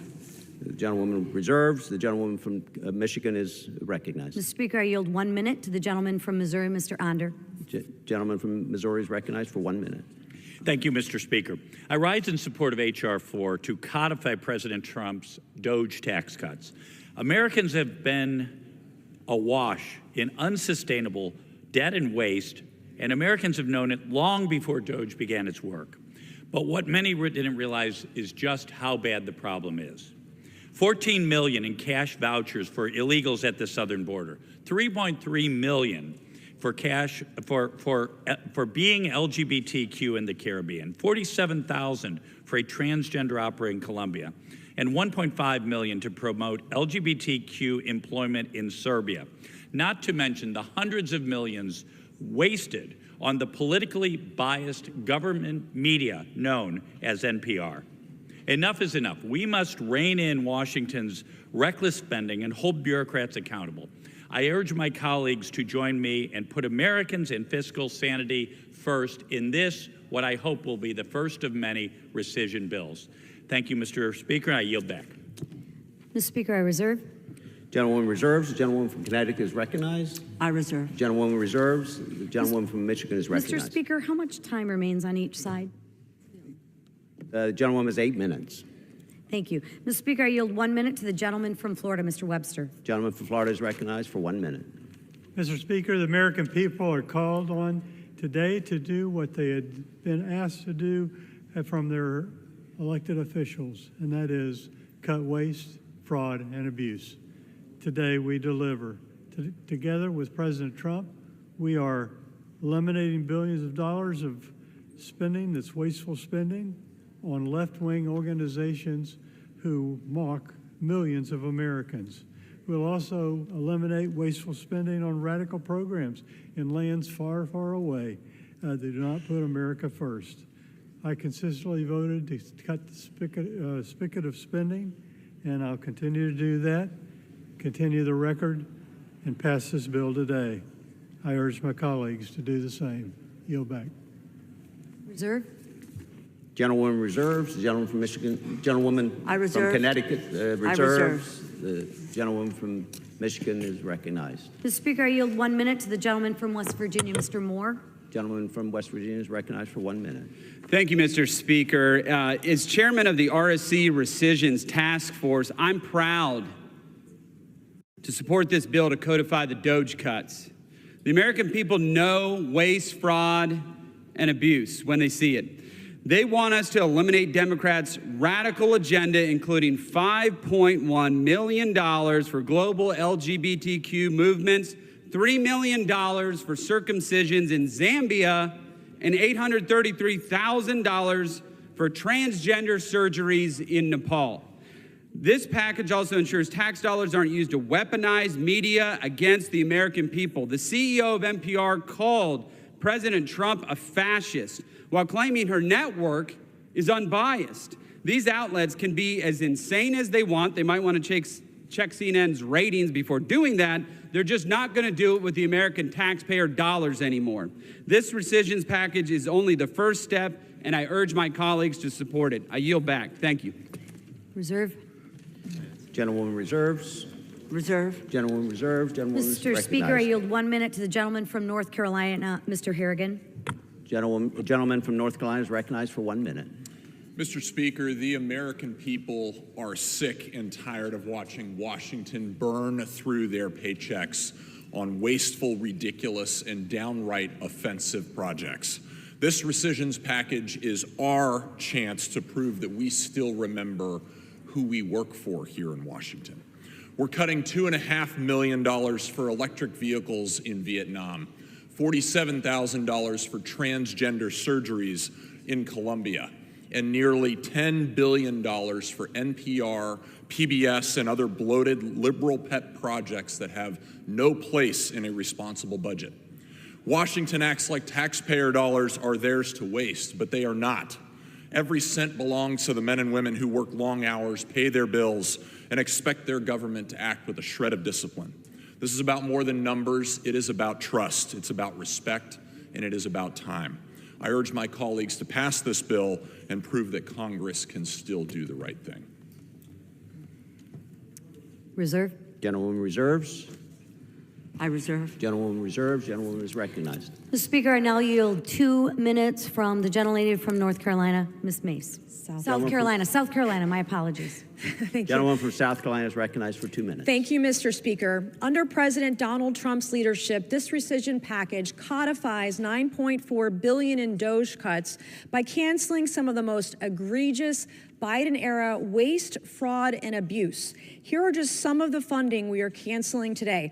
$4 million for sedentary migrants in Colombia. $3 million for circumcision, vasectomies, and condoms in Zambia. $5.1 million to strengthen the resilience of lesbian, gay, bisexual, transgender, intersex, and queer global movements. $3 million for Iraqi Sesame Street.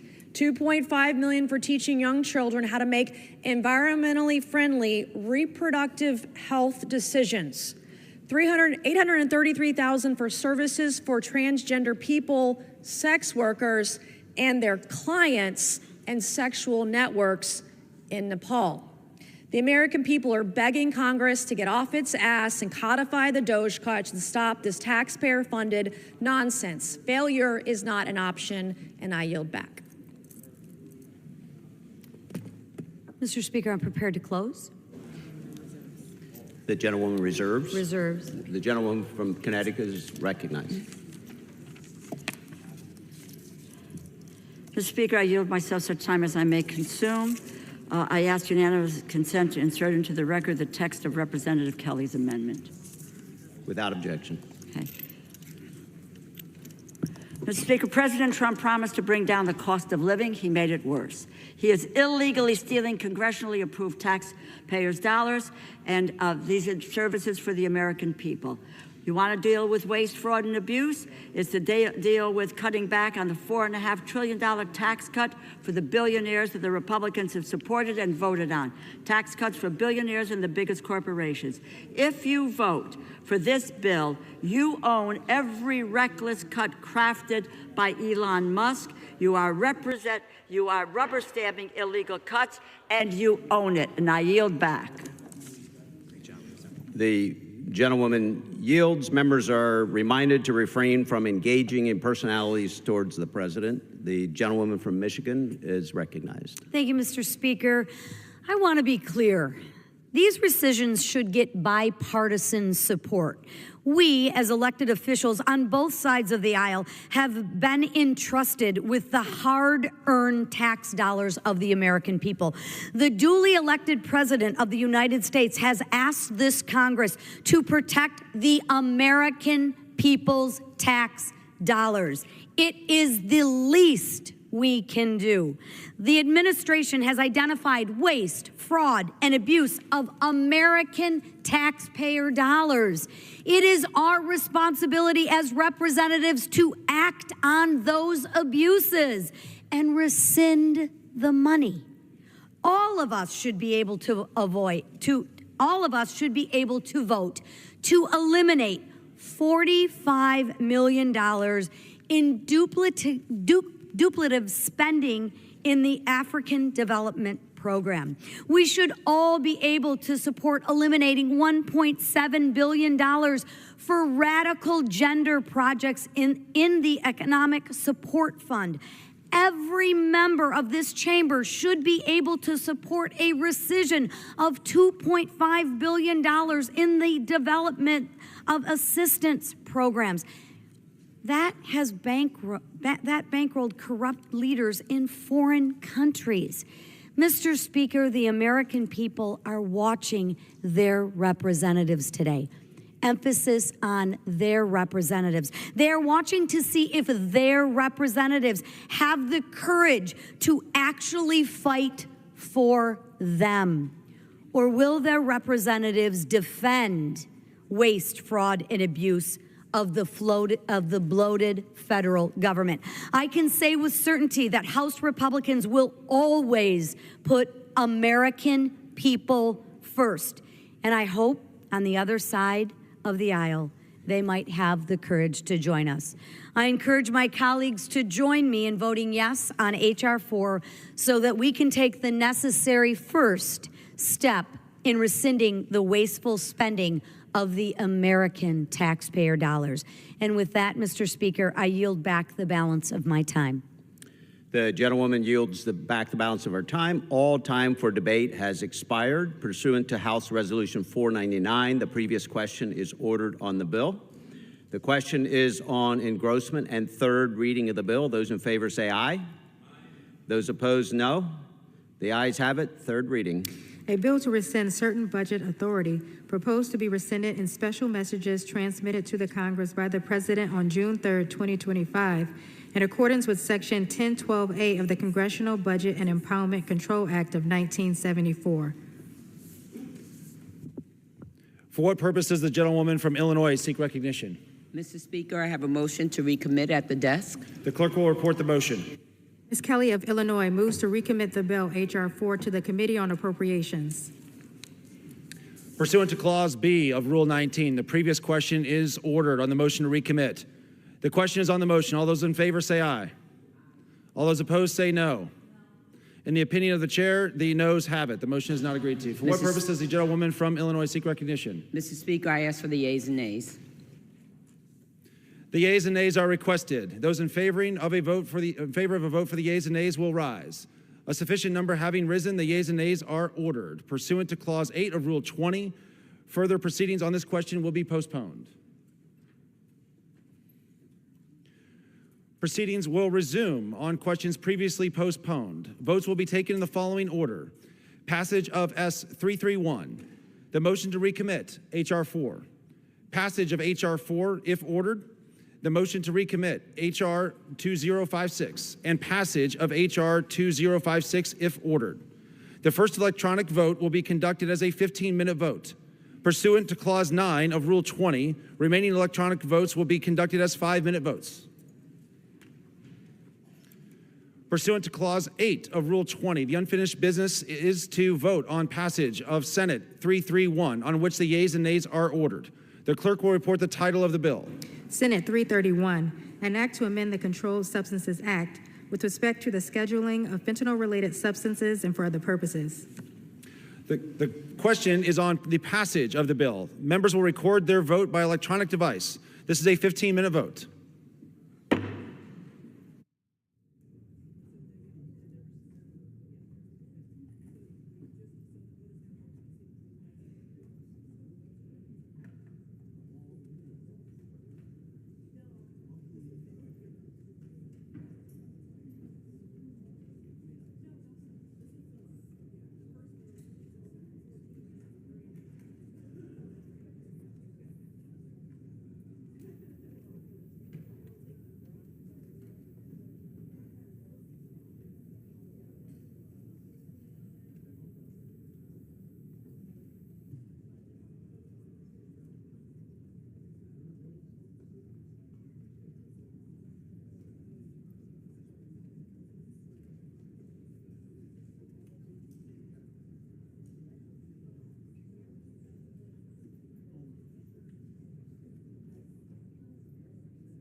this vote, the yeas are 321 and the nays are 104.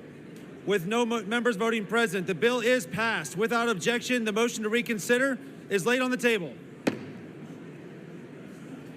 Pursuant to Clause 8 of Rule 20, the unfinished business is the question on agreeing to the motion to recommit on H.R. 4, offered by the gentlewoman from Illinois, Ms. Kelly, on which the yeas and nays are ordered. The clerk will designate the motion. Motion to recommit H.R. 4, offered by Ms. Kelly of Illinois. The question is on agreeing to the motion to recommit. Members will record their votes by electronic device. This is a 5-minute vote.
On this vote, the yeas are 208 and the nays are 218.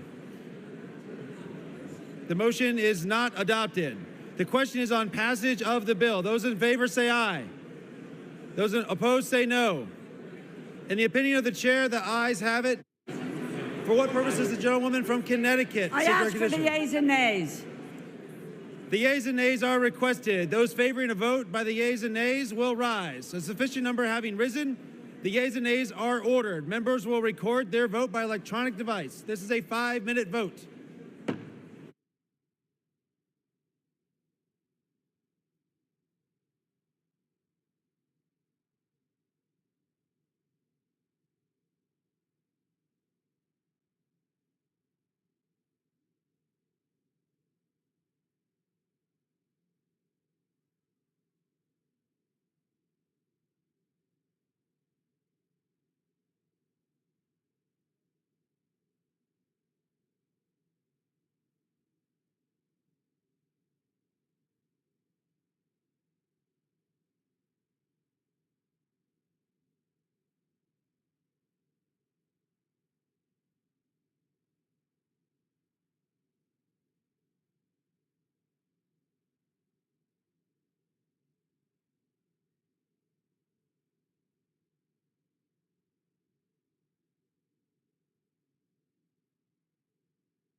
On this vote, the yeas are 214, the nays are 212. The bill is passed. Without objection, the motion to reconsider is laid on the table.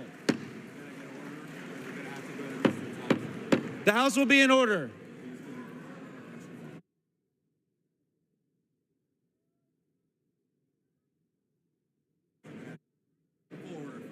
The House will be in order. The House will be in order. For what purpose does the gentleman from California seek recognition? Parliamentary inquiry. As a combat veteran, I want to know what this House is going to do. But because a senior senator was attacked, illegally attacked, and drugged to the ground. Mr. Speaker, I move that the House now be adjourned. The question is on the motion to adjourn. All those in favor say aye. All those opposed say no. In the opinion of the chair, the noes have it. For what purpose does the gentleman from California seek recognition? Ask for a roll call vote. A recorded vote is requested. Those favoring a recorded vote will rise. A sufficient number having risen, a recorded vote is ordered. Members will record their votes by electronic device. This is a 5-minute vote.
On this vote, the yeas are 206 and the nays are 218. The motion is not adopted.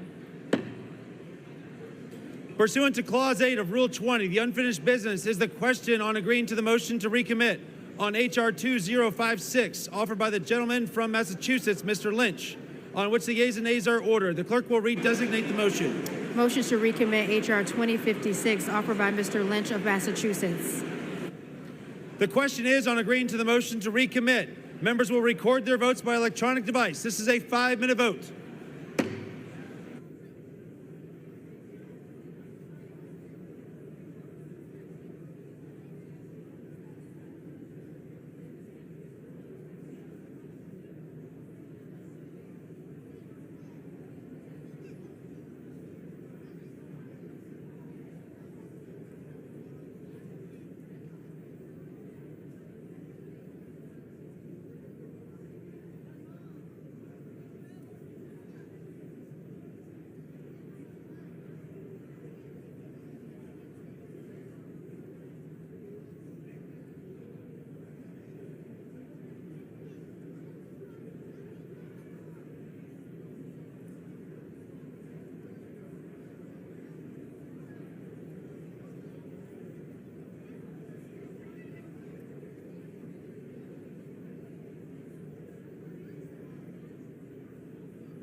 On this vote, the yeas are 205 and the nays are 215. The motion is not adopted. The question is on passage of the bill. Those in favor say aye. Those opposed say no. In the opinion of the chair, the ayes have it. Yes. For what purpose does the member from Massachusetts seek recognition? I ask for the call of the yeas and nays. The yeas and nays are requested. Those favoring a vote by the yeas and nays will rise. A sufficient number having risen, the yeas and nays are ordered. Members will record their vote by electronic device. This is a 5-minute vote.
Vote. The yeas are 224 and the nays are 194. The bill is passed. Without objection, the motion to reconsider is laid on the table. The House of Communication. The Speaker's Rooms, Washington, D.C., June 12, 2025. I hereby designate the period from Thursday, June 12, 2025 through Sunday, June 22, 2025 as a district work period under Clause 13 of Rule 1. Signed sincerely, Mike Johnson, Speaker of the House of Representatives.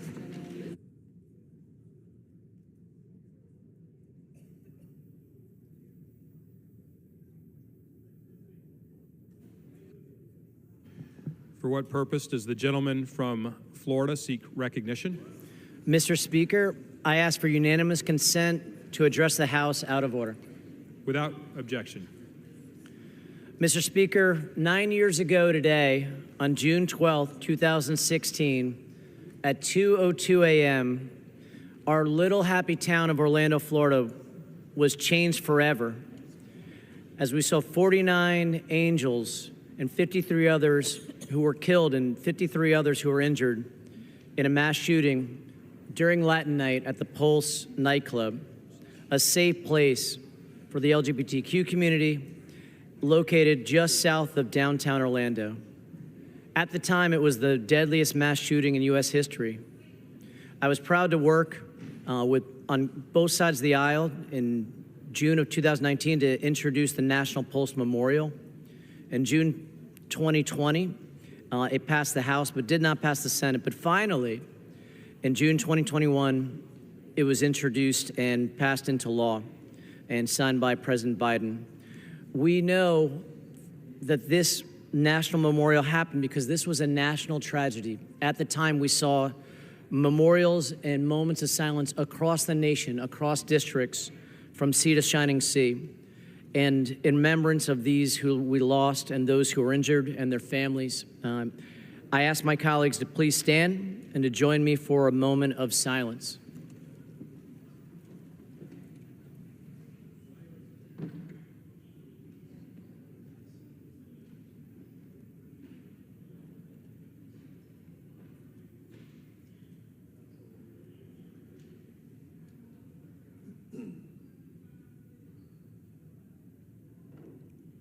Mr. Speaker, I yield back.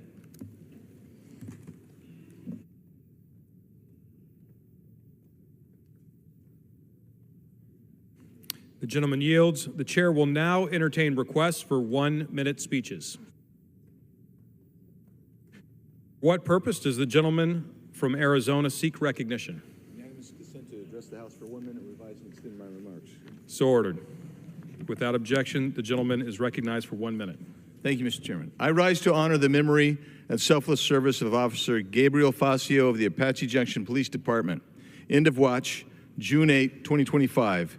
Gabriel was wounded in the line of duty on June 2, 2025, while attempting to apprehend a suspect who was brandishing a weapon and waving it at motorists and residents. Gabriel and his fellow officers bravely responded to the call and pursued the suspect further south. After using all available means to bring in the suspect without incident, their commands were not obeyed and the suspect could not be brought down with less lethal tools. The suspect fired his weapon at Gabriel and his fellow officers, who returned fire. Sadly, in the exchange, Gabriel was struck in the face before the suspect was hit and taken into custody. Gabriel fought valiantly, but could not overcome the wounds he sustained. 6 days later, he passed away at only 46 years old, surrounded by his family and fellow officers. We honor his sacrifice as the first Apache Junction police officer to be killed in the line of duty. He was beloved by his fellow officers and his dear family, with whom we mourn.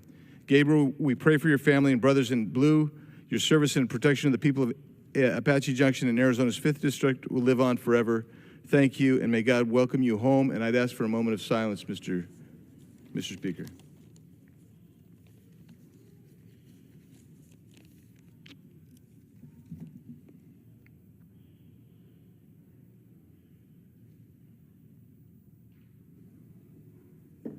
Thank you. For what purpose does the gentlewoman from Pennsylvania seek recognition? Mr. Speaker, I ask to address the House for 1 minute and to revise and extend my remarks. Without objection, the gentlewoman is recognized for 1 minute.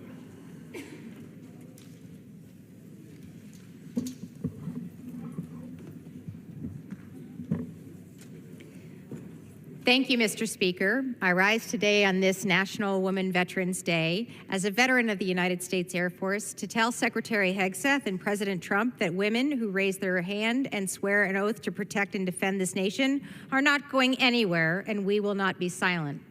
From the earliest days of our nation, women have always served, both officially and unofficially, facing off against America's enemies. And today, women make up nearly 18% of the active duty force and 22% of our National Guard and Reserve. Studies prove that their service improves innovation and mission outcomes, making our military stronger, smarter, and more prepared to face the challenges of modern warfare.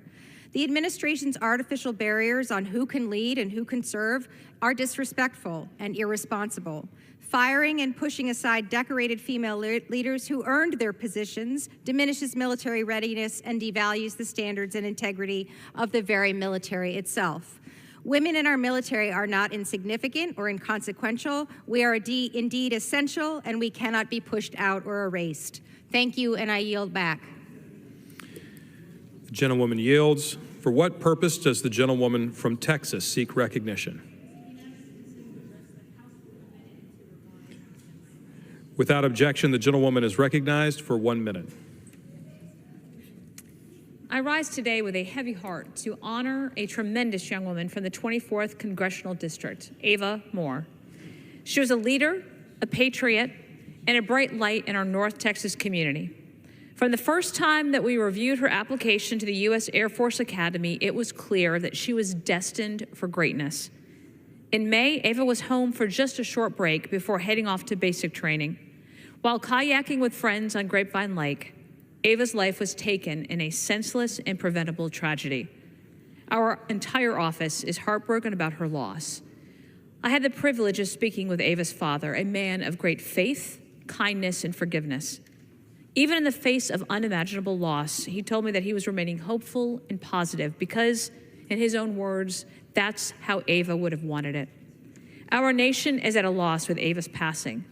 May we honor her by remembering the incredible woman that she was, and may God bring peace to her family, knowing that her legacy and her example will last with all of us.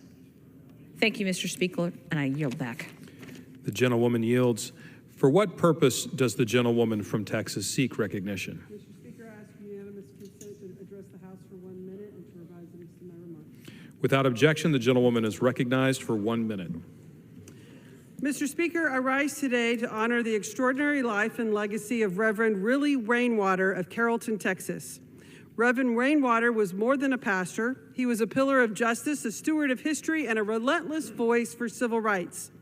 From preserving the Carrollton Black Cemetery to organizing the city's annual Martin Luther King Day Junior Day Parade for more than 25 years, he brought our community together in the spirit of equity and remembrance. His work wasn't just in the pulpit, it was in the streets, in our schools, in our city hall meetings, and in the daily struggle to make North Texas more just and united. Reverend Rainwater now joins his beloved wife, Juanita, with whom he shared a life of faith, service, and community leadership. Together, they made North Texas better. Today, we remember a man whose faith was inseparable from action, whose love for his neighbors left an imprint on our institutions, and whose memory is a blessing to us all. May we continue to carry his torch forward, and I yield back. The gentlewoman yields. For what purpose does the gentleman from Pennsylvania seek recognition? Mr. Speaker, I request unanimous consent to address the House for 1 minute and to revise and extend my remarks. Without objection, the gentleman is recognized for 1 minute. Thank you, Mr. Speaker. I rise today to recognize two exceptional students from the greater Lehigh Valley, Adam Wyatt and Rhea Gandorda, recipients of the 2025 Congressional Award Gold Medal, the highest honor Congress can bestow upon a civilian youth. Adam, a student at Nazareth Area High School and an Eagle Scout, has used the program to build leadership skills, service, and discipline. From studying Russian and leading his family on a 19-day European tour to interviewing local veterans, He's taken on challenges that show real initiative and follow through.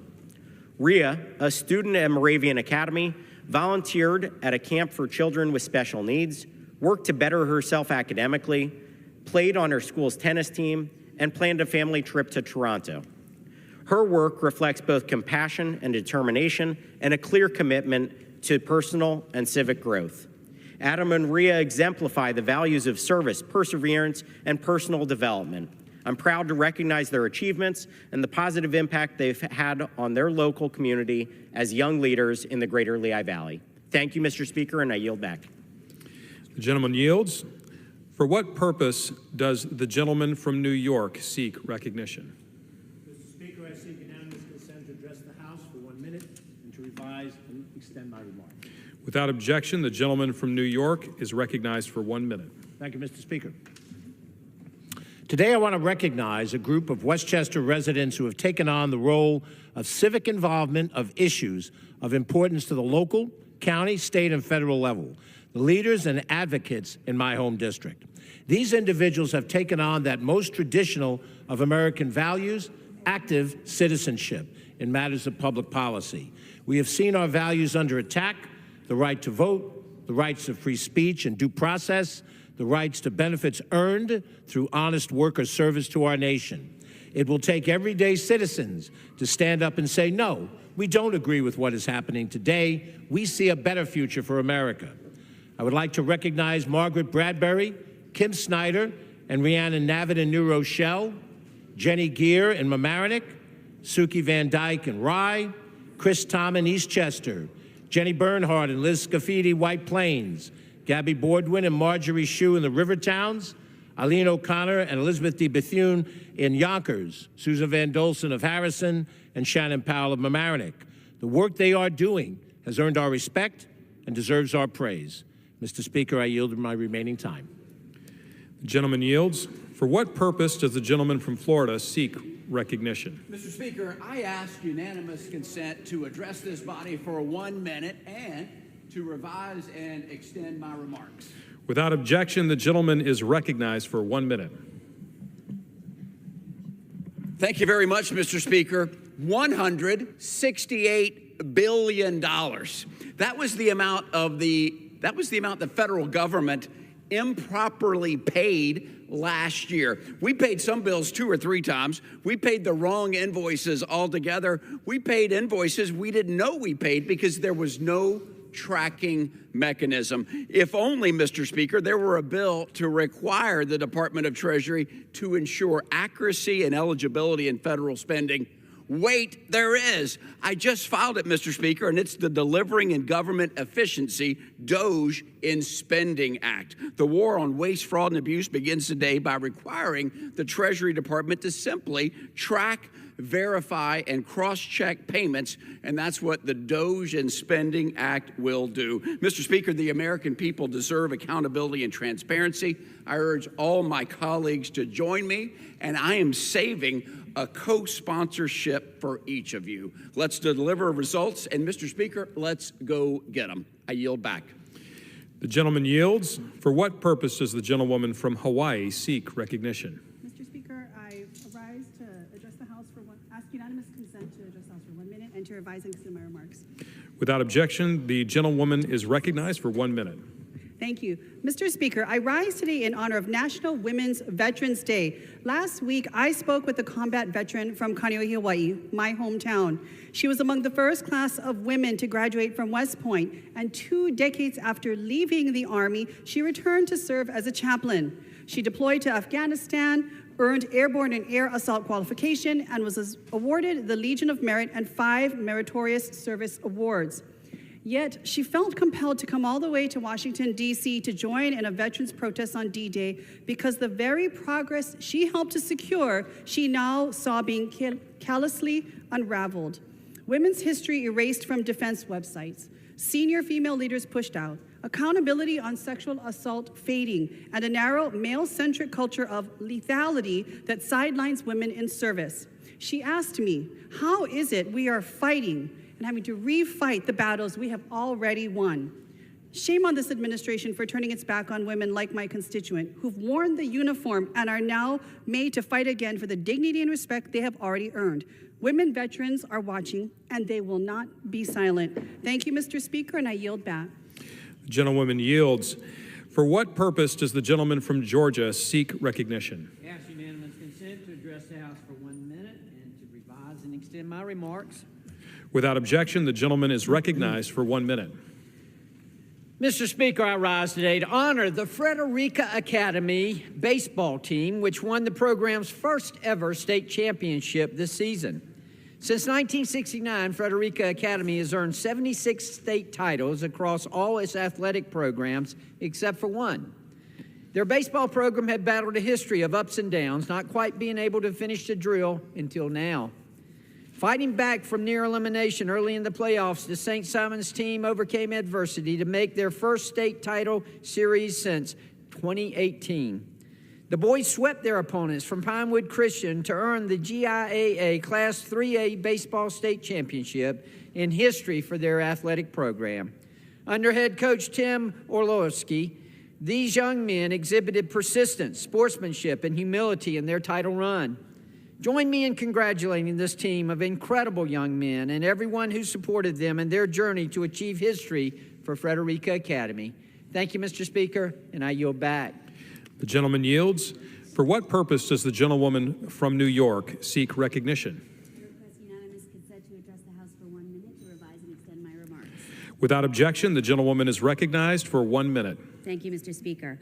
I rise today to address the cruel rescission package that just passed the House strictly on partisan lines. Let me be clear. This legislation is a shameful, backwards attempt to cancel $9.8 billion in funding that had already been passed into law.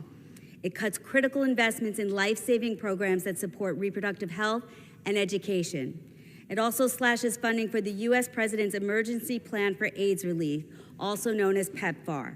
This bipartisan initiative had been supported by both parties for 20 years. As a volunteer who stood on the front lines of the AIDS epidemic, I witnessed firsthand and remember when an HIV diagnosis was tantamount to a death sentence. But because of programs like PEPFAR, this is no longer so. In fact, since its launch in 2003, PEPFAR has saved 26 million lives and enabled 8 million babies to be born without HIV infection. The package also threatens funding to public broadcasting like NPR and PBS, which educate, inform, and enrich the lives of Americans. The American people have been clear that they want Congress to lower costs and make life easier for working families. Instead, we're spending our time threatening health programs and trying to take Sesame Street off the air. I yield back. The gentlewoman yields. For what purpose does the gentleman from California seek recognition? Mr. Speaker, I seek unanimous consent to address the House for 1 minute and to revise and extend my remarks. Without objection, the gentleman is recognized for 1 minute. Mr. Speaker, today was a tremendous victory for sanity in California. I had the opportunity to join President Trump at the White House, where he signed into law a resolution I introduced to reverse Gavin Newsom's ban on gas cars once and for all. I want to thank my colleagues here in Congress on both sides of the aisle who joined us in passing this and getting it to the president's desk where it was signed into law today. Because of its passage, Californians can now continue to drive a car of their choice rather than one that is dictated to them by the government. And we're pretty close to killing the high-speed rail disaster once and for all as well, so we can invest money in our roads where it is needed. I think, Mr. Speaker, that we truly are on a path back to sanity in California. I yield back. The gentleman yields.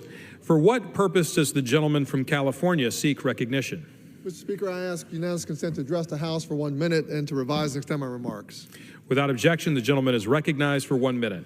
Mr. Speaker, in just 1 week, this administration has sent ICE to conduct raids into my community to meet arbitrary deportation quotas.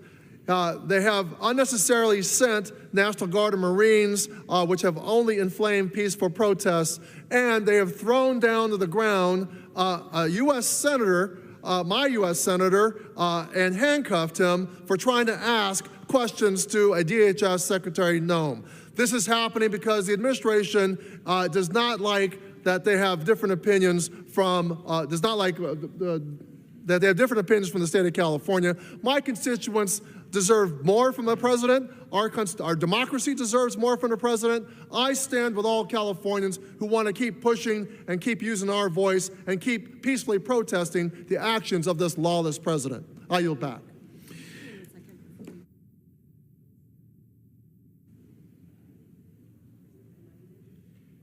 Members are reminded not to engage in personalities toward the president. For what purpose does the gentleman from Nebraska seek recognition? Without objection, the gentleman is recognized for 1 minute. Thank you, Mr. Speaker. I rise today to recognize the accomplishments of 4-H students from Fillmore County, Nebraska. They competed in the American Rocketry Challenge National Finals last month. Selected from over 1,000 entries from across the nation, the students qualified as national finalists after designing, building, flight testing, and launching their rocket under highly specified requirements to target an impressive 790 feet and land while keeping the rocket's payload intact. On May 16th, I was delighted to welcome members of the club, which calls itself the Steampunks, to the Rockets on the Hill event along with Coach Christina Woods. Team leaders Kelsey Ellison and Ruby Long displayed their model, the product of a 2-month engineering process. Through their hard work and technical excellence, these young people have made Nebraska's 3rd District proud. With such dedication, they will continue to reach even greater heights. Thank you, Mr. Speaker. I yield back. The gentleman yields. For what purpose does the gentlewoman from Virginia seek recognition?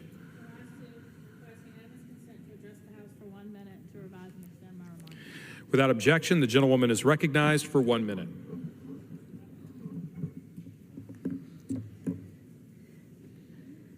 Mr. Speaker, on January 6, 2021, a crowd of people stormed the Capitol seeking for the second time in American history to take by force what they could not win at the ballot box. Capitol Police were beaten as they tried to protect members of this body and the Vice President of the United States from harm. Congressional leaders begged President Trump to send in the National Guard. He refused. But Virginia, the birthplace of American democracy, did. 4 years later, President Trump pardoned the individuals who sought to harm members of Congress and who did hurt Capitol Police who swear to keep us safe. Now, as people exercise their constitutional right to protest, President Trump has deployed the National Guard and the Marines. And now an administration that ignores the Constitution it swore to preserve, protect, and defend, seeks to intimidate, assault, and arrest members of Congress exercising their oversight duties outlined in that same Constitution, like Representative LaMonica MacGyver and Senator Alex Padilla.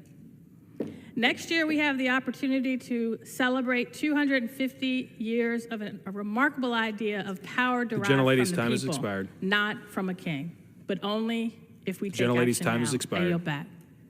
The gentlelady yields back. For what purpose does the gentleman from Utah seek recognition? Mr. Speaker, I ask unanimous consent to address the House and revise and explain my remarks. Without objection, the gentleman is recognized for 1 minute. Thank you, Mr. Speaker. I'm proud to recognize Utah State Teacher of the Year, Saya Posey, an outstanding educator who embodies the mission of the Merit Caucus: excellence, innovation, and high expectations. She comes from a long line of teachers. Her great-grandfather taught in a one-room schoolhouse in West Virginia. Her mom was a retired kindergarten teacher. Now teaching 8th grade U.S. history at Northwest Middle School in Salt Lake City, Ms. Posey brings history to life through project-based learning. Her students have earned top honors at regional and state National History Days competitions. She is proof that when we empower great educators and focus on merit, our students thrive. I thank her for her leadership and proudly recognize her in this service today. Thank you, and I yield back. The gentleman yields. For what purpose does the gentlewoman from Ohio seek recognition? Consent to address the House and to extend and revise my remarks. Without objection, the gentlewoman is recognized for 1 minute. Thank you, Mr. Speaker. Today, I rise to honor the 90th anniversary of Alcoholics Anonymous, a global, peer-led, spiritual-based 12-step program and an organization founded in Ohio's 13th Congressional District in my hometown of Akron, Ohio. In June 1935, a meeting between Bill W., a New York stockbroker, and Dr. Bob, an Akron surgeon, both struggling with alcoholism, sparked a movement that would change millions of lives around the world. With the guidance of Dr. William Silkworth, they came to understand that alcoholism is not a moral failing, but a disease of the mind and body that requires treatment. From that understanding and their commitment to helping others, Alcoholics Anonymous was born. What began as one small group meeting at Akron City Hospital has now grown into a global fellowship with over 123,000 groups in 180 countries and literature translated into more than 100 languages. With an estimated membership of over 2 million people, Alcoholics Anonymous has helped countless individuals find hope, recovery, and community. AA's legacy of humility and service is reflected in its traditions, especially the principles of anonymity and putting service before self. And those who are members are dedicated because each year they pilgrimage to Akron for Founders Day to pay tribute to Dr. Bob and provide hope and support for one another. Today, I am proud to stand here to celebrate the 90th years of Alcoholics Anonymous and their healing and perseverance, and I am very proud that this extraordinary legacy began in Ohio's 13th Congressional District. I yield back. The gentlewoman yields. For what purpose does the gentleman from Indiana seek recognition? Mr. Speaker, I seek unanimous consent to address the House for 1 minute and to revise and extend my remarks. Without objection, the gentleman is recognized for 1 minute. Mr. Speaker, I rise to spotlight the over 32,000 honorable Hoosier veterans across Indiana's 6th District. A recurring theme I've heard from veterans as I move around the district is how difficult it can be to obtain the care that they have earned through their service. I'm listening to these concerns and working hard to address them. I had the opportunity this month to welcome our Secretary of Veterans Affairs, Mr. Doug Collins, to the Rudabush VA Medical Center back home in Indiana, where we discuss these very concerns close to our Hoosier veterans. I'm supporting legislation that ensures our veterans receive the care and benefits that they've earned, and I'll continue to fight for our Hoosier veterans from my posts here in Washington and back home in my district. Thank you. I yield back. The gentleman yields. For what purpose does the gentleman from Georgia seek recognition? Ask for permission to address the body for 1 minute and to revise and extend my remarks. Without objection, the gentleman is recognized for 1 minute. Thank you, Mr. Speaker. A judiciary cannot stand as a pillar of trust and independence unless it is also anchored in accountability. Yet, as it stands, federal judges facing serious misconduct allegations can stop an investigation in its tracks by simply stepping down from the bench. This loophole not only undermines public trust, but leaves serious questions unanswered about conduct unexamined. My legislation, the Trust Act, would fix this by requiring an investigation to continue even if a judge resigns or retires to avoid accountability. This cannot and should not be a partisan issue. Congress must act to ensure that credible allegations follow judges beyond the robe and that retirement or resignation is not mistaken for resolution. I encourage all of my colleagues to support this legislation, and with that, I yield back. The gentleman yields. For what purpose does the gentlewoman from California seek recognition? Mr. Speaker, I rise to address the House for 1 minute and to revise and extend my remarks. Without objection, the gentlewoman is recognized for 1 minute. Thank you.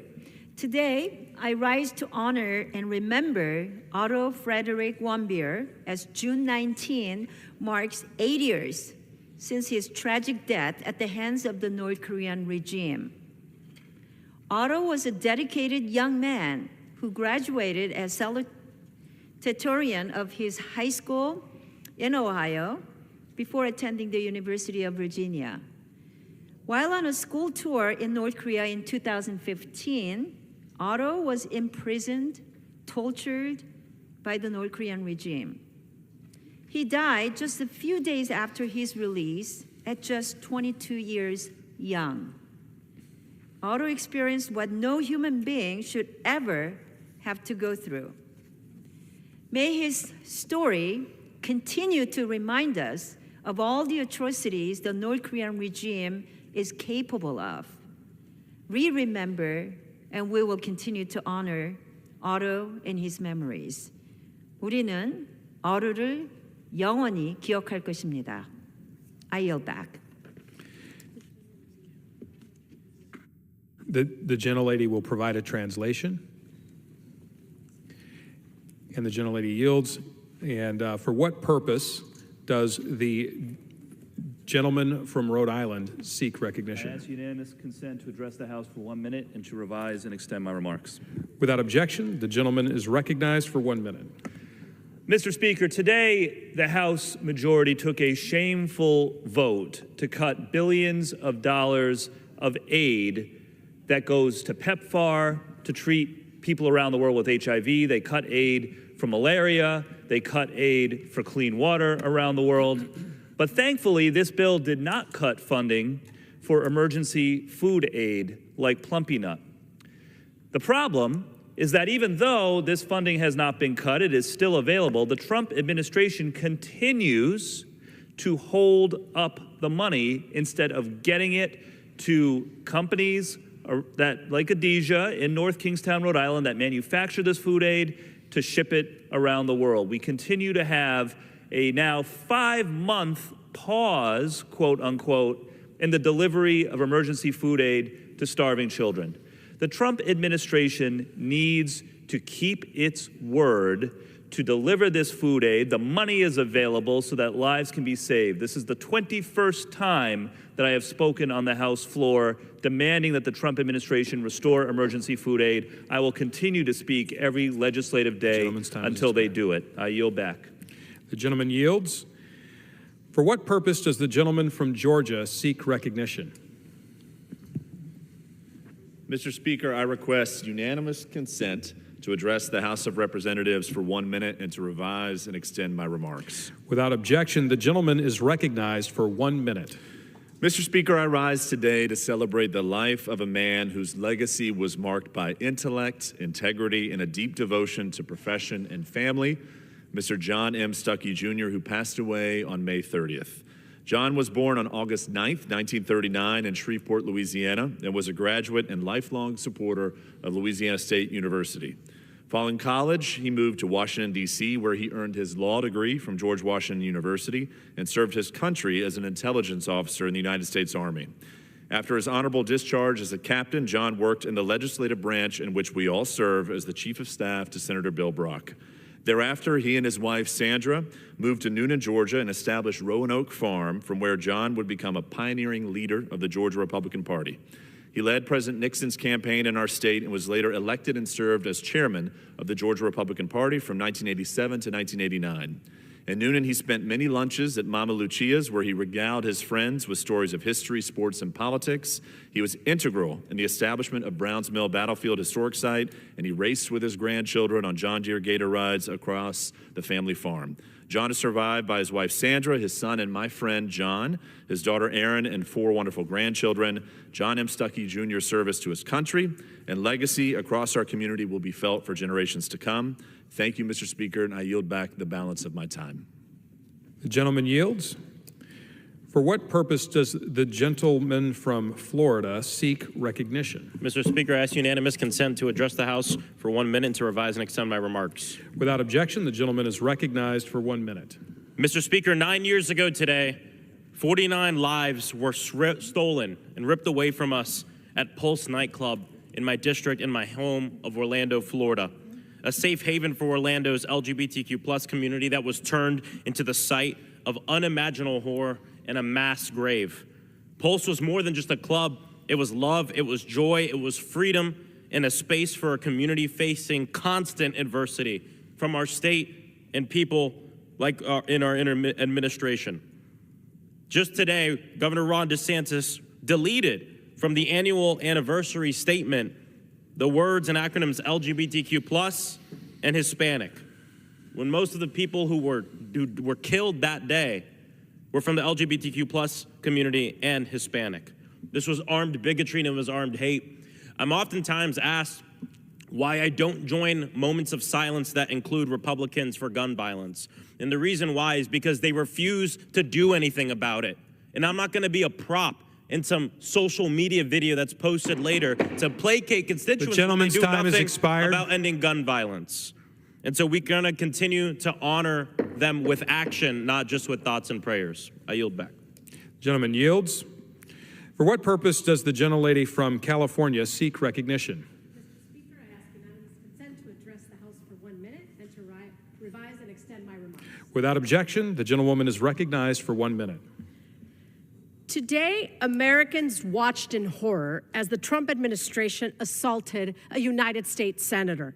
Senator Alex Padilla is not only the senior U.S. senator in California, he is my childhood friend, my mentor, and the senator to my constituents of the 29th Congressional District in California. What we witnessed today are actions of an authoritative government. The Trump administration quickly resorted to violent actions to silence Senator Padilla, erase our democracy, and rewrite our nation's values. Every American should be outraged at how the Trump administration is treating anyone who dares to stand in their way. Whether you are a U.S. senator or a U.S. citizen or an immigrant, no one is protected by the Trump regime. It is my job to ensure that my constituents, immigrants, and all Americans are protected from this administration's horrible actions. If a U.S. senator is treated this way on camera, imagine how they're treating immigrants when the cameras are off. Today, I stand as a proud daughter of immigrants. I stand with Senator Padilla, and I stand for all the residents of California's 29th Congressional District. Thank you, and I yield back. Gentlelady yields. Pursuant to Clause 13 of Rule 1, the House stands adjourned until 9:30 a.m. tomorrow.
It's all coming out today. The Wall Street Journal not only released an article, today they're getting sued as well for this article about Donald Trump's connection to Jeffrey Epstein. It's explosive. It's about a letter Trump sent to Epstein with supposedly a drawing of a naked woman by Trump, along with a little poem which talks about a wonderful secret that Jeffrey Epstein and Trump share. We will go through all the evidence because there's a lot to this. You are very silly if you jump to conclusions on a story this big with this wide of implications. Let's set the stage because we're going to take our time going through this. The president's behavior during the run-up to this Epstein file leak has been absolutely strange. Are you still talking about Jeffrey Epstein? It's pretty boring stuff. It's sordid, but it's boring. You don't want to affect people's lives if it's phony stuff in there, because there's a lot of phony stuff. You know, these files were made up by Comey. They were made up by Obama. Even his supporters are like, well, why is he acting this way? It's so weird. All of a sudden it goes from the files exist to they don't exist to they're a hoax actually, and there's a bunch of phony stuff in there. This article, if true, explains a lot of the strange behavior. And we don't know if there's more that's going to come out, if this is all there is. But I'm going to go through the main allegation, and I will call it an allegation because Trump is definitely going to sue over this. He's already said as much. So here's basically the story. Supposedly, Ghislaine Maxwell collected letters from Trump and dozens of Epstein's associates for a 2003 birthday album. It was for his 50th birthday. Pages from the leather-bound album, assembled before Epstein was first arrested, are among the documents examined by the Department of Justice officials. So there are birthday letters to Epstein that supposedly have been seen by the DOJ. They have them in their files. And the one from Trump supposedly has a naked woman, which appears to be hand-drawn with a heavy marker, and the future president's signature is a squiggly Donald below her waist. The Wall Street Journal goes on to say it's not clear how the letter with Trump's signature was prepared. Inside the outline of the naked woman was a typewritten note styled as an imaginary conversation between Trump and Epstein. Voiceover: there's more to life than having everything. Donald: yes, there is, but I won't tell you what it is. Jeffrey: nor will I, since I also know what it is. Donald: we have certain things in common, Jeffrey. Yes, we do, come to think of it. Enigmas never age. Have you noticed that? As a matter of fact, it was clear to me the last time I saw you. And the final line is, a pal is a wonderful thing. Happy birthday, and may every day be another wonderful secret. Obviously, that is an insane thing to write to what later would be found out to be one of the world's most prolific but there's also two lines in there which are horrendous. One, enigmas never age. That's just a strange line. It's a very incriminating sounding line. We don't know what it means exactly. And then also we see, may every day be another wonderful secret. Of course, this all written inside the outline of a naked woman kind of tells you what secret they may be talking about there. Now we're going to go over Trump's response, and then, of course, all the evidence, all the denials, what you may want to know before making up your mind. Like I said, this is not a story where you're going to want to snap to judgment. Even now, I think there's still a lot we need to see. But I want to go over Trump's response. He gave an interview with the Journal on Tuesday evening, and he denied writing the letter or drawing the picture. Quote, this is not me. This is a fake thing. It's a fake Wall Street Journal story. I never wrote a picture in my life. I don't draw pictures of women, he said. It's not my language. It's not my words. He told the Journal he was preparing to file a lawsuit if it published the article. I'm going to sue the Wall Street Journal just like I sued everyone else. What do we make of this? Before we jump into the evidence, before we jump into all the reactions, both public and of the people involved, let's just talk about what this could mean. The denial puts Trump in a very particular position, because if it later comes out and turns out to be true, it's worth saying the Wall Street Journal did not publish a photo of the letter, which everyone's been asking for. There are a lot of reasons not to publish it. Maybe your source didn't allow it, but that's a huge part that could come out that changes the whole landscape of this, right? If it comes out, it's very devastating because you wouldn't lie about something like this if you thought it was no big deal, right? The denial actually implies a lot of bad things about what the letter could mean. If you weren't worried about a story like this, if you thought the letter was nothing, you wouldn't deny it. You would just give no comment. You certainly wouldn't give an interview. So now we're going to talk about the reactions of the people involved, because it's worth saying Trump is not the only letter mentioned in here. And I think that's really important, because in a story like this, you want to look to what could be corroborating evidence. So Alan Dershowitz is cited in the piece, having written a letter that included a mock-up of a Vanity Unfair magazine with mock headlines of Who was Jack the Ripper? Was it Jeffrey Epstein? Allen, a former lawyer for Epstein, does not deny this. He says, it's been a long time, and I don't recall the content of what I may have written. Lex Wexner also supposedly had a letter in there. He declined to comment. Supposedly his letter was, I wanted to get you what you want, so here it is. After the text was a line drawing of what appeared to be a woman's breast. And then we have a former assistant who was not cited, who sent Jeffrey a letter. Oh, Jeffrey of Jeffrey, everyone loves you. Fun in the sun, fun just for fun. Pretty innocuous. And then, of course, we have Donald Trump, who denies, of course, the whole thing. So we have some non-denials, some people who just didn't respond, and then we have Trump. Trump's the only one who's firmly denying this letter so far, with him doubling down on Truth Social, saying, it's not my words, it's not the way I talk. Also, I don't draw pictures. I told Rupert Murdoch it was a scam and he shouldn't print this fake story, but he did, and now I'm going to sue him in his third-rate newspaper. Now, a couple comments quick on that. One, the Wall Street Journal is not a third-rate newspaper. It's also not a super left-leaning newspaper. Not that that should matter in journalism, but I know people's media literacy, that stuff kind of does kind of tip off their signals. It's unlikely they're going to publish something they know they're going to get sued for unless they have something. And so here's where I want to talk about a little bit of the circumstantial stuff. So Trump obviously states, I don't draw pictures, but turns out that's kind of not true. So in a book called Never Give Up, Trump wrote, each year I donate an autographed doodle to the Doodle for Hunger auction at Tavern on the Green. It's a great event. And sure enough, publicly you can find several doodles that Donald Trump has done. Most of these are of skylines, architecture. None of these are of women. Still, it's strange to say I don't draw pictures when you very clearly draw pictures and they appear to be in thick marker, which is what you were accused of drawing them in. Now, none of that means anything, but it just reminds me a little bit of the Prince Andrew denial. I don't know if you guys remember the sweat denial. A big part of the interview with Prince Andrew was the denial that he couldn't have done anything bad because he couldn't sweat. So this supposedly falsified Virginia Giuffre's whole story.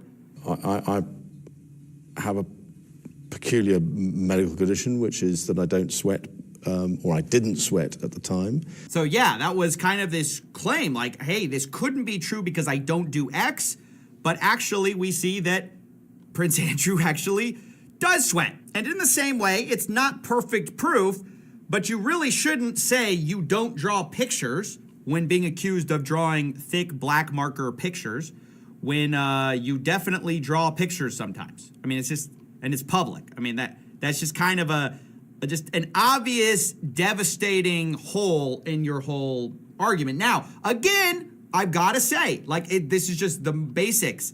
We do not have the letter, okay? I'm relying on the Wall Street Journal's reporting on this, and we're corroborating with different pieces of public evidence. Ultimately, we need to see if this was actually in the Epstein files. But there are some other stuff, too, that we can look to corroborate this story. So we can look at the bookbinder. So in the Wall Street Journal report, we see a very specific and interesting corroboration. It says the book was put together by the New York City bookbinder Herbert Weitz, according to people involved with the process. Weitz listed Epstein as a client on his website in 2003. So here we have a chance to corroborate externally. Of course, it's not a full corroboration, but we have a chance to look to see, was it actually on his website, right?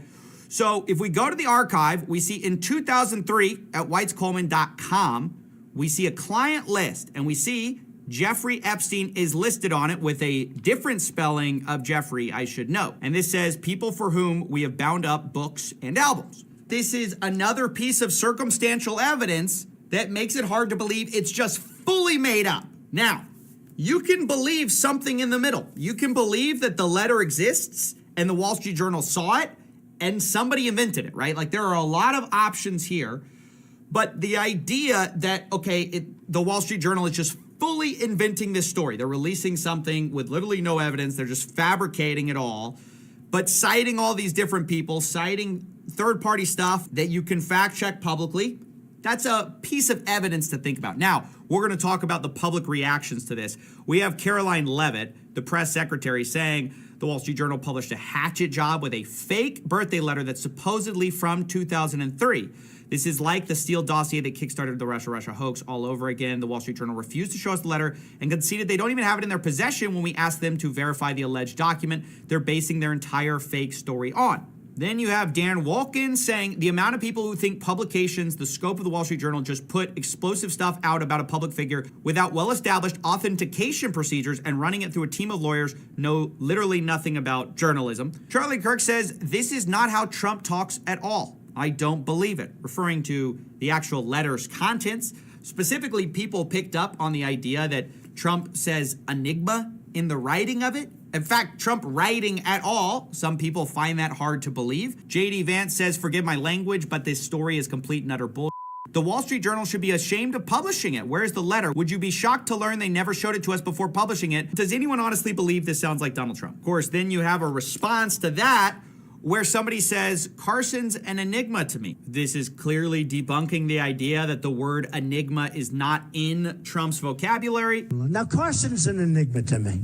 So that clearly debunks the idea that he couldn't have written this because enigma wasn't in his vocabulary. It actually is. So from where I'm sitting, the letter is odd, but it also is in line with some of these other letters from people like Lex Wexner. It's also in line with some of the doodles that Trump has publicly made. And it is also in line with Trump's recent odd behavior with the Epstein files, where he keeps setting up the idea that there's this big hoax coming, that there's phony stuff in there. And that actually is the most persuasive piece of evidence, Trump's own behavior in this weird meltdown, more than anything which has convinced me. Because on the one hand, there are some things which would tilt in the favor of it not being Trump, right? The very fact that it's a letter, the prose of the letter is a bit strange. And then you also have the fact that, okay, if the DOJ had this during the Biden years, why didn't it come out, right? So that's all pretty compelling until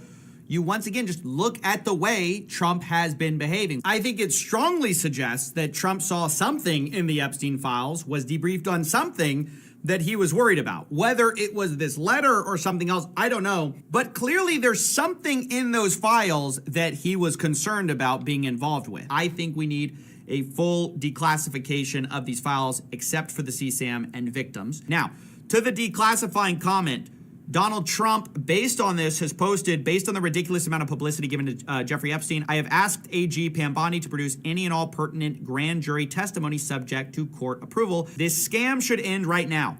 And Pam Bondi has said, President Trump, we are ready to move on the court tomorrow to unseal the grand jury transcripts. I think that ultimately it needs to be everything or nothing. You can't give a little bit at this point.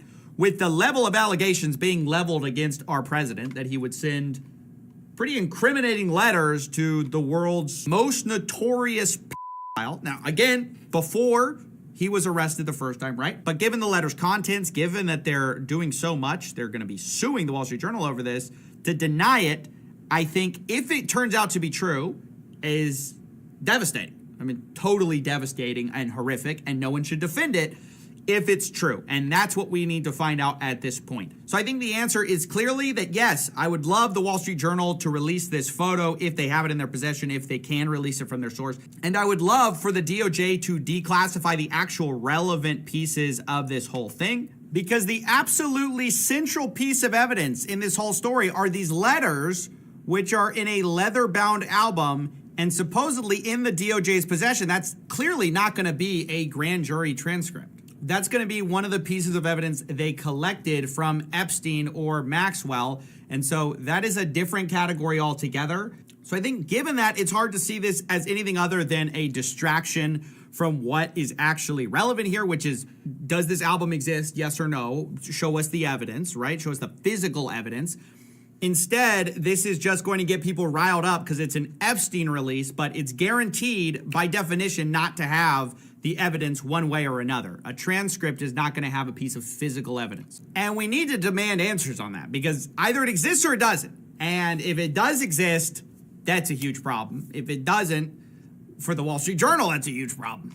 And I'm really not sure which we are going to get first.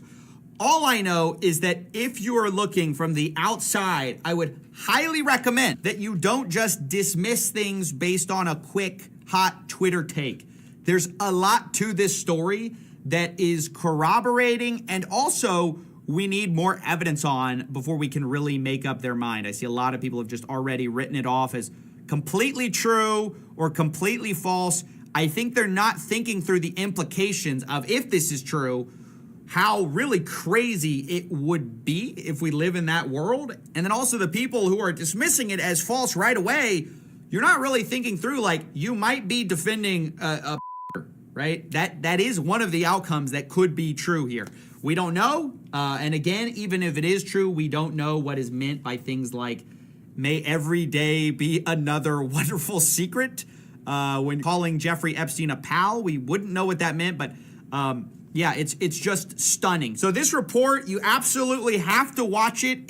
We're gonna have a lot more in the coming days to try to validate it or falsify it, and we'll see which one happens first.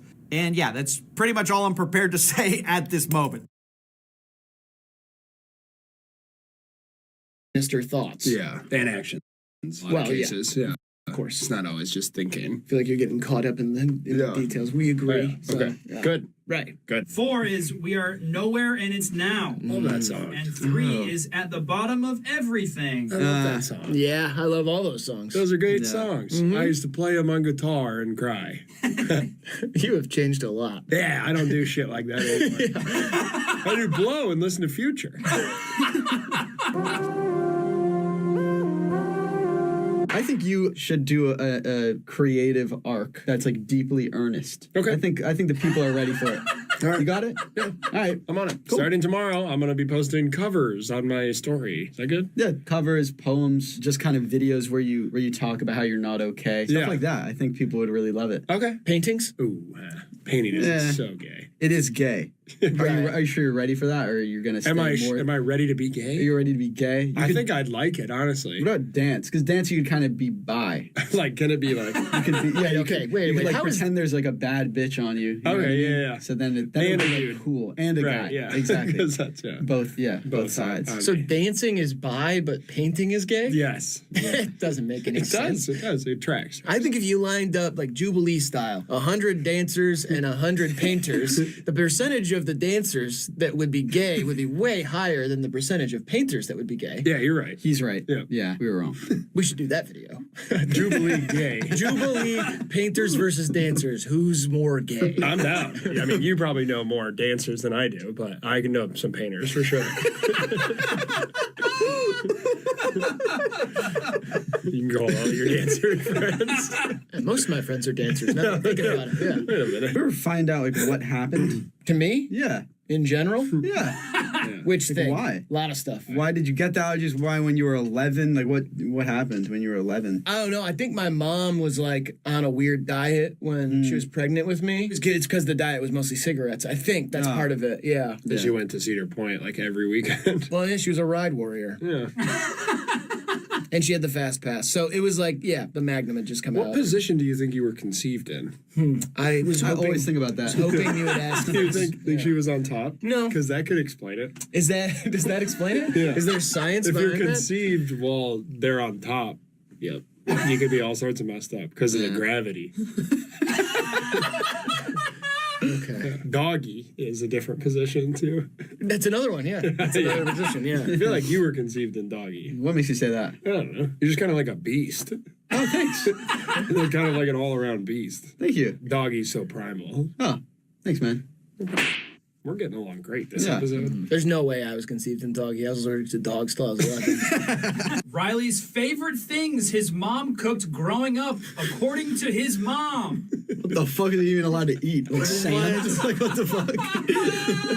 You guys hit up my mom? Yeah, I texted your mom. I said, hey, yo, we need some help. I said, what are Riley's favorite things that you cooked growing up? And she said, that's easy. I sent it in 2 minutes. Oh, yeah, she knows me. I guess so. She knows me well. Yeah. And she's a fantastic cook. Yeah, and then I asked her how you were conceived, and I'm on red. Yeah, you shouldn't ask. You can't. Please don't. I'm interested. I'm doing a science thing. It could explain allergies. We could solve crime. Or, Yeah. And you were born in October, dude. That means So your were parents you. had sex on Christmas Eve. Dude, bro. That's you guys asked my mom a question. Yeah. That means she's gonna watch this one. Oh, yeah. And I didn't know that until the 5th question. Right. And They were there's a doing whole reverse thing cowgirl about. on Christmas Eve, dude. That's fucked up. Have a holly jolly Christmas, and we walk down the street.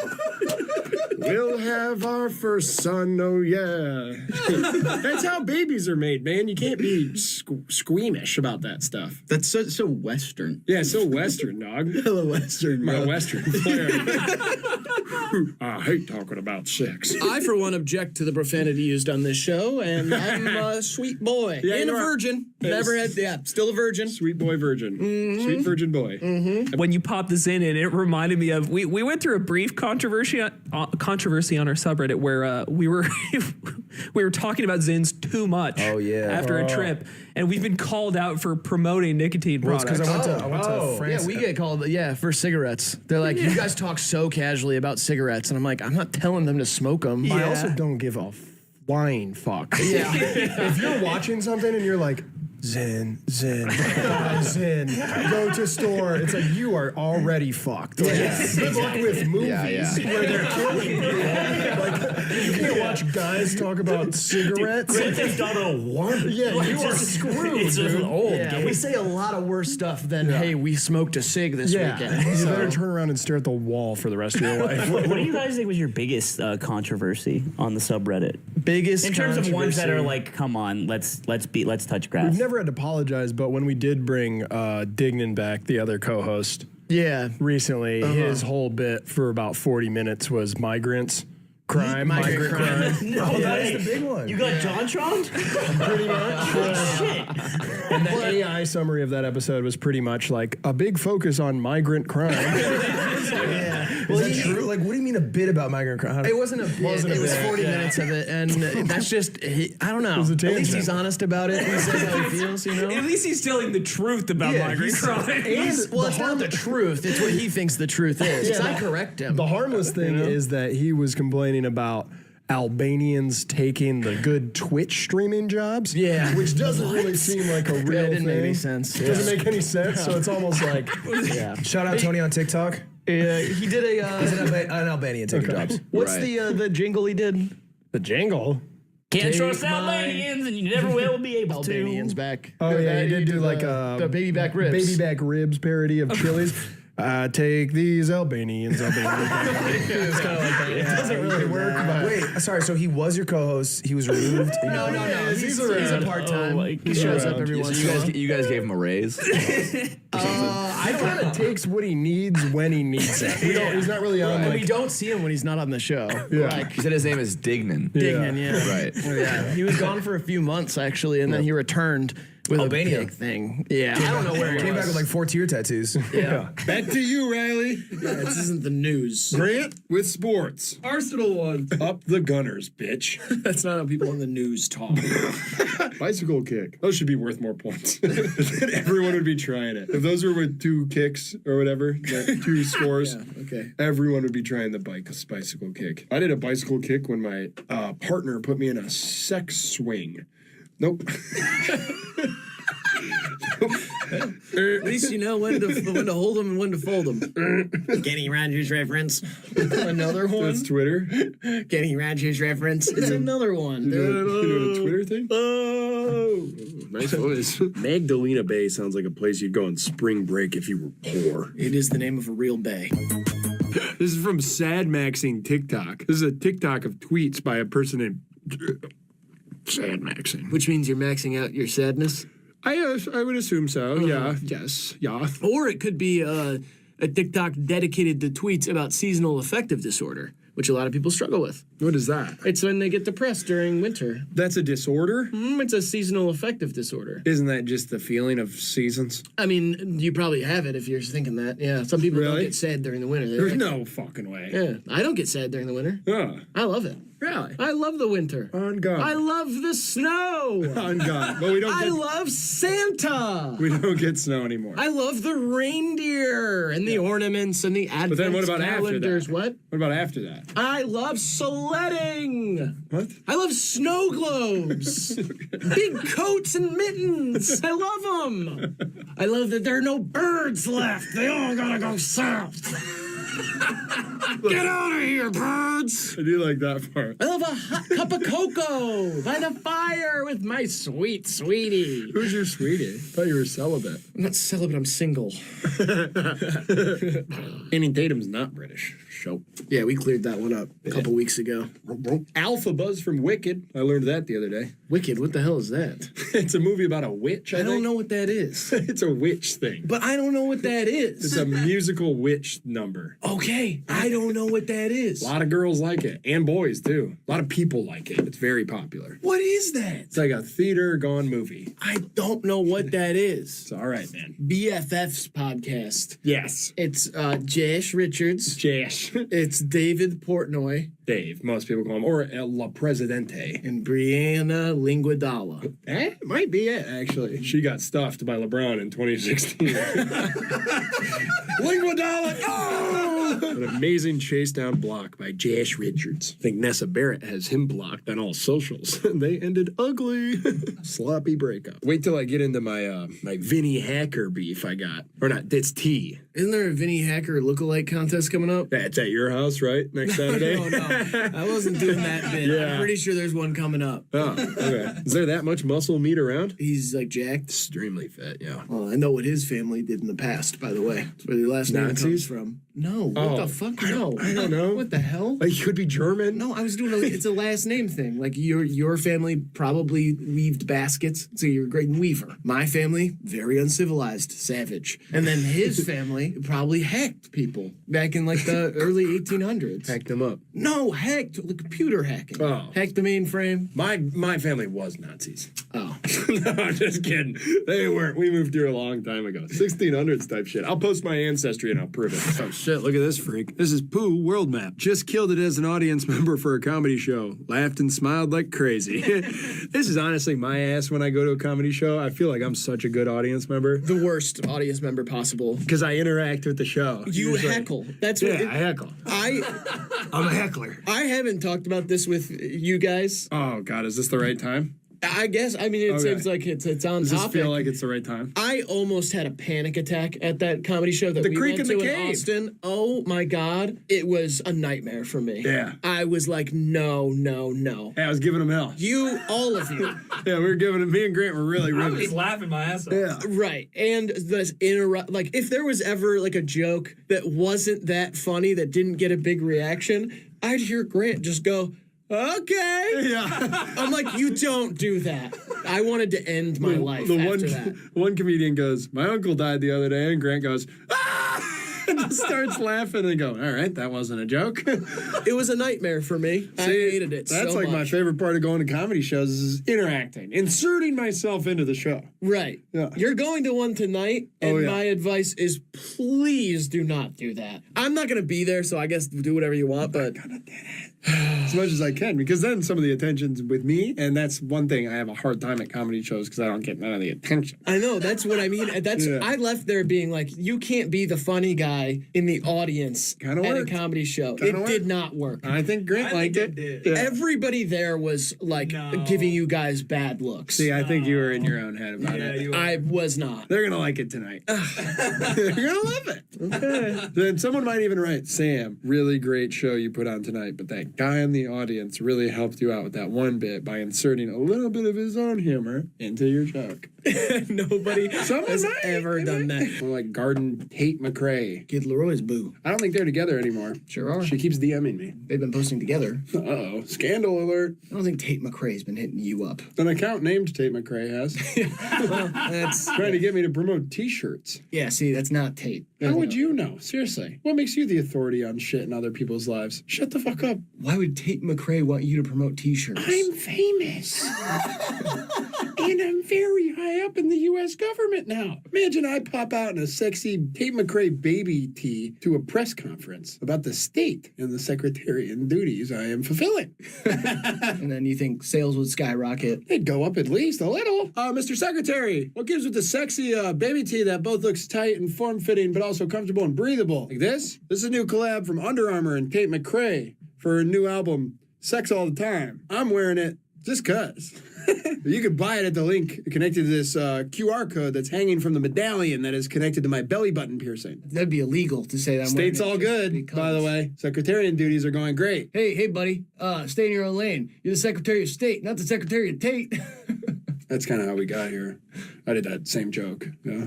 What? Yeah, that's how we got here. I fired Tony Hinchcliffe, by the way. He's stealing all my candy. Whatever. I don't care. They're breathable because it's by Under Armour. I get it. Yeah. Yeah. It's a collab for a new tour, Sex All the Time. I love bad bitches. That's my fucking problem.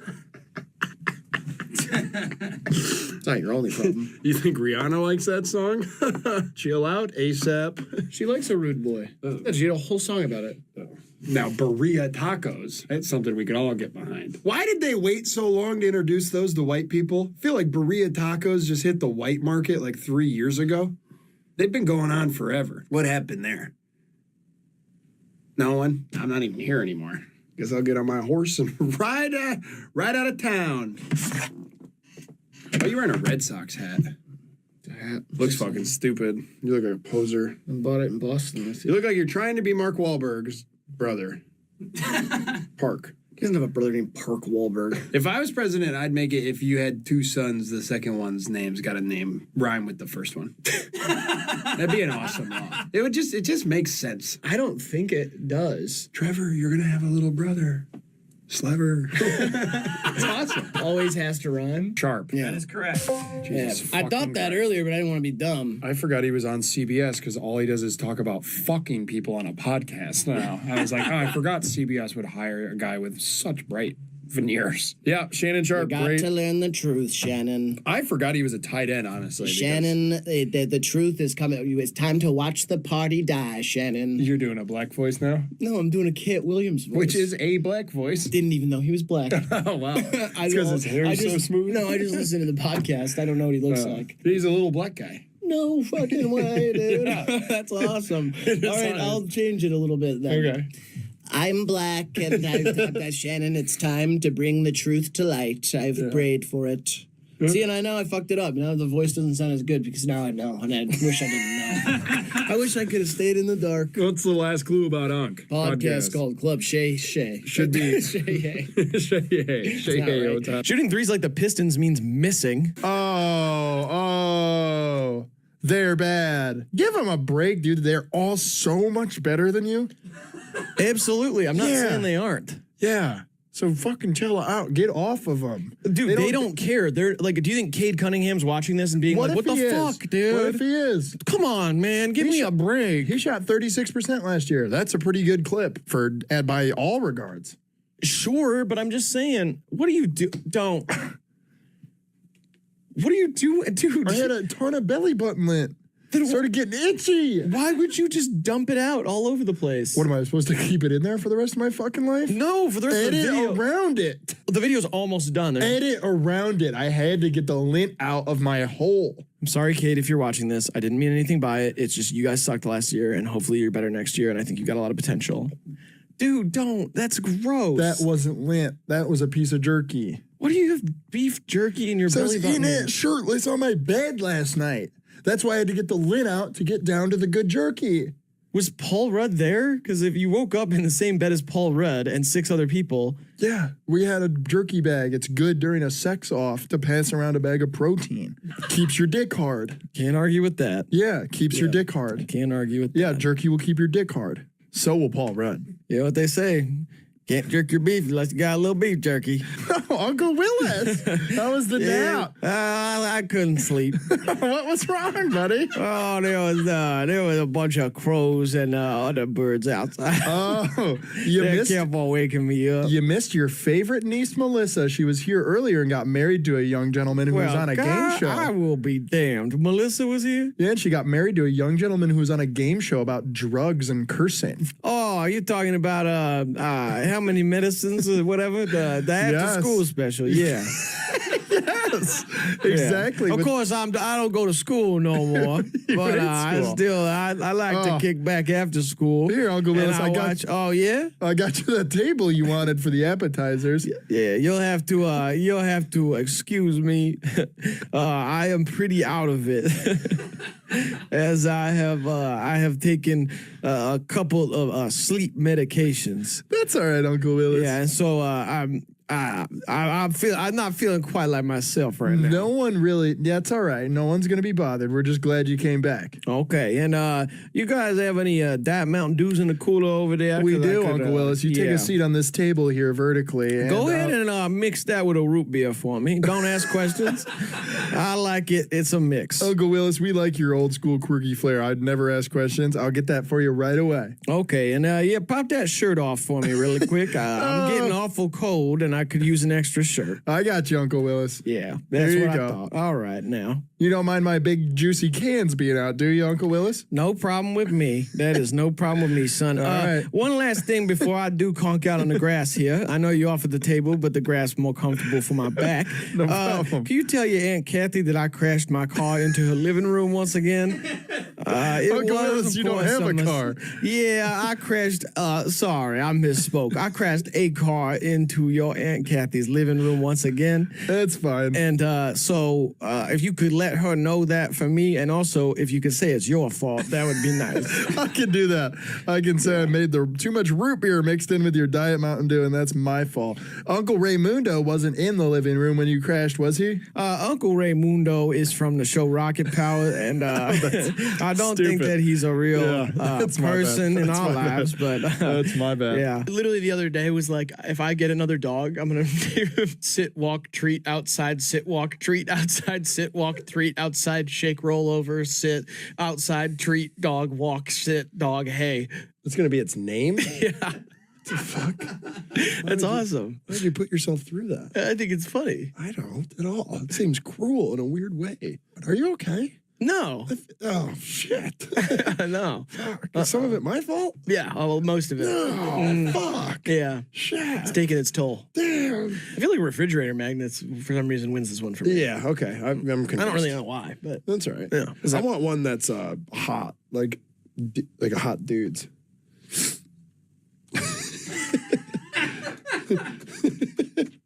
Dude, don't do that. Stop. You might fuck something up. Imagine if you fucked it up the screen recording or something, dude. Sorry, I'm working. No, you're not. I'm working. Ooh, look at me. I'm at an office and I'm working. I'm making the company money. Take this seriously. It's not gonna fuck up the screen recording. If you knew anything about laptops or technology, you would fucking know that. You were playing it like a fucking piano. And yeah, and that's funny.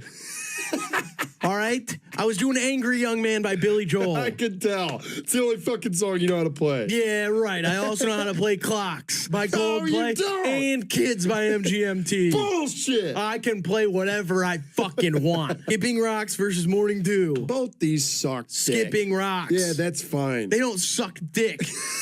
They won for a fucking reason. No, it's not even the act of doing it. It's just the rock. Those are the cool ones. Oh, bending it with his mind. Everybody knows it's a fucking magician. What the fuck? You're just making That up. was earlier. You're just making up lore. For No, these. Oh, me and my cousin. Oh, boy. It's like when you're with your cousin. Oh, boy. God, you got a whole fucking backstory for Skipping Rocks that no one else can even relate to. You did a whole euchre thing about everybody milks each other or something during one of the plays. It's like, oh, I didn't vote for it. Milk for me. It was for comedy. You did a whole thing, and I can't paint a picture about me and my cousin skipping rocks without you saying that it's full of pollution. God. Oh, fuck you, Your dude. mind is full of pollution. Fuck you. Oh, there's an empty bag of Lay's going by. Save the ocean. I didn't save the ocean. You said that multiple times during this video. I know it. I'm doing something about skipping rocks with my cousin. All of a sudden, it's about sea turtles with forks in their eyes. It's bullshit. Yeah, I'll go Skipping Rocks. Yeah, me too. Actually, I'm going to go Morning Dew. Grant, what do you pick? Skipping rock. There we go. You got what you wanted. And you know what? Skipping does rock. It's a faster way to walk. Is it? I get it. Nolan Williams, any relation to Robin? You asking me? What? No. Oh. Yeah. I wasn't even looking at you. I'm not related to Robin. Don't you have an Aunt Robin? No, I have a cousin Batman, but all right. Okay, that one was good. Thanks. Josh Ritter looks like Anthony Jeselnik's evil older uncle or something. I thought this was a picture of Jordan Peterson. If he was playing the show, count me in. Really? It's just the sound of his voice. The country is in peril. Oh, yeah. We need to sure. honor the sacred images. That's the why- sacred images. That's why people listen to him, I think. When we separate the woman from the child, Sure. then we lose the sacred images. Right on, man. I'm sorry to hear that, Elon. I'm sorry to hear that. Hmm. Joe Biden's been dead for years. You know Dua Lipa stole that, right?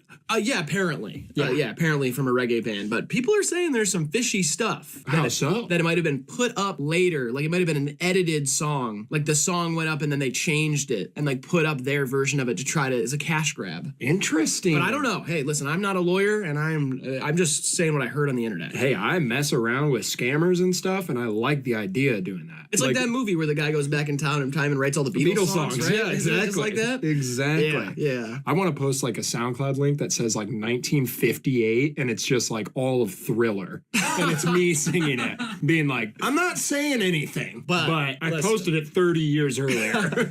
Sir, SoundCloud has not existed for that long. Oh yeah, Yeah, right. Yeah, you're telling me there was no internet in the 50s? Read that. I wear a thong with my huge baggy man pants because my parents chose thought gay daughter son. That's cool. I like that. No criticism could ever. Don't say clip that, Kate. Don't clip that. Don't clip me saying that. That's not fair. Clip what? Right? Probably me saying the gay daughter son. Everyone thing. clip that and tag me. We need to clip that. Yeah, you got like a hypothesis about life. That's what I will say, and you're solving for X. You know what I mean? That's funny. Is that the hypotenuse? No. Oh wait, it is, but I didn't like. Not really, but like. Patrick Mahomes killed me this season. I bet against him. Let's learn some more about Big Fat Andy Reid. I can't believe this, man. Born in Los Angeles. Hell yeah, little LA boy. I really had it going. Did not play in the NFL. Yeah, that makes sense. Started coaching career in Green Bay as an assistant. Totally. He's Brett leading Favre. the whole time, and then it's a combine from Head coach for 2 NFL teams. Yep, that makes Pause sense. on that, by the way. Pause on that come from behind shit. He is the only NFL coach to win 100 games and appear in 4 consecutive conference championships with 2 different teams, the Eagles and the Chiefs. That's when awesome. will my time in this on? 3-time Super Bowl champion, all with the Chiefs, although he did take Donovan McNabb in the TO to the Super Bowl. Yep, famous mustache. That's pretty much all I'm going to be known for. Yeah, at this rate. Nickname is Big Red Dick. And my nickname is Big Loser. No matter how hard you try, you can't win, son. Nobody's proud of you. No one's proud of you. I can't believe this shit, dude. I had the lead You the had whole it right time. there, yeah. It's if lasers don't come out of this thing, then this is all for naught. This whole video is, watch this. That was another rousing game of NFL More You Know here on Cheap Seats. As always, I'm you want to joined. put in the sound effects instead of me? Okay. As always, I'm joined by my electric, ball-knowing coach Riley Savage, who's not throwing a fit right now, and Grant, an excellent job behind the screen. I love you guys. Don't forget to go Browns, and we'll see you in the next one. Sorry, I just gotta Take it easy, y'all. Hey, how's it going, everybody? I don't usually get to be on Our camera. time's up in the studio. I so don't we gotta usually go. get to be on camera, but hey, YouTube chat. Go ahead, All yeah. right, yeah, we're gonna Cut get it this off. cleaned Yeah, up. go ahead. How was it today? It How was the good, show? man. Good? How's your wife? Still dead? Yeah, she's still dead. Yeah. Sorry about that. That Turns out sound you is going to couldn't- be terrible on the audio. Yeah, it turns out you couldn't bring it back. Sorry, I'm not much for the cameras. I'm just here to clean. So that's what we used to clean. See you guys.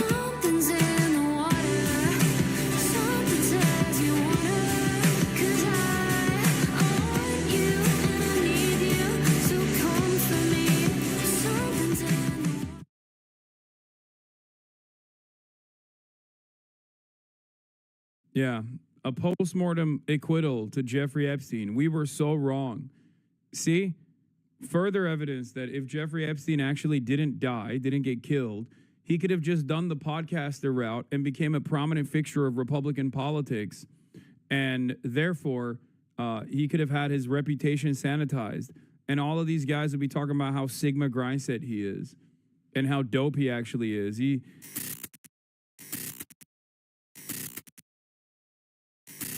Talk about the Department of Justice and the FBI memo with the Jeffrey Epstein stuff. We have a lot to cover today, obviously.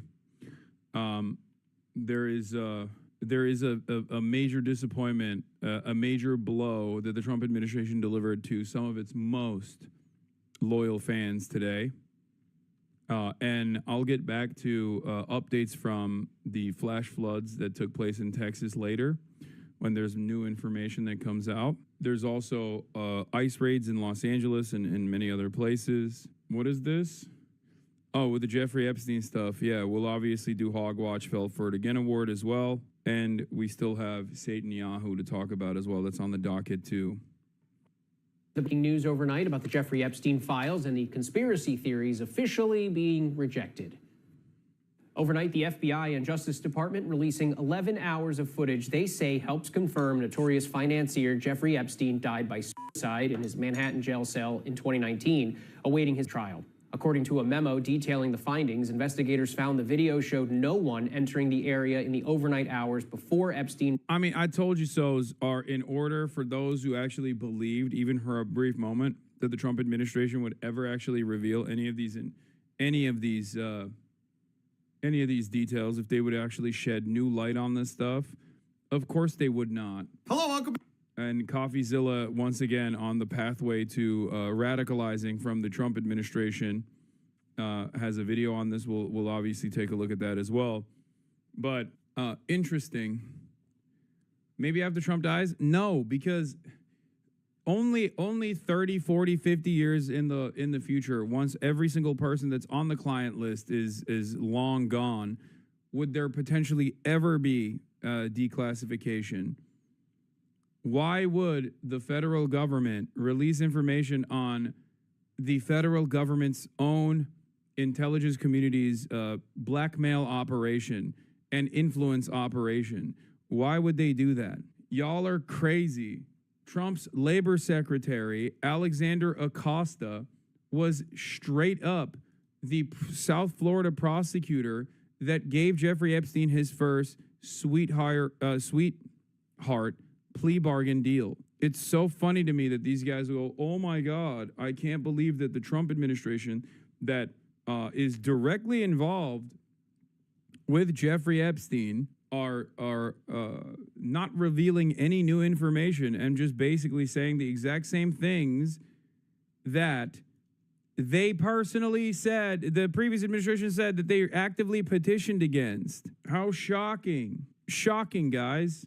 I can't believe the Trump administration is not only protecting themselves, but also all of the same wealthy people that the Democrats also protected, that the Republicans have also consistently protected. That's, wow, shocking stuff, shocking revelation. Found unresponsive. But perhaps the biggest investigators say they found no incriminating client list of Epstein's, no credible evidence that Epstein blackmailed prominent individuals, and no evidence that could predicate an investigation against uncharged third parties. For years, Epstein has been at the center of conspiracies surrounding both his death and... Oh, never mind then. Guys, I mean, it's concluded. I guess it's nothing to see here, folks. Folks, nothing to see here. Pack it up.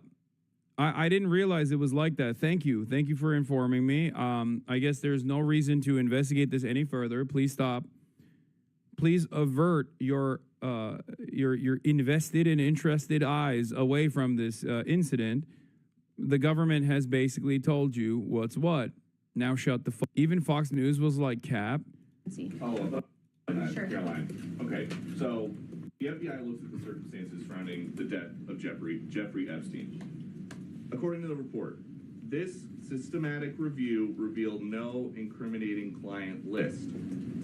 So what happened to the Epstein client list that the Attorney General said she had on her desk?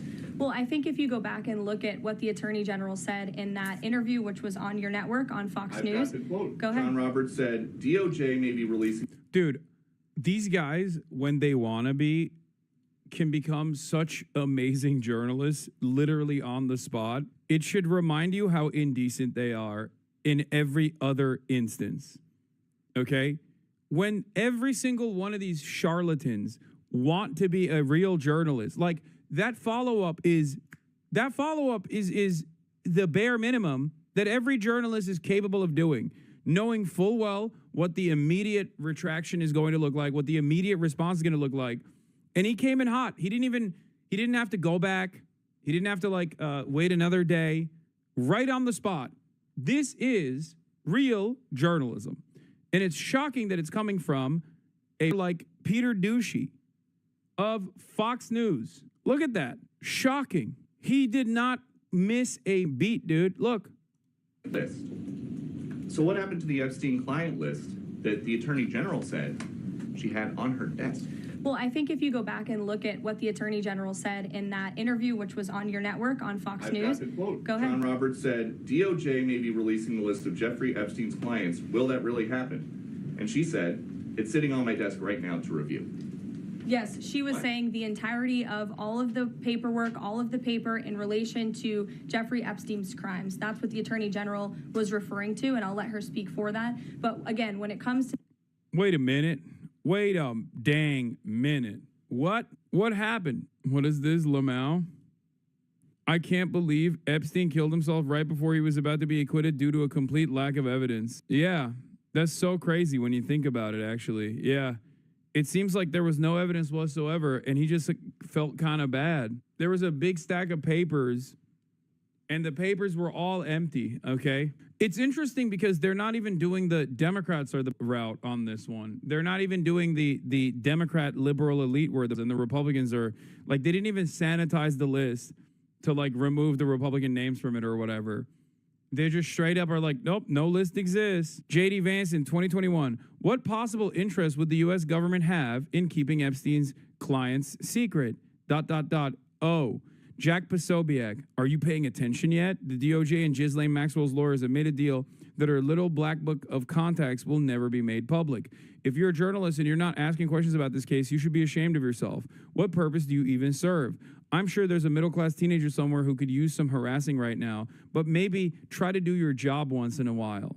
Yeah, a postmortem acquittal to Jeffrey Epstein. We were so wrong. See? Further evidence that if Jeffrey Epstein actually didn't die, didn't get killed, he could have just done the podcaster route and became a prominent fixture of Republican politics. And therefore, he could have had his reputation sanitized. And all of these guys would be talking about how Sigma grindset he is and how dope he actually is. He was just actually just an ephebophile and not like all these people would probably be doing that. That was, of course, J.D. Vance in 2021 when he was not the vice president. Remember that.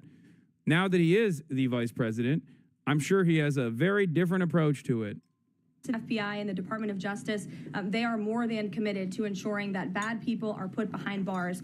They have an operation going on right now called Summer Heat, which has our murder rate trending in the lowest direction in United States history. Their emphasis on violent crime and locking up violent criminals has led to the arrest of 14,000 violent criminals. That's a 62% increase from the same time period last year. So this Attorney General and the FBI Director are committed to putting bad people behind bars where they belong. That they promised an exhaustive review. That's what they did. For any further details, I would refer you to the Department of Justice. Huh. Well, I'm now firmly on Team Epstein didn't kill himself after the mistakes they were made in this release. Let's break it down. This 10-hour video does not show Epstein's cell. It's across the entire hall from Epstein's section. You can see that in the attached image. I mean, some of this stuff, some of this like armchair analysis is going to be wrong initially, by the way. I'm just letting you know. I don't know. I haven't looked into that person's statements, but we can potentially match it up with what we do know. But here, let's keep going. And a rumored client list allegedly used to blackmail powerful men. Attorney General Pam Bondi, back in February, was asked if the Justice Department intended to release a list of Jeffrey Epstein's clients. Bondi saying this. It's sitting on my desk right now to review. That's been a directive by President Trump. I'm reviewing that. So have you seen anything there? You said, oh my gosh. Not yet. And just last month, while feuding with President Trump, Elon Musk posting, time to drop the really big bomb. At real Donald Trump is in the Epstein files. That is the real reason they have not been made public. Have a nice day, Donald J. Trump. But Musk later deleted that. Guys, don't look at that. Musk deleted it. Elon Musk deleted that, okay? So it's not, you shouldn't use that. I mean, come on now. I mean, who amongst us hasn't accused their partner in crime of being a participator in an international scheme. It happens, you know? And others saying he went too far in attacking Trump. The president saying he cut ties with Epstein nearly 2 decades ago, saying even Epstein's lawyer cleared him. This is the first time the Trump administration has officially contradicted conspiracy theories about Epstein, theories previously pushed by members of the administration. Caroline, the DOJ and FBI have now concluded there was no Jeffrey Epstein client list. What do you tell MAGA supporters who say they want anyone involved in Jeffrey Epstein's alleged crime? It's so crazy because, like, this is the one thing that will brick some of the Trump camp. Like, I said this before.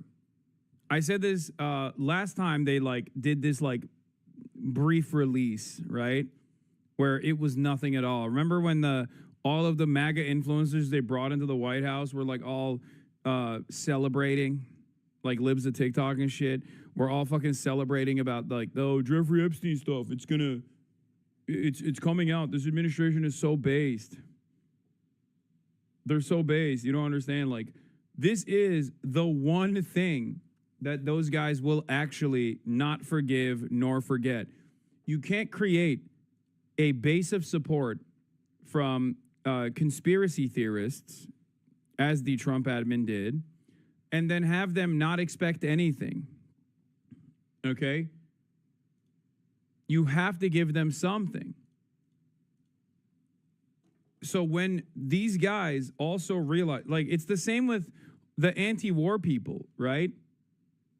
If you run a campaign aggressively on being anti-war, some people are going to pay attention to that. Some people are going to believe that. Okay?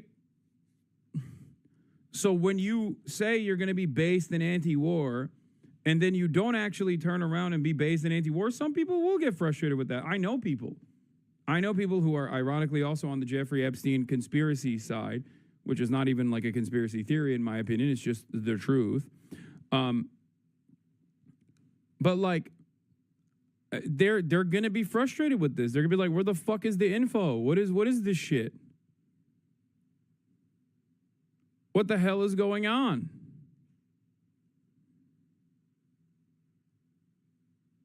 Yeah, Bradley Martin is the example I was thinking of.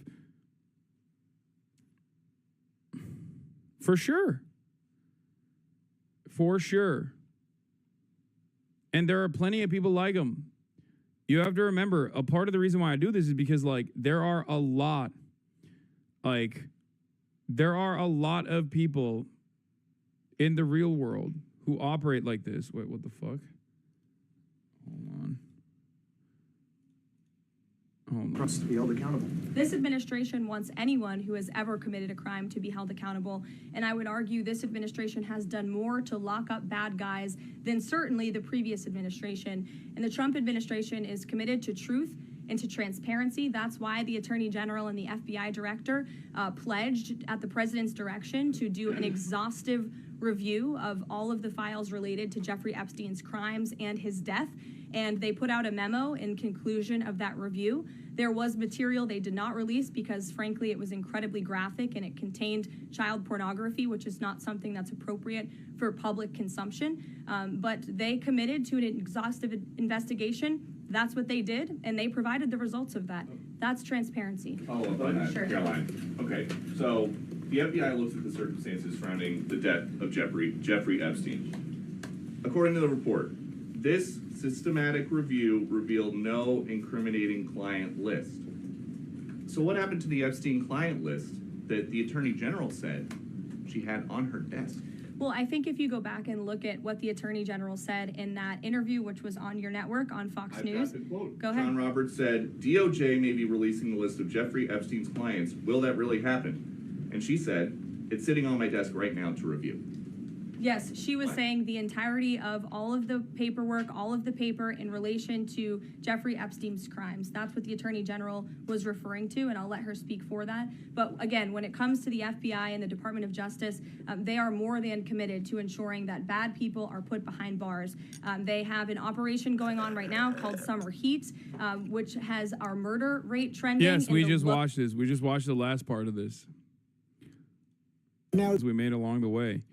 Here is Benny Johnson, February 2025. You say that the FBI has Epstein's list. They're sitting on it. Why is the FBI pederast? Pederast? You say that the FBI has Epstein's list. They're sitting on it. That doesn't seem like something you should do. You're protecting the world's foremost predator. That seems like an evil thing to do, regardless of who may be embarrassed in the release of that list. Why is the FBI protecting the greatest pederast, the largest scale pederast in human history? Simple, because of who's on that list. You say that the FBI has Also, here is here's Jedediah Vance. Here is our boy JD. Our boy JD speaking on it, speaking facts. Okay, on Theo Vaughn. Everybody in politics has a vice that's much worse than alcoholism, is the way that I put it. But we release the list. Seriously, we need to release the Epstein list. That is an important thing. Here's a video of Trump saying he thinks the Epstein list has a lot of phony stuff in it. Would you declassify the 9/11 files? Yeah. Would you declassify JFK files? Yeah. Would you, I did a lot of it. Would you declassify the Epstein files? Yeah, I would. All right. I guess I would. I think that less so because, you don't know. You don't want to affect people's lives if it's... Less so, I guess, less so. I mean, who amongst us haven't taken a short trip on the Lolita Express? My private plane is much nicer than Jeffrey's, Jeffy boys, but I have been on Jeffrey's plane before. Less so, lots of elite implicated. Some of y'all's faves will be implicated. Don't like it. Don't like that at all, obviously. Believe me, folks, don't like that. Phony stuff in there because there's a lot of phony stuff with that whole world. But I think I would. Yeah, let's see. On pedophilia and blackmailing the most powerful people. What do you mean we are built? Define that. Do you mean our entire country, our entire government, our entire FBI, CIA? I'm saying this. Whoever, or this is one little operation that Adam, they don't want to expose. Whoever he was working for, Epstein, Mossad, CIA, everything. Apparently, the most powerful people on the world were flying to an island and having sex with underage kids because she said it. There's tens of thousands of hours of them doing it. If we're built on that and the most powerful people that are running the show are in charge, the guys telling Cash Patel, the thing that you just read, shut up. Shut up about it. Hold on, you know who I am. He knows who I am. I want accountability for everybody. If it's Trump, if it's Bill Gates, if it's Bill Clinton, I don't give a shit. If it's the president of anything, expose them because, Adam, the truth has to come out. Okay, so I only have one question for you, my dear friend. I agree with you, but at what price? Take a deep breath. Okay. But hold on, hear me out. At what price? At any price, Adam. So you're saying to expose whatever happened on Epstein Island, Bro, what do you mean at what price? What happened? Are your homies involved or something? Like what do you mean? At what cost? Yeah, the cost is what? We get to know who the villains are at the cost of justice, at the cost of unearthing tremendous amounts of evil. I think it's a good cost, you know? What do you mean? Want to do whatever this looks like. Yes. Tear down the government, expose all the secrets, put America basically in harm's way just to find out what's up. What do you mean, Adam? Because these are the most powerful people in the world. Yeah. Oh my God. That's bullshit. On this island. Adam, so let the truth be told or the heavens fall. I don't care. Okay, Adam, and that's who Vincent O'Shana is. I am 100% accountability, and I don't give it. If that's what we were built on. But at what price? I don't give a shit. There is no America? Price. Guess what the price is, Adam? God. So God's the price. You're going to answer them anyway. You want to rule a city of ashes. I don't give a shit if it's built on kids. Yes, because you're being emotional. No, I'm not. I'm being real. You have to understand. I'm being real. The whole concept of do you want to cut your nose off to spite your face? There might be an issue. But do you want to cut your whole nose off and ruin your entire face because you care that much about this entire issue? If the machine is running right now because pedophiles are running the show and they're telling him, shut the hell up because we're all pedophiles, knock it down. And my last thing, pal, what bothered me about what he said is we're not going to re-victimize the girls and the victims. We're not going to do it. Cash? Cash. Guess what? Nobody wants to see any girl. I don't want to see any kids, male, boy, underage. Blur them out. But who's the guy that's touching them? Who's the guy that's molesting them and raping them? This is a horrible... I can't believe I'm in agreement with Vinny Redface over here. I mean, he's right. And he's getting the same tomato complexion he got when he was talking to me. But this time for good as opposed to for evil.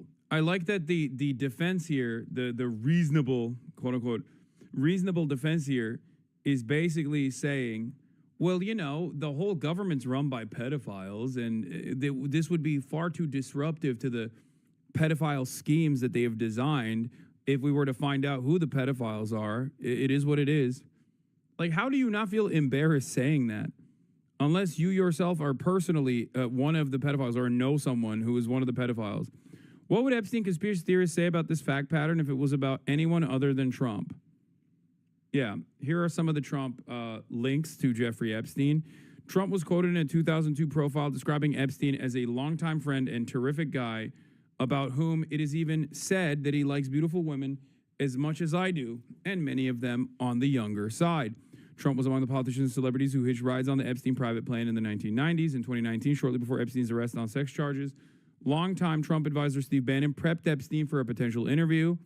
Yeah, we've never gotten those tapes out either, by the way. Shouts out. Steve Bannon literally was potentially working with Jeffrey Epstein in a mock trial. Okay, there was that part too. Trump chose Labor Secretary in his first term, Alexander Acosta, who was a U.S. attorney who oversaw a sweetheart plea deal for Jeffrey Epstein that a judge later ruled illegal. Alan Dershowitz, a Trump supporter. Hold on. There is no world in which this many incidents. There's no world in which this many incidents do not lead people scrutinizing the individuals in charge. Okay, and I don't even know how the Trump administration is going to get away with this, if we're being honest. Epstein's 2019 suicide occurred while he was in the custody of a Federal Bureau of Prison, an agency overseen by the time by Trump-appointed attorney William Barr, Bill Barr.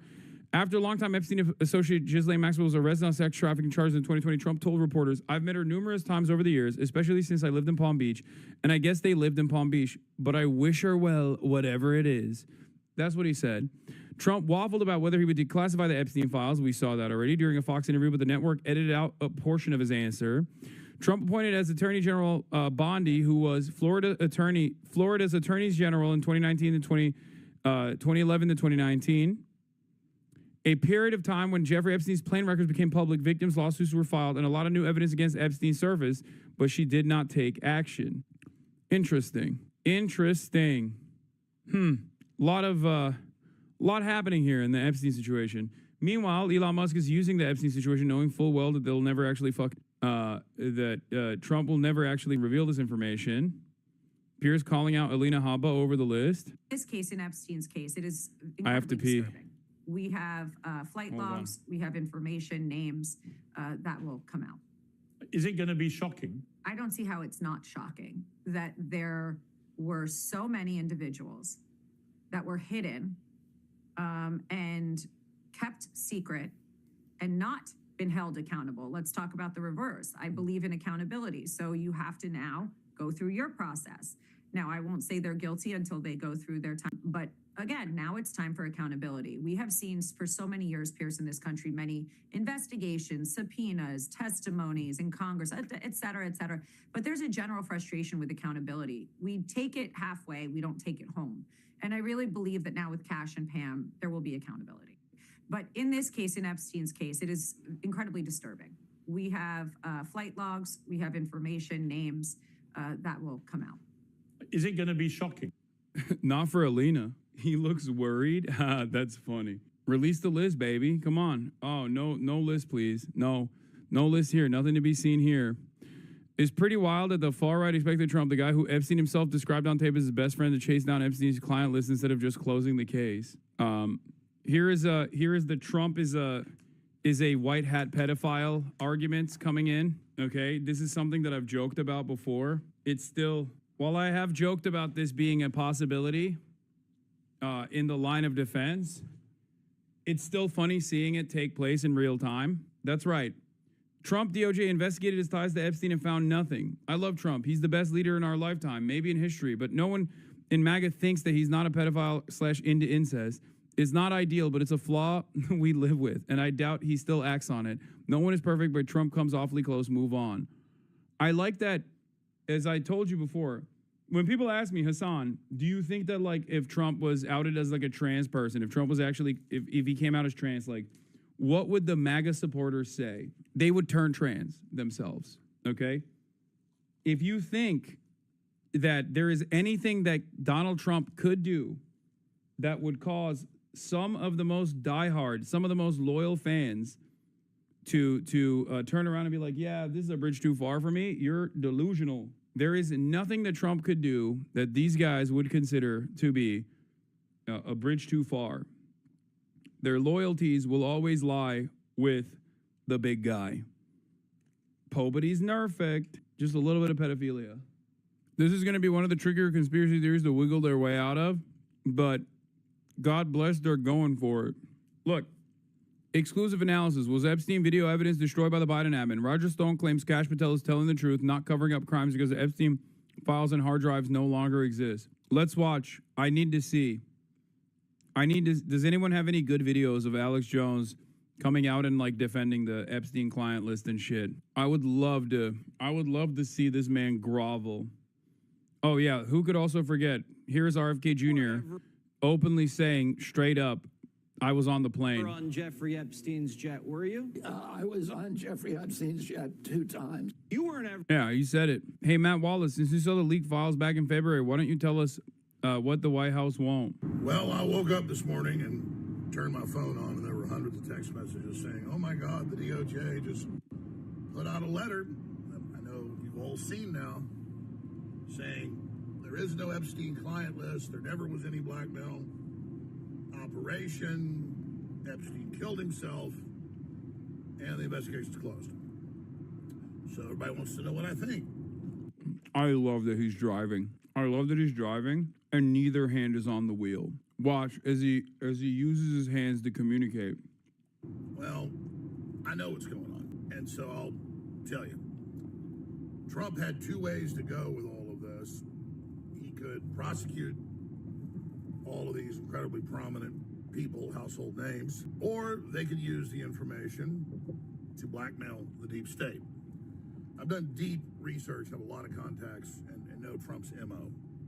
And he's not into kids, he's not into being peed on, and Russian hotels, all that was lies. We now know from the CIA and Brennan and the very... Oh, he's using the pedophile blackmail to blackmail the blackmailers. Oh, I get it now. Oh, that's why. Chat, you were misguided into thinking that he was engaging in ask pedophiles.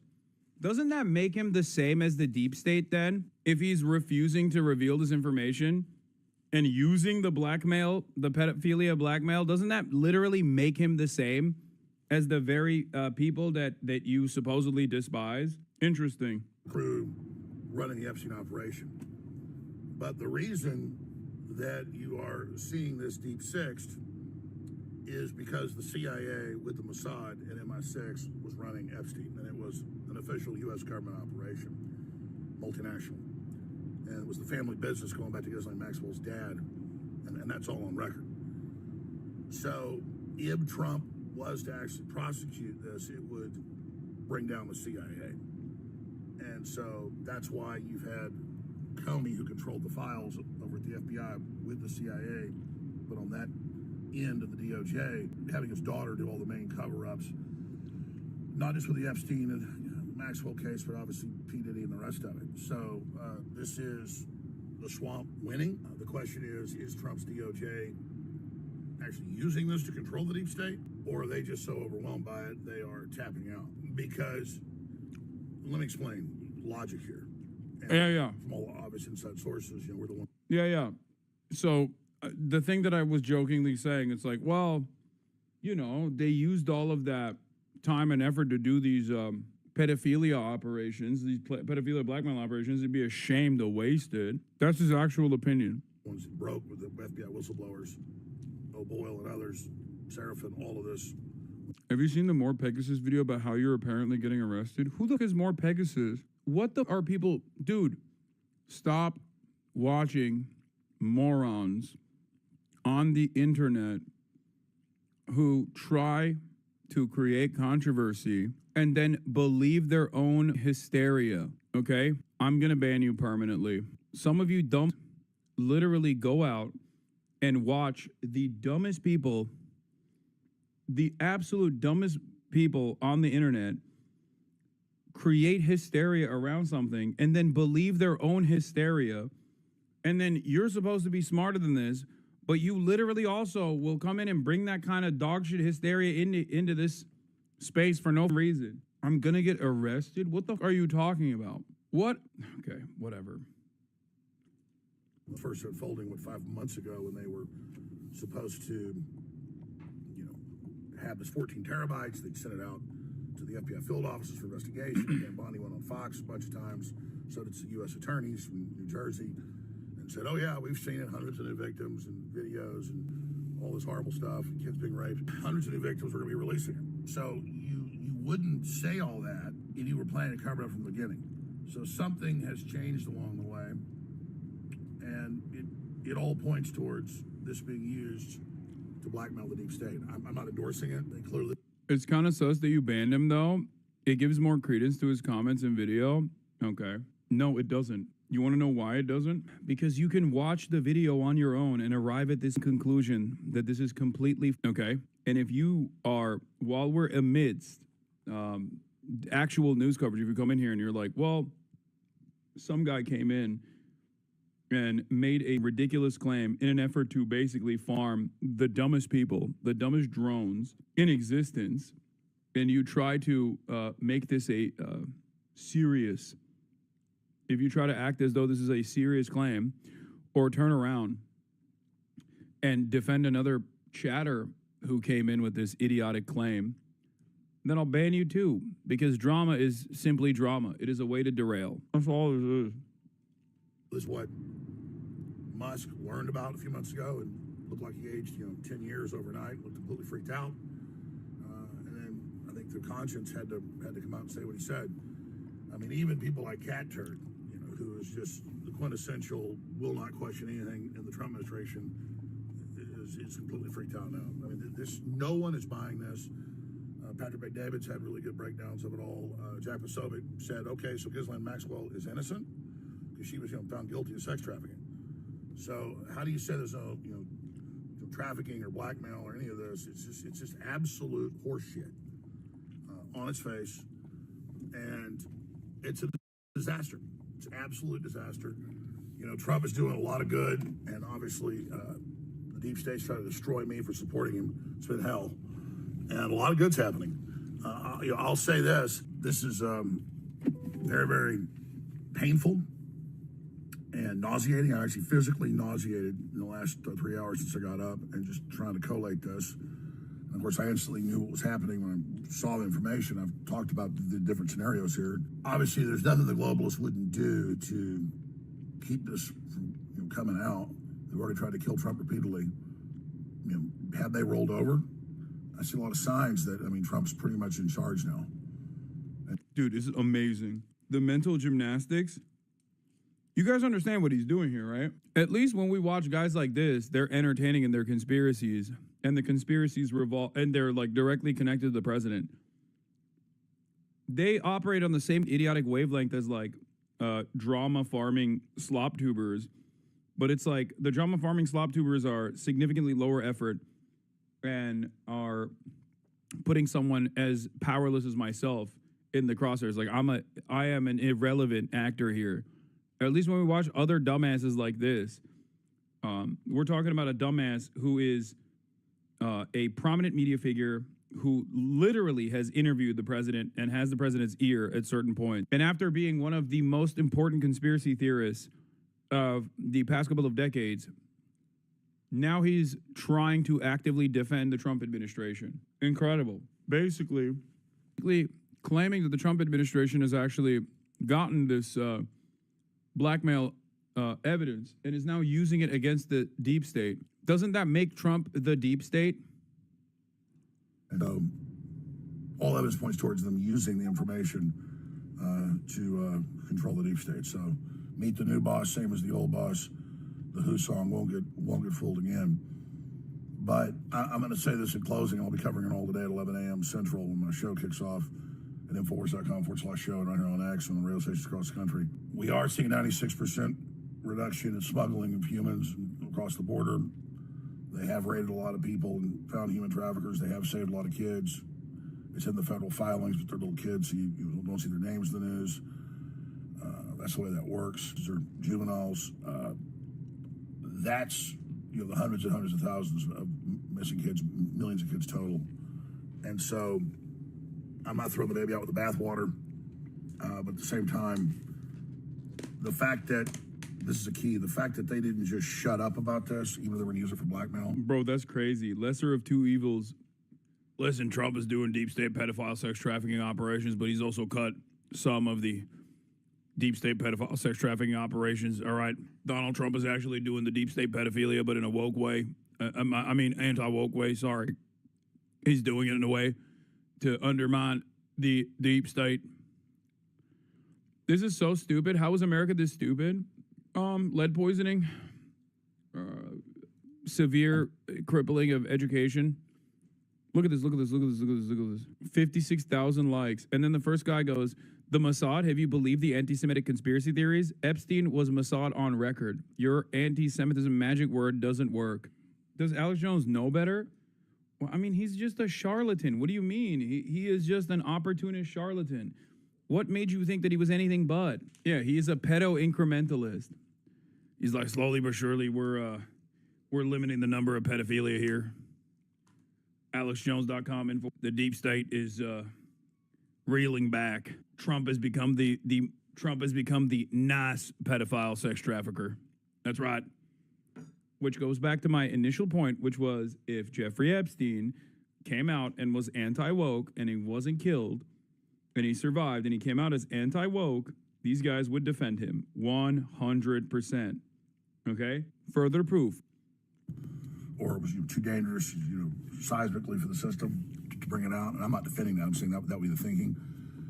You don't then have Kash Patel and Bongino like deer in the headlights, looking like they're hostages, saying, "Oh no, we've seen everything. There's nothing there. No, he killed himself," and put out this stupid video from outside the cell bay with cops dragging trash cans around, going, "Look, this proves he killed himself."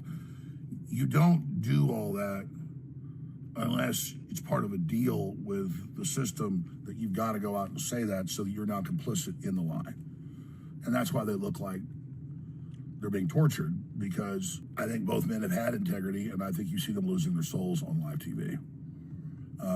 This is going to be an unmitigated disaster. I don't know how they got Trump and the DOJ to do this, because the public is not buying it. No one is buying it. So I never saw any evidence of Trump involved in any of the stuff that came out. It was all fake. The fake Jane Does, all the crap, E. Jean Carroll, the crazy leftist cat lady, all of it. So now, by coming in and being part of the cover-up, the Trump administration has become part of it. I mean, it's just you cannot see it any other way. So I just got to the office. I'm gonna go throw up, actually, and that happens every few years when something really, really bad happens or something. I mean, I'm physically gonna puke probably right now.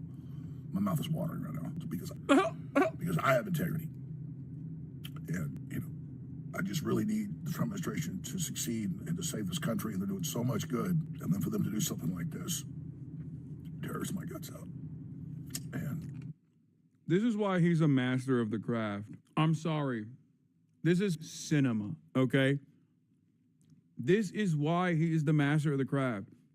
There are a million car guys. There are a million weepy car guys who do this exact same line of defense for Donald Trump, okay? But none of them can do it like Alex. The left, they're all complicit. They're openly promoting pedophilia. We know they're pure evil. And they'll think it's all funny. Oh, look, Alex is sad. MAGA's tearing itself apart. Your globalist masters literally want you to eat bugs. That's not going to work, big dog. You just spent the first 5 minutes talking about how Trump is actually doing this to blackmail the deep state. That's not going to fucking work. How does that work? In a 5G, 200 square foot coffin apartment. Look at the left. Look at them all posing with their Pfizer shots, looking like dead zombies. I mean, come on, you guys. are sick. And so you shouldn't look at those of us that have a soul still and have integrity in pain over this and celebrate, you dumb pieces of fucking shit. You're going against your own self-preservation, serving this evil globalist system and BlackRock and the New World Order and Hakeem Jeffries and all the rest of it. So I'm just processing this right now. I don't know on what planet Trump is doing all this good stuff in the real world and still being demonized by the corporate media and constant lies like, oh, there was no weather alert for flash floods in Texas by the National Weather Service. There was the day before and over 500 times. It's just constant lies. I need to defend Trump. He's being lied about. And then this type of shit happens. I don't even know what to say. I mean, it's beyond insane. You couldn't try to hurt yourself worse. You couldn't try to discredit the FBI worse than what they've done. Pam Bondi, all of it. All those videos are saying, yeah, she's seen the videos. It's all coming out. And then now it doesn't exist. I mean, what? What? Remember, understand something here. Alex Jones is not mad that Trump is potentially, by his own estimation, complicit in the cover-up of Jeffrey Epstein's pedophile sex trafficking case. Alex Jones is mad because it makes Trump look bad. This video is basically like a video that he could have just sent to Donald Trump to be like, sir, it is really difficult for me to defend you right now. I built an entire career off of this case. Do you not understand? If you don't give me a single thing here, we're cooked. Do you not understand how damaging this is to everyone's reputation? That's it. Damn it. Like, he's not mad about the cover-up. He's Well, already... I'll be covering it. And no matter where the... He's not mad about the cover-up because he's already figured out a way to massage it. To claim that Trump is doing the cover-up because he wants to, like, blackmail the blackmailers in the deep state. With the same blackmail, by the way. But he's saying that this was a tactical misstep because it makes it really hard to defend. This information goes, I'll always report the truth. God bless you. No. Fox News is taking this well, lol. Do you think it's fair, Buck, to say, okay, I'm looking...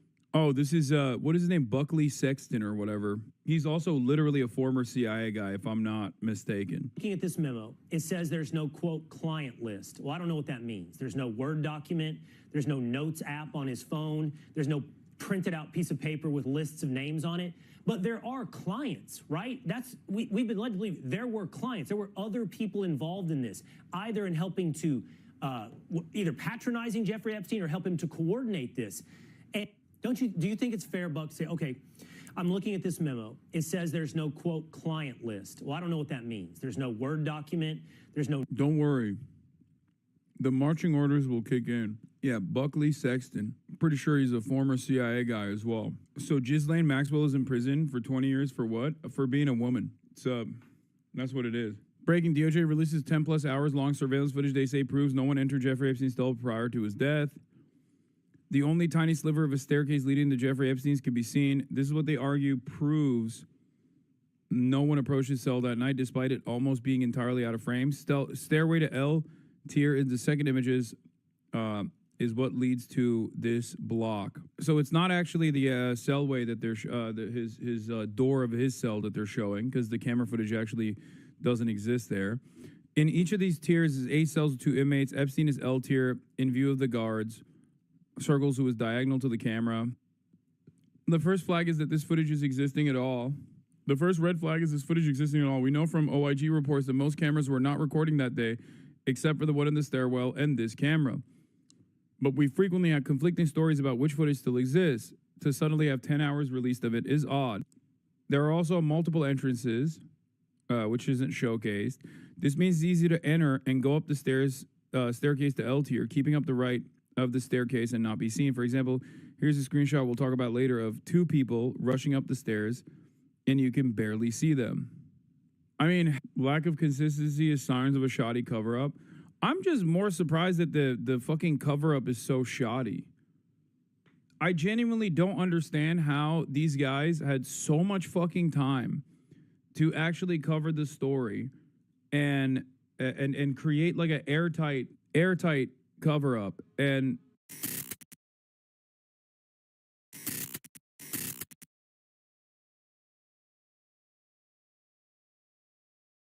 crazy, a shameful statement. I cannot believe that Natalie typed this out, read it through, made sure there were no grammatical errors, and then thought that this was good to publish.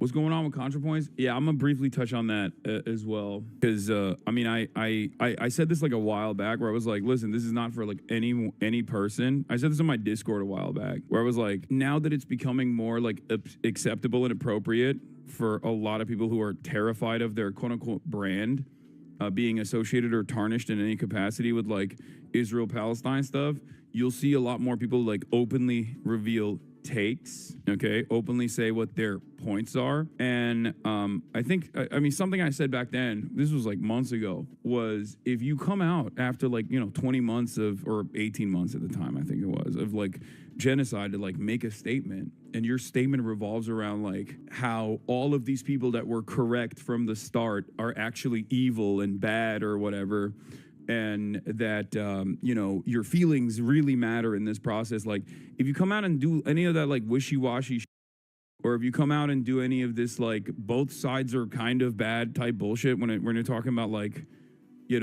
Free Palestine, the genocide that is happening, then, I'm gonna talk about it, okay? And that's basically... It's sad to see, but that's basically what ContraPoints did, like to a T almost. Okay, and I like ContraPoints. I've never had any issues with her. I don't really care about like all the other controversies that she's been in or whatever. You know what I mean? For those of you who don't know, ContraPoints is a bread tuber. She was one of the OG bread tubers. Like, she would make these really long, well thought out YouTube video essays. Bisexual lighting, all of that, right? And she had been, I guess, noticeably absent.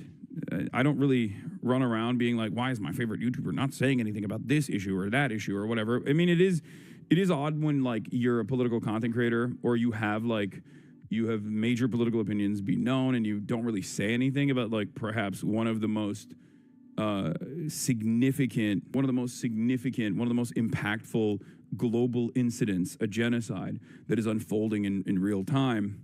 It is odd, but I never was like, why won't you say anything, right? And I guess people were doing that a lot, and so she did. She came out and like released something, not on Twitter, mind you, but instead on Reddit, which is, I guess, like a less hostile space to reveal this kind of thing. There are a multitude of different reasons as to why people don't speak out about the genocide that is unfolding in front of our eyes.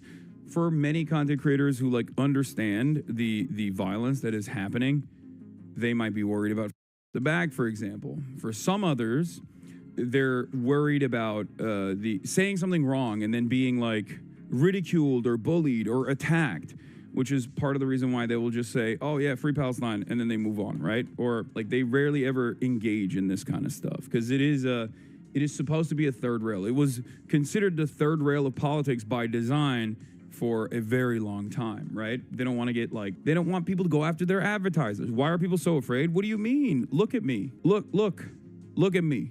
Look at me. I've spent most of my professional career combating anti-Semitism, and still do to this day. And it's like not even a question. Like, people will just immediately be like, he's an anti-Semite, he's a terrorist, take his money away, deplatform him, don't put him on any news outlets. Like, what the no one should watch him. Why do people watch him? Like people get really vicious. There are entire networks organized around like doing this kind of like horrible thing, right?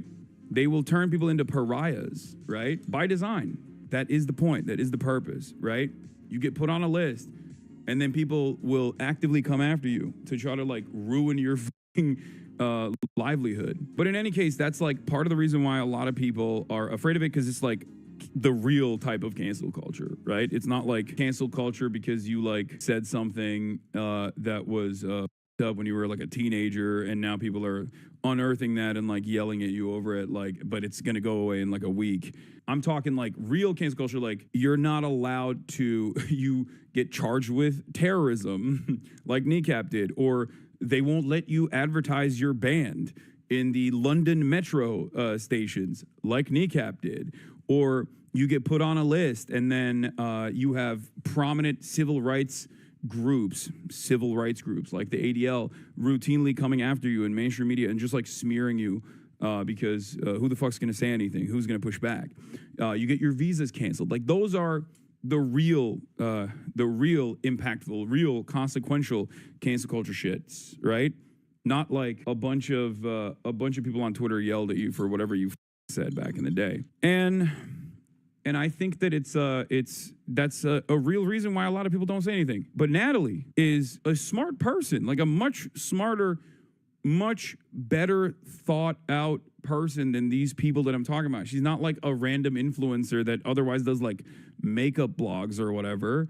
And that's the reason why she's like trying to avoid controversy, because she doesn't want to get her like Lush sponsorship taken away from her.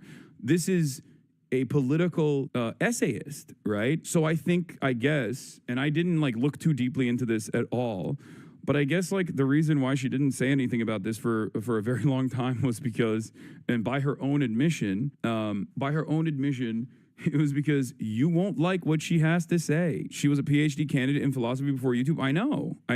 It was just, I will say this much. As someone who really appreciates ContraPoint's perspective, as someone who has collaborated with her, as someone who's talked to her, someone who's met her, I will say I'm disappointed. Okay, it's. I know that everyone will say I told you so, whatever, but like it still sucks. Okay, it still sucks, and maybe some people will say, "What's wrong with her response? She didn't say anything wrong."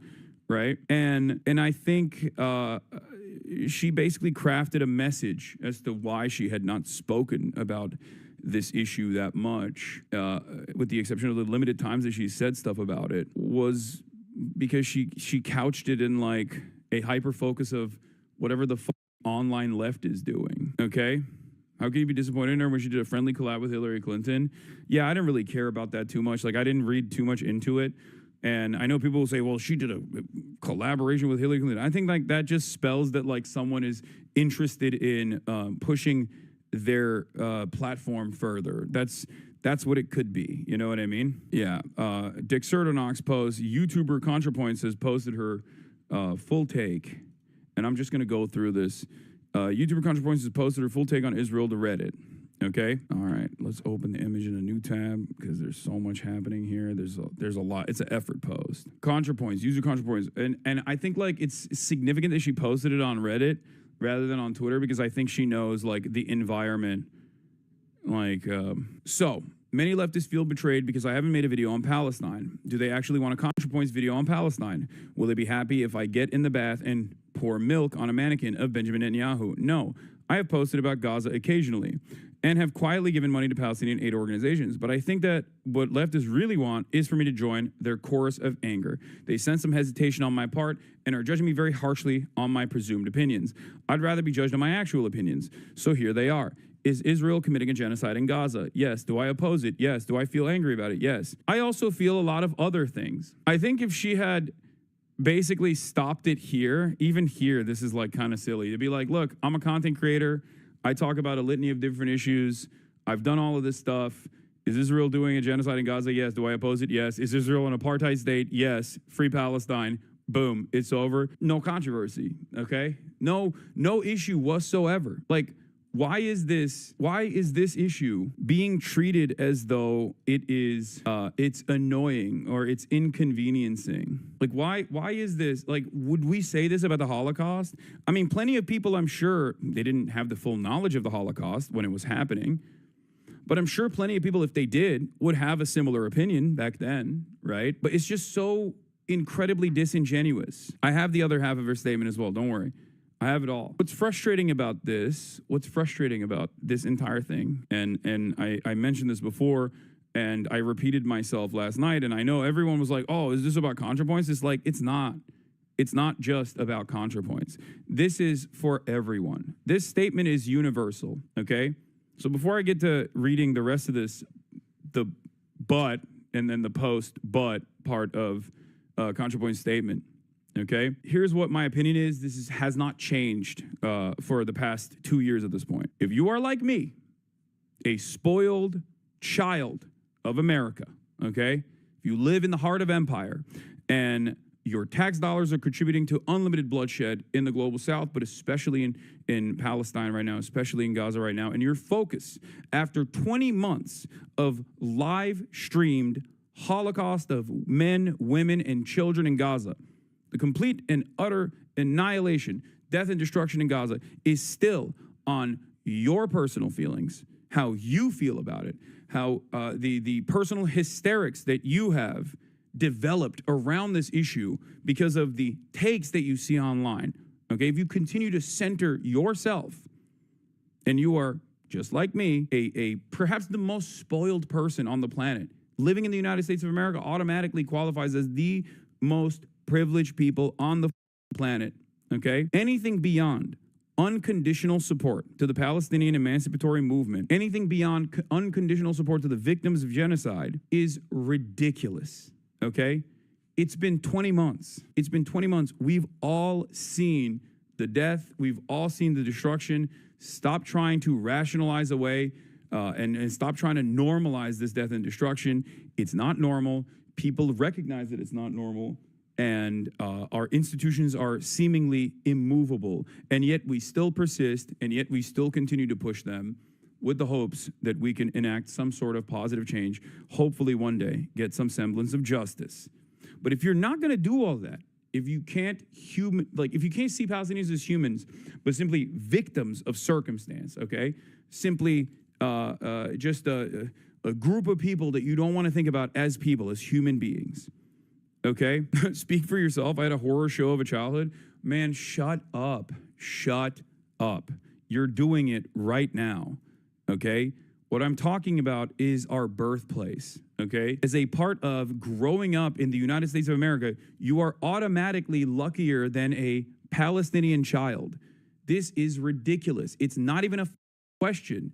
You would never say this about a Jewish child that was sent to Auschwitz, okay? The only reason why you feel like you can say this is because something in your brain is stopping you from recognizing these people as human beings. That's it. That is at the heart of this controversy, okay? If you try to intellectualize why Palestinians are suffering, if you do all of this, instead of just like looking at this and seeing right from wrong, you're worse than like half of these conservatives, man. Half of these conservatives who are like genuinely ruthless people, okay? Incredibly selfish people.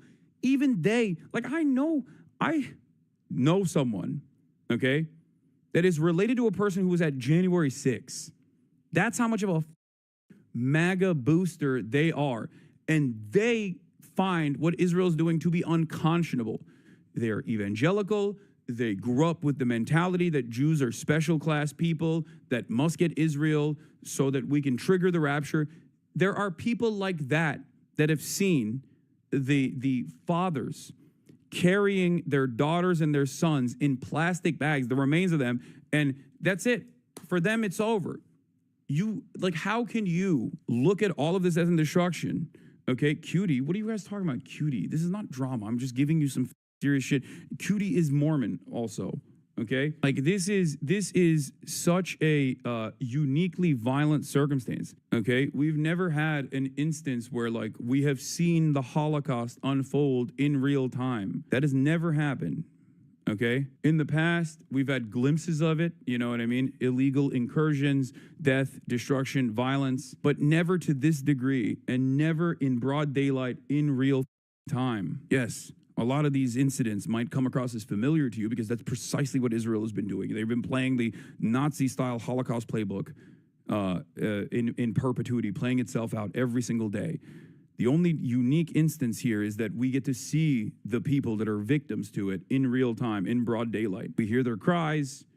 We see them as human beings. There is more information on this stuff than ever before. But in any case, as I was saying, when all of this is unfolding and everyone is aware of it, if you're going to come out and be like, I was quiet for the past 20 months, but now I have a statement and it's wishy-washy and it's both sides bullshit or focusing on like leftists online, then spare yourself and everyone else the agita and just keep quiet. Just stay quiet. There's no reason to just come out. There's no honor in coming out like this to be like, here's why I didn't say anything.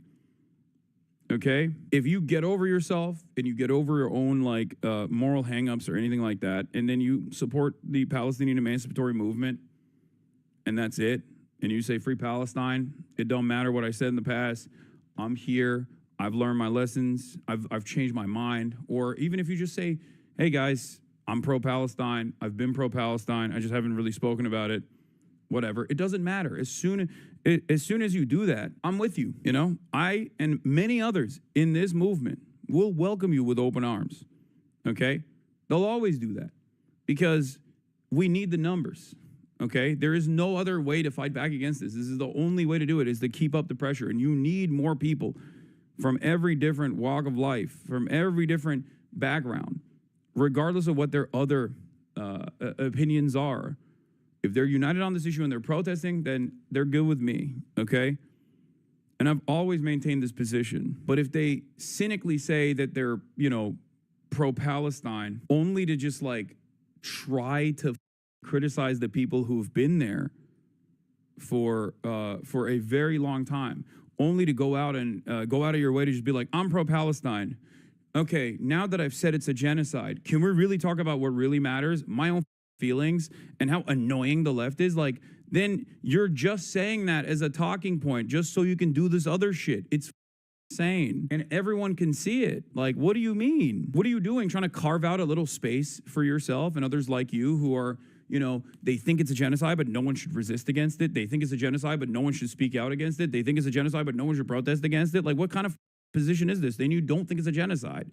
Because in your framework, you don't believe it. You don't believe yourself. And the last point that I made was most of the liberal Zionists that were screaming after October 7, okay, that were demanding unconditional loyalty and support to the apartheid state, they either became psychotic Kahanists, okay, like Meir Kahan, or they became anti-Zionists. Like, there are examples of liberal Zionists that months after October 7 turned into anti-Zionists. Maybe initially they were like very passionate, very upset at Hamas, but since then they've realized that, yeah, objectively, what Israel is doing is a genocide. This is unconscionable. This is the evolution of Zionism, and they've recognized it on their own, and they've changed their minds.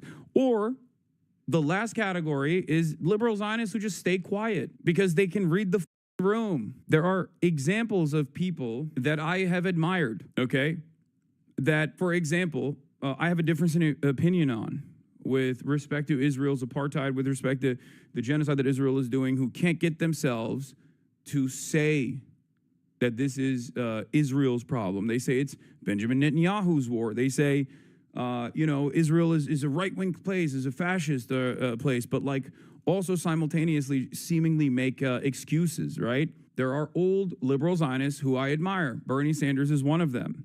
But Bernie Sanders, regardless of his difference in opinion on this issue, does not make this the singular force of his political convictions. He understands that there are people who are far more radical than he is, far more invested in the emancipation of Palestinians, and he never sits there and goes, "F you for doing that," okay? He doesn't do the cynical, this is anti-Semitism, this is like extreme anti-Semitism, I don't agree with this. He doesn't do that. He doesn't get in the way. As a matter of fact, he endorses people that have a more radical position than he does. I don't know what's going on in his mind, but as long as someone, regardless of their difference in opinion on this issue, okay, but as long as someone is not getting in the way of other people who are doing their very best, trying whatever they can, when everything seems so hopeless, in the face of unimaginable cruelty, when someone is doing, when someone who has a disagreement, yeah, Brad Lander is another example, when someone who has a disagreement with all that, who doesn't make that the focal point, the central point of their politics, and doesn't stand in opposition of those who have passed their framework and sees them as allies, then I have respect for them. I, on the other hand, have no respect for people who are, at this point especially, still both sidesing this shit, okay? That's crazy, man. What are we doing? You can't try to punish people for being correct early and still present yourself in a progressive posture, it is ridiculous. So let's see what she said. As I said, is Israel committing a genocide in Gaza? Yes. Do I oppose it? Yes. Do I feel angry about it? Yes. But I also feel a lot of other things. No need to say any of this stuff, honestly. One, doom.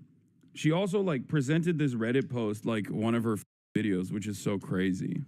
Like with the paragraph titles and everything. The week after October 7, it was clear the mood among the Israeli leaders and civilians was overwhelmingly kill or be killed. Existential panic and unstoppable lust for revenge.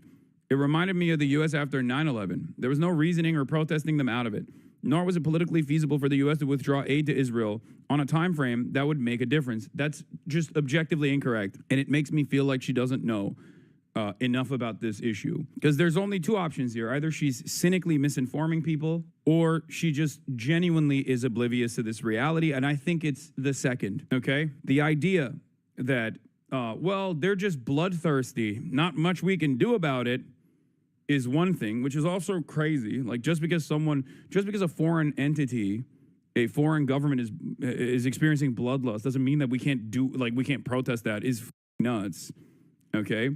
But beyond that, ContraPoints is who said this. But beyond that, the notion that like it was not politically feasible for the U.S. to withdraw aid to Israel on a time frame that would make a difference is wrong. If that was the case, Biden would not have flown to Israel a week after October 7 and did the now known as the bear hug strategy with Benjamin Netanyahu, and then accelerated $14 billion in weapons transfers to Israel with haste. It's just wrong. It is just wrong information. You are incorrect, okay? You're just wrong about this.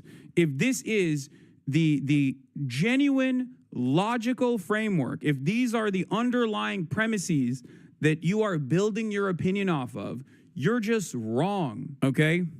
This is not even I'm not even making a moral statement here. I'm saying you are wrong, 100%. Since October 7, America is responsible for 70% of all munitions that Israel has deployed both on Gaza and all munitions that have been deployed to defend Israel in their defense systems. 70%. The United States of America is the country that keeps Israel as violent as it wants to be. Israel is our attack dog in the region. It is ridiculous. If Israel was not reliant on our endless support, both political cover at the UN and on the international stage, and also, political cover from like sanctions that would broadly be sent to any other country that was doing this level of ethnic cleansing, this much in broad daylight with Western munitions, okay? We give it political cover, we give it protection, but most importantly, we give it directly the weapons that they use on the Palestinians. If that wasn't the case, Israel would not have a multi-billion-dollar propaganda network that steadily focuses on changing Western societal attitudes towards Israel in a positive way all the time. They would not have this sophisticated web of influence in perpetuity since the inception of the state of Israel. It's ridiculous. Okay? Why are they spending all that money then? For fun? Of course not. They're spending it because they also have to. They recognize that propaganda is an absolute necessity for this continued support. And this continued support is an absolute must for Israel's continuation as a violent apartheid regime, one that is now doing genocide. So that's just objectively wrong.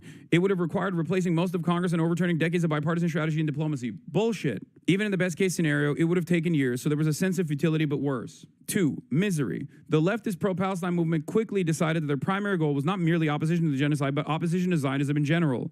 Yes, of course. The leftist anti-fascist movement quickly decided that their primary goal was not merely the opposition to the Wehrmacht, but it was, or opposition to the Holocaust, but it was actually opposition to Nazism in general.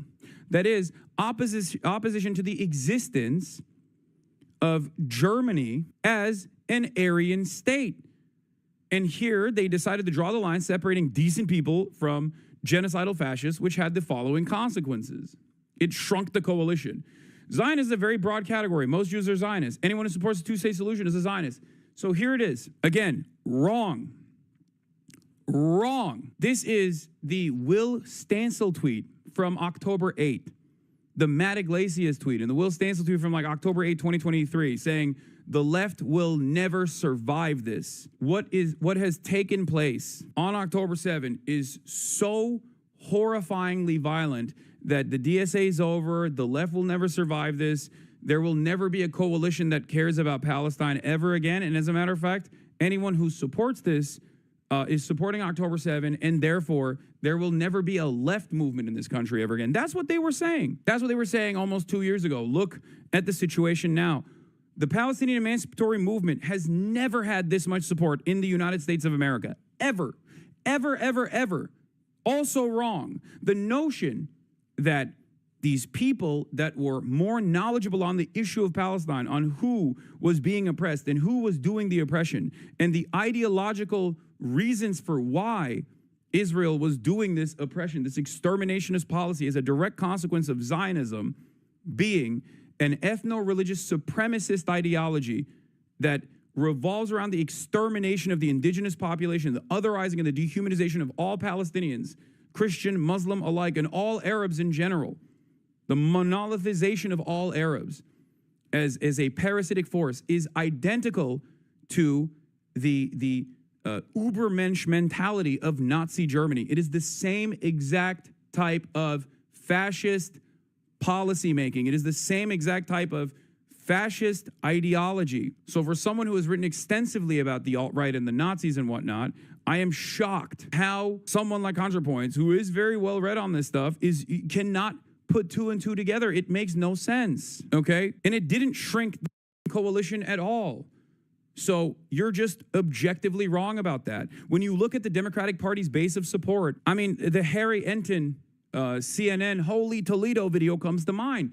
Harry Enton points to Democratic Party support for Israel and Israelis shifting more than 60 points in the direction away from being pro-Israel to being pro-Palestine by 42 points. Used to be pro-Israel by 17 points. And then post-October 7, when this ethnic cleansing campaign accelerated and everyone could see it, it turned into a plus 43-point swing in the direction of Palestinians. So this coalition has grown, and I see it. I've mentioned this over and over again. We talk about this off camera as well with other people who have been talking about Palestinian emancipation for decades, myself included. Like, I have seen this environment, the information environment, and the previous methods of like squashing any sort of criticism of Israel go away. It withered away. I myself am living and breathing proof, a political commentator who is able to speak convincingly on Palestinian emancipation since October 8, 2023, without being utterly destroyed. You have hundreds of thousands of people in European capitals taking to the streets, demanding an end to this bloodshed. This is unheard of. Something that happened quietly over the past 10 years, that the thing you're supposed to say about Israel, Palestine, and progressive circles shifted from a two-state solution message to a binationalism message, which has greatly increased intra-left coalition tension. This is on October 13, 2023, when the spectrum of opinion ranged from stridently pro-Israel but pays lip service to the two-state solution to fired up about Israeli human rights abuses and the need for a Palestinian state. It's easy for people who don't really care, most people, to fudge it. Once you raise the stakes for what counts as sympathizing with Palestinians to the level of from the river to the sea, you generate a much more polarized debate that can't be fudged. A question that I find generally interesting in politics is, when does it make sense to try to deliberately polarize an issue? It's not never, but it's also not always. And I think the practical upshot of this particular polarization dynamic is going to be bad for Palestinians.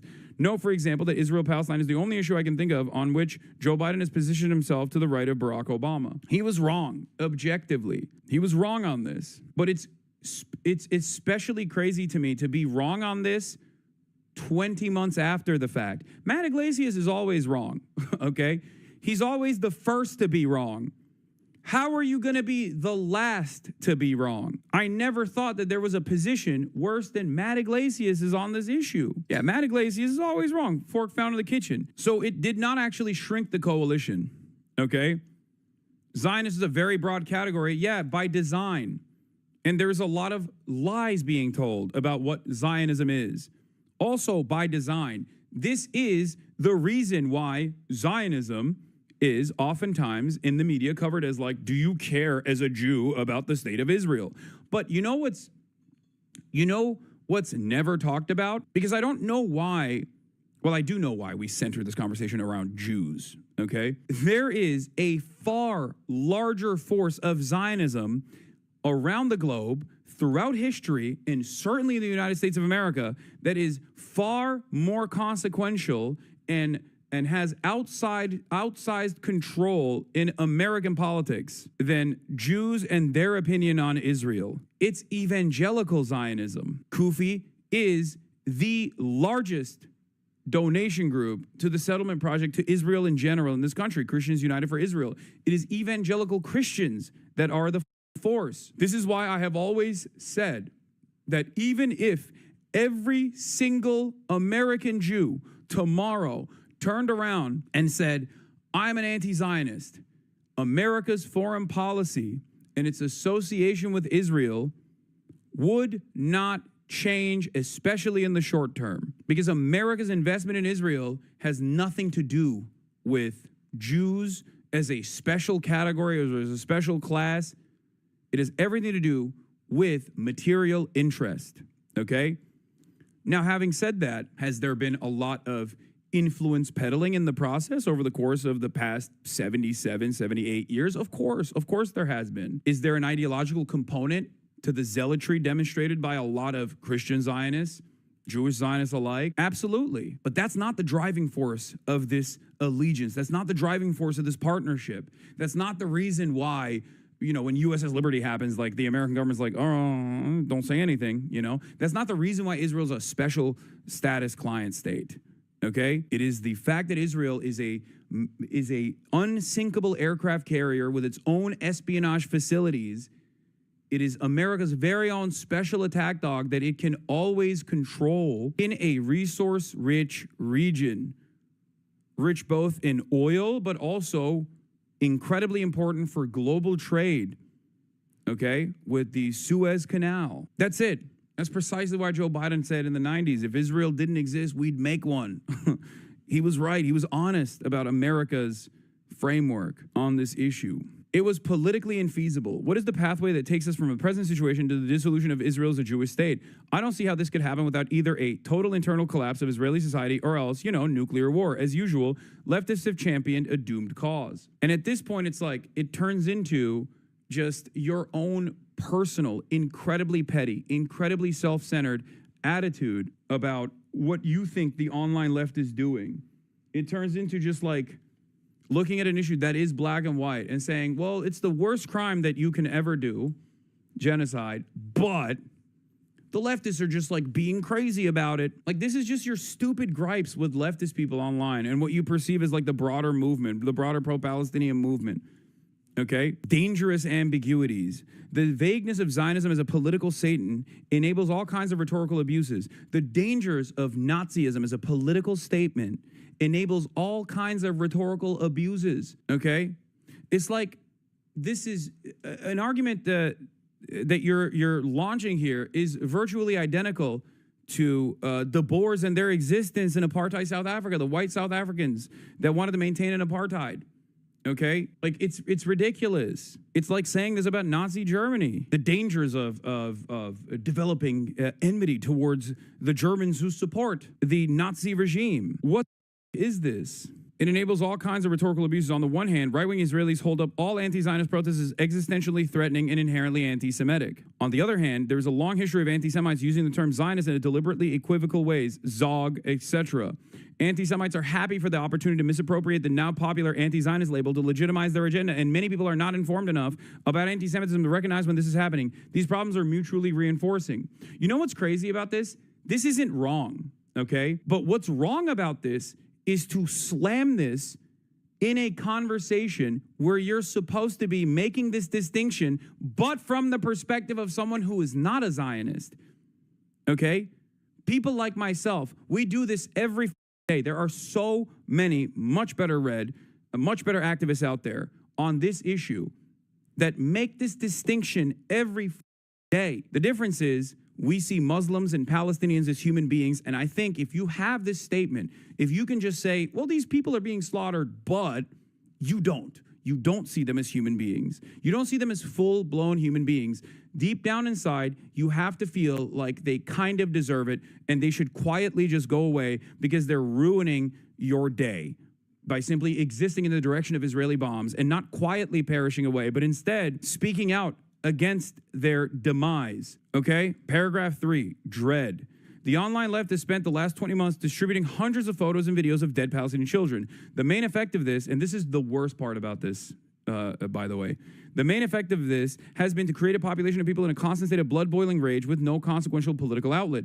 I fear this may be worse than useless. Anti-Semitism and anti-Zionism are conceptually not the same, and conflating them is dangerous. But in practice, the way Israel is perceived does seep out into attitudes towards Jews in general. I don't think the Jews who feel isolated and wary of the current atmosphere are simply hysterical or hallucinating. Yes, there's a communal trauma and hypervigilance. Yes, there's disingenuous right-wing ghouls dismissing and censoring all criticism of Israel in the pretext of fighting anti-Semitism. But there's also a valid fear of historical anti-Semitism patterns recurring, and that fear gives power to the right-wing Zionist claim that only Israel can keep Jews safe. Does this mean Israel should not be criticized or sanctioned? Absolutely not. But it's something I don't want to risk contributing to, if not outweighed by tangible benefits, so I approach the issue cautiously. This is the absolute worst possible thing you can say, because it is the most wokeified, most intellectualized version of what Benjamin Netanyahu says when he says, these are telegenically dead children. And you know who's actually distributing the photos of hundreds of dead Palestinian children?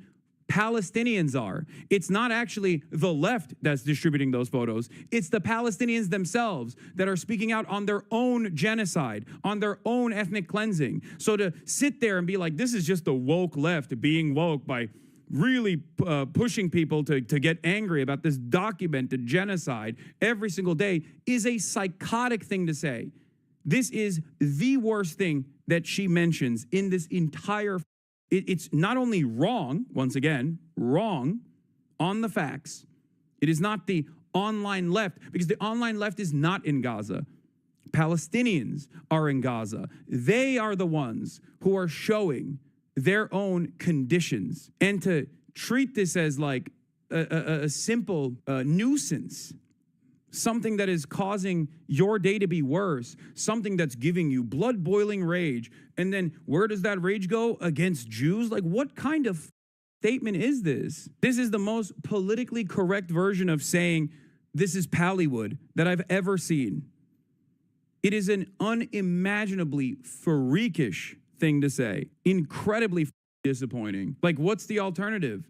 You see these harrowing images, and you don't look at them and feel some type of way. You don't actually try to get others to also feel angry and resentful towards what Israel is doing, which is genocide, and our contributions to said genocide as Americans. Crazy. A shameful statement. I cannot believe that Natalie typed this out, read it through, made sure there were no grammatical errors, and then thought that this was good to publish. It really truly reveals how little the people in her immediate orbit give a singular shred of about the lives of Palestinians. Clearly, there was not a single person that could have turned around and said, hey, you know how you said like conflating Israel with Judaism is dangerous? Maybe just hyper-focus on that aspect and talk about the cynical conflation being crafted by both liberal Zionists, and also the Nazis alike. Yes, there's communal trauma and hypervigilance. Yes, there's disingenuous right-wing ghouls dismissing and censoring all criticism. But it's something I don't want to risk contributing to. It's not outweighed by the tangible benefits. Yeah, I'm not going to contribute to anger and resentment towards the genocidal apartheid state of Israel unless there is an immediate solution. What is this if not cowardice? It also presents the issue as people who are pro-Palestine against Jews, okay? It's the long way to be this smug. It's the long way to take this like vapid, self-centered, incredibly smug attitude while talking about how you know, every time you're doing, you know, activism or what you think is activism, when you go out to the streets and you protest against Israel, or you say Zionism is fascist, which it literally is, right? Every time you say the truth about Israel, every time you say the truth about Zionism as a political ideology, okay, as an ethno-supremacist, exterminationist political ideology, you're actually harming the Jews. Jews have been around for thousands of years. Zionism has been around for 78. Well, longer than 78, but Israel's been around for 78. Zionism has been around for a little bit longer than 78. The fuck do you mean? This conflation was deliberate, and it was a relatively new phenomenon. The notion that you would also come out with this statement after 20 months, hundreds of thousands of dead Palestinians. Every single day we see 50 Palestinians being shot at that are starving at a American Israel backed fake charity scheme, because they've cut off all aid distribution into the Strip so they can do perfidy and use aid as a military mechanism to further displace and to further kill the Palestinian population, to make it impossible to survive in the Strip, so they can inevitably move them to concentration camps in Rafah and then move them away from the Palestinian lands into the Sinai Peninsula or wherever, probably the UAE. The idea that like this is the idea that this had anything to do with Judaism is psychotic, but to say that 20 months in is extra crazy. Much of the online left spent all of 2024 single-mindedly focused on Palestine and the complicity of the Democratic politicians in sending aid to Israel. This campaign had the following effects. 0 Palestinian lives were saved. Not one fewer bomb or bullet was fired by the IDF. It may have slightly contributed to the re-election of Trump, guaranteeing that the U.S. will put no diplomatic pressure on Netanyahu for at least 4 years and making protests against Israel much riskier and less effective. Trump is also, incidentally, a menace to me and basically everyone I care about. A perfectly enlightened being would feel no bitterness about this, but I do. It's just so, I mean, this is so incredibly self-centered. It's crazy. And not because I'm like centering this around what she's saying, which is trans issues and how much worse they're getting under Donald Trump as opposed to Joe Biden, even though I think plenty of trans people would disagree with that as well, saying that a lot of these anti-trans initiatives kickstarted under Joe Biden and Trump has just simply accelerated it, reaching its logical conclusion. But not only that, but especially on the issue of Israel, this is even more pertinent to the discussion. She is completely incorrect on this, not on the trans issue side, but she's completely incorrect on what she is saying about, one, the singular focus of the left. At least here, a lot of people would say that I was singularly focused on Palestine. It was not the case, okay? There were a litany of criticisms that I had about the Kamala campaign and a litany of criticisms I had about the Joe Biden administration, okay? Gaza was certainly an important part of this because it's a genocide. But it is crazy that, like, there is no logic here, because you should be mad at the people in power. You should be mad at Kamala Harris and Joe Biden for wanting to continue this genocide, even if it was politically infeasible for them to do so, even if continuing this genocide actually played a role in her losing the election to an incompetent fascist piece of shit. The idea that the genocide protesters, the anti-genocide protesters are wrong, and not the Democratic Party that looked at a 75-25 issue in that moment that signified perhaps the most significant problem with the Kamala Harris campaign, which was not cutting ties with the Biden administration, not just on Gaza, but on numerous different policies, because Biden was incredibly unpopular, immensely unpopular. He was old, he was decrepit. She could have been a fresh new face, and she did not do that. The real analysis here is not that the people are wrong for seeing these horrifying images every day and responding in the way that every normal human being with a conscience should respond. Okay? The real anger and resentment should be, how the did the Democrats not care about all of this death and destruction and the understandable resentment that was brewing organically in the base? How did they not even cynically in a cold and calculated, heartless manner, not take advantage. I can't believe I'm using these terms, but like not even take advantage of the ongoing issue and present yourself as anti-war, anti-genocide. Even if you didn't care about the dead, charred children of Palestine, you could have simply used this as an opportunity to cut your ties with the Biden administration that was a dead weight. It was an anchor around your neck. It was criminal negligence. They did not care, okay? They did not care enough. They were too predisposed with trying to win with their own method, with their own strategy, that they refused to see that this issue had changed forever. Sending Bill Clinton to Dearborn to talk about Judea and Samaria. Sending Richie Torres to Dearborn. I had these conversations with people who are connected to the Biden administration. If you recall, I did the Pod Johns.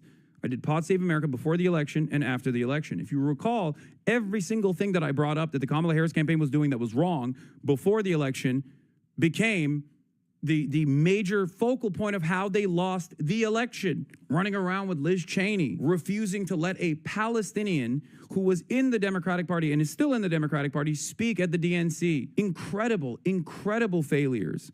Failure after failure. Saying you're going to do the most lethal military. Saying you're going to be more militant at the border than the Trump administration actually is. They're not sincere about their interest in destroying all Latinos that live on U.S. soil. It's not like this was impossible to see. There were plenty of dumbasses, myself included, that saw it from a million miles away. So the real resentment should be directed at the people in power that refused to listen, that refused to abide by the principles of the democratic process where our electeds are supposed to represent our interests. And in a situation where it's 75-25, I mean, what more can you ask for? It was a genocide that started in an election campaign, during an election season, during an election year. Trump is also incidentally a menace to me and everyone I care about. None of this is the fault of Palestinians, of course, who are overwhelmingly the victims here. Oh, thanks. Thanks, Natalie, for saying the Palestinians are overwhelmingly the victims here. I hope that someday American policy will shift in their favor, and I will continue to support that cause. TLDR, I see the situation as bleak, intractable, extremely divisive, and devoid of any element that could be appropriately transformed into political entertainment. That's why I haven't made a video about it. Hopefully it goes without saying that these are just my thoughts. I'm sure other bread tubers, in air quotes, have different opinions. So that was their take. And of course, when this unfolded on the timeline, everyone lost their minds, partially because ContraPoints is a trans woman. So obviously, anything that a trans person says gets amplified a million times over by transphobes and you know, everyone else, of course. So there is that. But what I don't understand about the entertainment part of this is that, are you doing entertainment when you talk about trans issues? Is this not an existential issue for you? When you make a video trying to convert people, trying to change people's minds about trans existence, is that simply entertainment? I don't think it's entertainment. There is an entertainment component to what I do. I see that. I understand that. But it serves the larger interest that I have in getting people to change their minds. And of course, predictably, Ethan Klein looked at this and went, wow, I couldn't have said this any better myself. This is exactly the war I've been waging. You know, I also think it's a genocide, but everyone should shut the up about it. Yeah, ContraPoints' whole take here is, believe me, in my heart, I oppose this genocide, but actively campaigning against it is unproductive, anti-Semitic, and bad tactics. And also makes me feel bad, and also led to Kamala Harris losing the election. I don't think any reasonable person would tell her you have no right to feel anxiety as a trans woman because the genocide takes precedence, is putting the genocide as a priority in spite of our specific oppressions. Yeah, I mean, this is something that people are recognizing at least now. So it seems like a new rhetorical strategy is dropped. Concede that Israel is doing a genocide/war crimes, but then proceed to spend 100 more times and 100 times more space complaining that people opposing it are basically worse because they hurt Jewish feelings/make Democrats look bad. Did you read what she said or just read a little and get into your feelings? If you read what she said and agree with her, you're objectively wrong. And I can only tell you what the truth is, but you will probably never agree with me because part of the problem that you are exhibiting here is fundamentally unsolvable. You have to solve it on your own, okay? And that is that it is not the left that is showing these images of Palestinians being slaughtered. It is Palestinians that are showing these images. Okay? It's also not just the online left that has made this their cause. A lot of Americans from every different walk of life recognize the cruelty here. And if you actually ever stepped outside of your own bubble and went to one of these protests, you would realize that. If you ever actually participated in something, if you ever actually stood for something, you would realize that. But yeah, of course, podcaster Ethan Klein voices support for ContraPoints on his Instagram story. It is important to remind people that there is space to be anti-genocide, but also against annihilating Israel. Thank you, ContraPoints. It's important to remind people that there is space to be anti-genocide, pro-Palestine, but also against annihilating Israel. It is my belief that any lasting peace must have two elements, Palestinian self-determination and secure borders for Israel. Without both, peace fails. Many leftists would rather focus on purity tests and social credits than having a meaningful and realistic conversation about creating a lasting peace. The reaction to your post will prove my point, unfortunately. This is the other side of the story. Annihilating Israel. Dog, you're a Nazi, okay? When you say annihilating Israel, what you're talking about is the perspective that Israel should have democracy for everyone. Israel should not do an ethnic cleansing, and Israel should allow the Palestinians, who literally it occupies every facet of existence of, breathing room, okay? Meaningful existence. Treat them like human beings instead of a parasitic force that must be excised. That is unacceptable. Why? Because you're a Zionist and you have the exact same hysterical fear that is rooted within Islamophobia and ethno-religious supremacist attitudes. Palestinians and Jews can never get along. Palestinian Muslims, Palestinian Christians, and Jews can never live in the same place. That is exactly what people said in apartheid South Africa. Black people and white people can't live side by side. That's exactly what people said in segregationist South, in the Jim Crow South. That's what they said against the abolition of slavery. Anti-Semitism being a real bigotry does not change this dynamic. This is why people say you are a Zionist. Simply claiming that you're anti-genocide, but then spending every waking moment talking about how, well, sorry, you know, these Muslims and these Christian Palestinians, these Muslim Palestinians, and these Jews, they can't live together because that would annihilate all the Jews. That'd be a Holocaust. That's insane. That's exactly what segregationists in the Jim Crow South said. That's exactly what David Duke says, okay, about black people, about Jews. It's insane. Oh, we just want secure borders. Like how? You're using the same terminology that Trump uses when he's talking about Mexicans invading the country. How does that not read for anyone else? Because there are a lot of liberals out there who are just like completely rudderless and have no capacity to analyze the situation, have no way of understanding that like they are unironically defending the exact same types of bigotry that they despise when Trump does it to their friends and their neighbors. But when it comes down to Israel, when it comes down to like anti-Semitism, I think like that is brick their brain a little bit. So they don't see it in the same exact vein. Oh, it's different? Why is it different? Why can't Muslims, Christians of Palestinian background live alongside Jews in a singular, solitary, secular state? Why does this have to be an ethno-state? I need you guys to understand, this is why I think history is very important to learn so we do not repeat the lessons, okay? Every single historic fascist movement has always packaged its ideology with reason, okay? The Nazis didn't say we have to kill the Jews because we're evil and these guys aren't actually doing anything, but we love killing them because we're evil and we just like want to kill Jews. They didn't say that. They created a logical reason. They created first the Jewish question, the dehumanization of Jews, the claims that Jews are a parasitic force that is both powerful and weak at the same time, the idea that Jews are taking down the German state by engaging in degeneracy in the halls of academia, controlling the money supply, all of this stuff. And then after decades of dehumanization that also even predated Germany itself, of centuries of dehumanization and anti-Semitism, they were able to captivate enough people. They were able to basically take advantage of that pre-existing historic anti-Semitism. That is precisely what you're advancing when you talk about Palestinians in this way. Okay? First you present an issue with the conclusion of the argument in mind, okay? You create a fake issue. You say Jews are ruining society, okay? The economic volatility that you're experiencing is because of the Jews.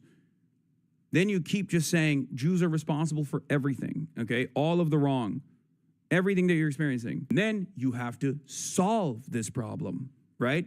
But the problem never existed. And that is precisely what Israel has done to the Palestinians. First, you create a question, Palestinians, the Palestinian question, and then you have to find a solution to the problem of Palestinian existence.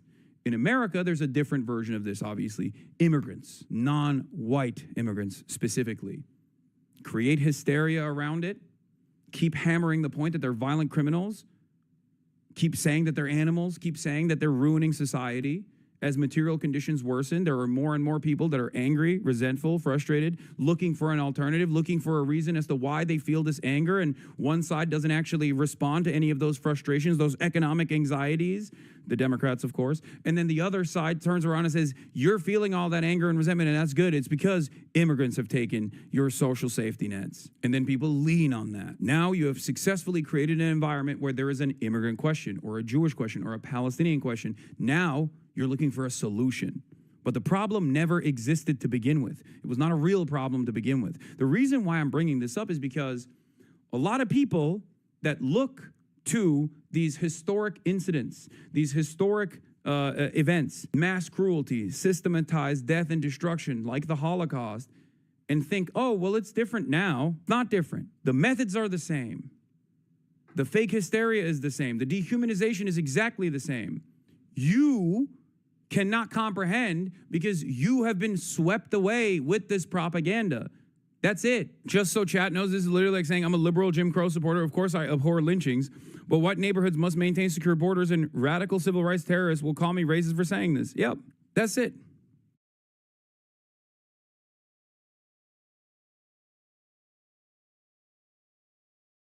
Anyway, let's get back to the most kick-like country, Israel. Threats of all-out war grow between Israel and Hezbollah, a country that also hates another guy by the name of Hassan. This time, I'm, of course, talking about Hassan Nasrallah, which is the general secretary of Hezbollah in Lebanon. Israel doing the classic, we're a fascist country that is trying to do a final solution, but let's open up a new war front. That'll work this time around, trying to, move their interest to Lebanon. Last week, Israeli generals approved a plan to attack Lebanon, while Hezbollah leader Hassan Nasrallah recently warned if it comes to war, the group will fight Israel on land, sea, and air, and also inside Israel itself. Ben Wiedemann is in Lebanon, where life goes on as the shadow of war looms large. It's a day of joy and celebration here in South Lebanon. Israeli forces are just about 5 miles away from here, but nonetheless, here in the town of Hasbaya, there's a wedding going on.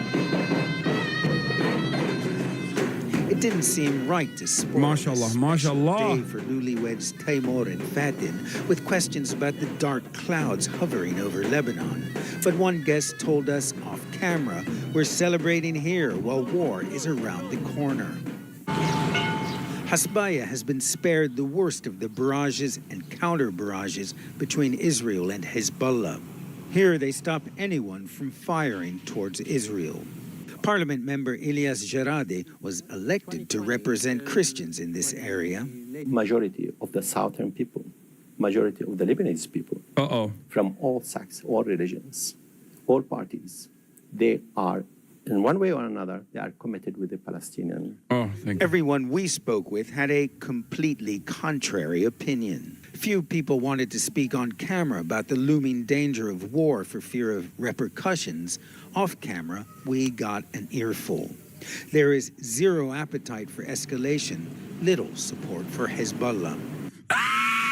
CNN! What are you doing? Oh, off camera, hey guys, I'm hanging out with my friends. They're just off camera. You can't see them. Classic Nathan Fielder tweet turned into a mother article. They're pre-firing their condemnations of Hamas, bro. I mean, sorry, Hezbollah this time. Hezbollah. Dude. It's always SOS Cuba, free Cuba from communism. SOS Lebanon, free Lebanon from Hezbollah. SOS Gaza, free Gaza from Hamas. Whoever America is interested in fucking up, it's just there's always people going, please, my people yearn for freedom. Free Iran. Free myself. Free my boys. Yeah, free China from the CCP. We want the Falun Gong. Free Iran by nuking Tehran. We want the MEK. I take your point, but do you think a lot of the Lebanese beyond the most core elements of the Shia community actually support Hezbollah? Many Lebanese blame Hezbollah for the country's political deadlock and economic ruin. Okay, first of all, people can believe a multitude of different things inside of a country. That doesn't make it correct. Secondly, ultimately, if given the choice between who is the worst political entity here, the answer is identical to what you see in fucking Gaza, which is it's still Israel. That's it. It's still Israel. You don't have to fucking love Hezbollah to be like, Israel should not invade Lebanon. It did it already, and it failed, okay? Why? Because of Hezbollah. Israel at this point basically is the Hillary Clinton of countries. Anytime she gets involved, everyone goes, oh, okay, they're the bad guys. Never mind. And the people resisting against Hillary Clinton, they must be the good guys. That's what's going on. The South was deserted by the government. That's why Hezbollah exists. They literally let Israel in, and Hezbollah was the only answer that kicked them out. Exactly. It's like people don't understand how this group organized and like why it fucking exists. Lebanon as a country, or rather more clearly as a project, is already, you know how the old saying goes, like, oh, two Jewish people, three different opinions. It's like Lebanese politics is even worse than that. It is impossible to decipher. It is the most sectarian, most insane fucking country in terms of its governance. It's fundamentally broken alongside like ethnic boundaries, religious boundaries. It is fucking ridiculous. Ultimately, it doesn't matter. You know what's fucking unifying? Unless you're like a phalangist, ultra-nationalist Christian psychopath who rabidly wants to do a pogrom to every Muslim in Lebanon, with the exception of that one unique group, which of course aligned with Israel, by the way. The Sabra and Shatila massacres were conducted by those guys. Unless you're like a literal fucking terrorist, there's one guy that is the worst guy in the room. That one guy is Israel. It is the unifying principle. Look at fucking Yemen. Dudes that were literally murking one another in Yemen. Different groups that were unironically fighting against one another while there was an ethnic cleansing going on in Yemen, all rose up in arms and were like, nah, fuck this shit, dog. Okay, Ansar Allah, you're good. You're good in my fucking book. I know I was killing you months ago, but honestly, you guys are fucking dope now. I take it back. I take back everything I said. I was unfamiliar with your fucking game because guess what, dude? We really like what you're doing, resisting against Israel's apartheid, resisting against Israel's ethnic cleansing, and fucking, taking over ships in the Red Sea. Yeah, the evacuated president of Yemen literally said, I support the Houthis in their blockade. I don't know. There's quite a few people in Lebanese politics, particularly Maronite Christian politicians, blaming Hezbollah if a war breaks out. No, I know. I already covered the bases a little bit on that front. And yes, Lebanese politics is unimaginably complicated, in my opinion, and very difficult to parse through. But having said that, I don't know how well that shit will fucking stick inside of Lebanon if Israel does end up once again occupying southern Lebanon. 85-year-old Abu Nabil has seen it all. War and civil war, invasions and occupation. War is ruination, he says. In war, everyone loses, even the winner. Abu Nabil knows of what he speaks. Since October, Israel and Hezbollah and its allies have been engaged in low-intensity warfare, largely limited to the border. If full-scale war breaks out, that war will spread well beyond the frontier on both sides. Israel about to fucking create a situation where there is no more sectarian infighting because it becomes the United State of Hezbollah. Hezbollah came into power and existence as a consequence of the last fucking time Israel tried to do some fuck shit in Lebanon. What are you doing? Israel literally is the greatest ally of Iran at this point in the region, in the same way that Vladimir Putin is the best ally for NATO. Like, not a better adversary could ever exist for NATO. the great unifier. I've said this before. Invading Ukraine was so fucking unimaginably bad as a move by Vladimir Putin. It literally gift wrapped the greatest gift of all time to every NATO general. Okay, they should be fucking on their hands and knees kissing the altar of Vladimir Putin every goddamn day of the week. Israel's kind of doing that right now by unifying a region against it. The great unifier, Israel. Netanyahu, ready to make a partial deal with Hamas, says Rafah offensive is almost done, which is weird because, like, what the fuck happened? I thought he had a full deal. State Antony Blinken is set to meet with Israel's defense minister today in Washington. War criminal, Yoav Gallant, by the way. Yoav Gallant, the war criminal, who currently has an application out for a warrant for arrest. Meanwhile, Israeli Prime Minister Benjamin Netanyahu says the IDF is close to completing a ground offensive in Rafah. He says the military will shift its focus to the northern border, where fighting against Hezbollah has intensified.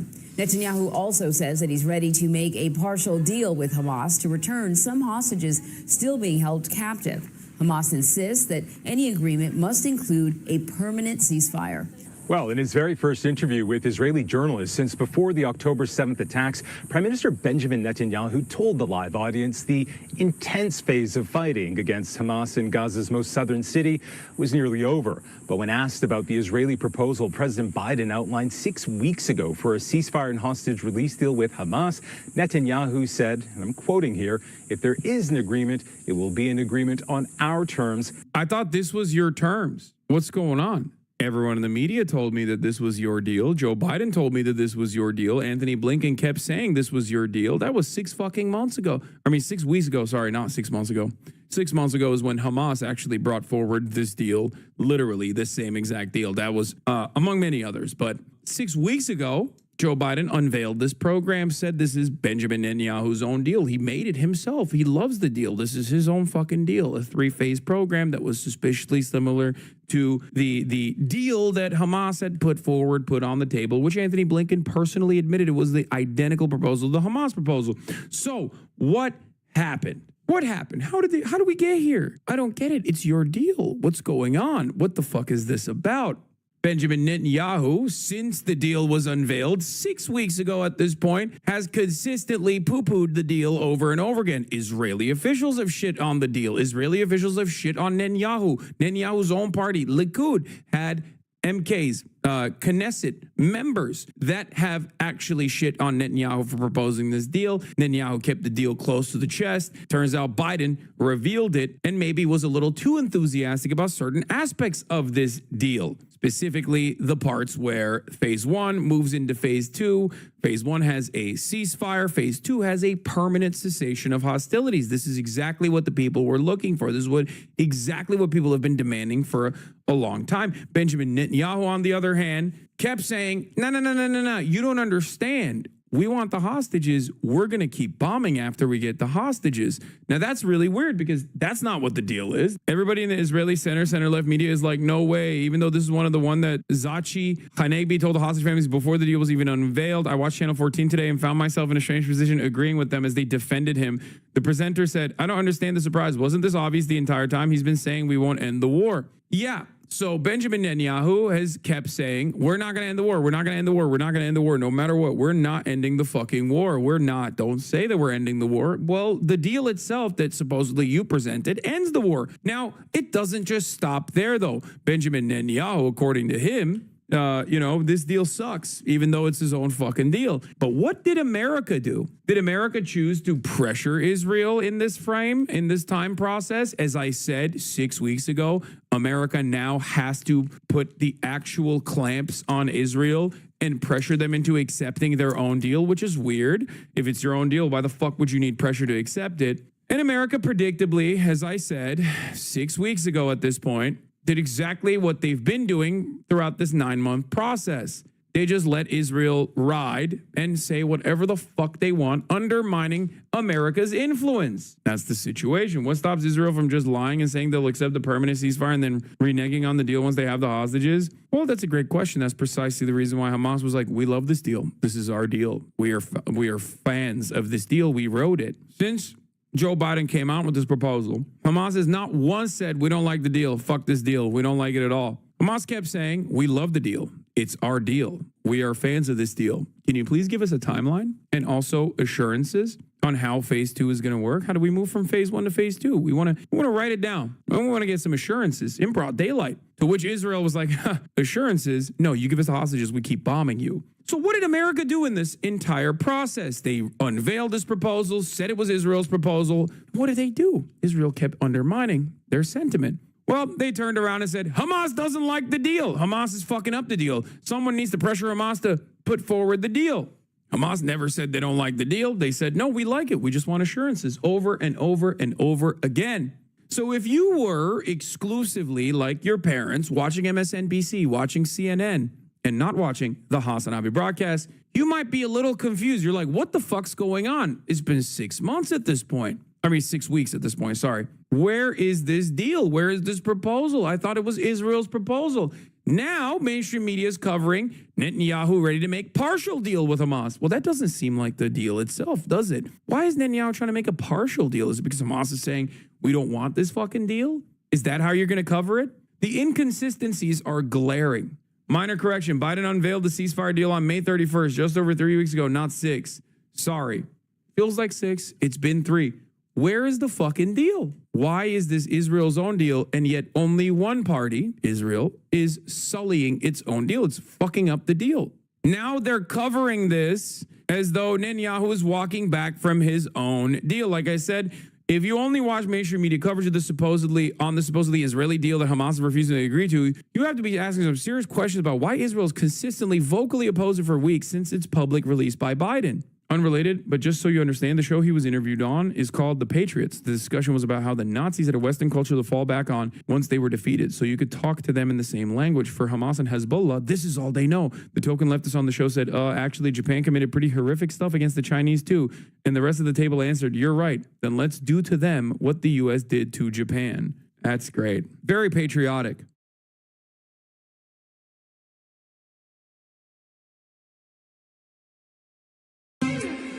Thanks for staying with us. I'm Bill O'Reilly. We continue with Jon Stewart, who has written and directed new movie Rosewater. The story is interesting. In 2009, on Stewart's program, an Iranian-Canadian journalist named Maziar Bahari was featured in a comedy bit. Now, after that interview, Bahari was arrested and tortured by Iranian authorities, so Stewart decided to make a movie about it, which opens today across the country. All right, I didn't get to see the film because I had to do a benefit thing last night. Right. But it's great.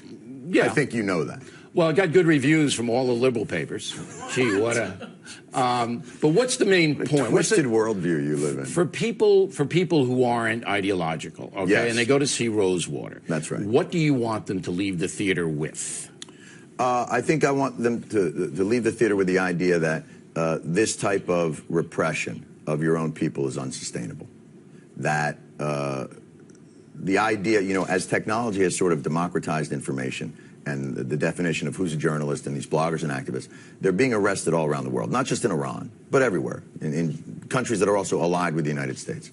And the idea that is the apparatuses in these countries that have been set up to suppress information, to hurt their own people, are not sustainable in these countries. Okay, but this guy, he was writing articles for Newsweek. Correct. He wasn't anti-Iranian, as far as I can tell. Our research doesn't show that he was a subversive over there. And he had been working for 12 years, always with accreditation. He had worked with... so why did they grab him and rough him up? For what reason? They grabbed thousands of people. This is right after 2009. And, the election between Mousavi and Ahmadinejad, obviously, many people in the country felt that Mousavi had won. And then they announced Ahmadinejad had won, 64 to 39, some crazy number. And so millions of Iranians came out onto the street and demanded a recount. They weren't looking for revolution. They were not looking to overthrow the regime. Was this guy one of them? Was he sympathetic to that movement? I believe he's probably sympathetic to the idea that the Iranian people deserve a carved-out space for expression and freedom and that's an honest why they election. picked him up? No. He was... they had a theory that the only reason people took to the street is that Western saboteurs had been put in touch with reformists on the ground in Iran, and that's what created the disturbance. And he was a Western saboteur? He was a Western journalist. He was someone who was from London covering it for Newsweek. He came in and he filmed some brutality that occurred on the streets from the administration to from the regime to some of the protesters, and that may have triggered it. But they had arrested thousands of people, and some of them still languish in prison. And some of them Is this still an languish in prison. anti-Iranian film, an anti-Iranian government film? Not the people, the government. It is a story. Look, they did this. This is not demonizing them, but it is a story of something that Shouldn't they be demonized? They should not be. I don't think people should be demonized, because when you create something as a demon, as a monster, you can't fight it effectively. You have to see them as human, and you have to look for then their vulnerabilities. Right. You can only fight something But you don't if you like remove them. that. I despise what they did. I despise what they did to this man, and I despise what they've done to others. But I despise what we do in this country in terms of the pressure we put on journalists. And I don't like. Yeah, but it's not moral equivalency. There's nothing. Not equivalent. Right. But it is also a danger. Keep it in perspective. This is a serious movie. Yes. So some of your fans.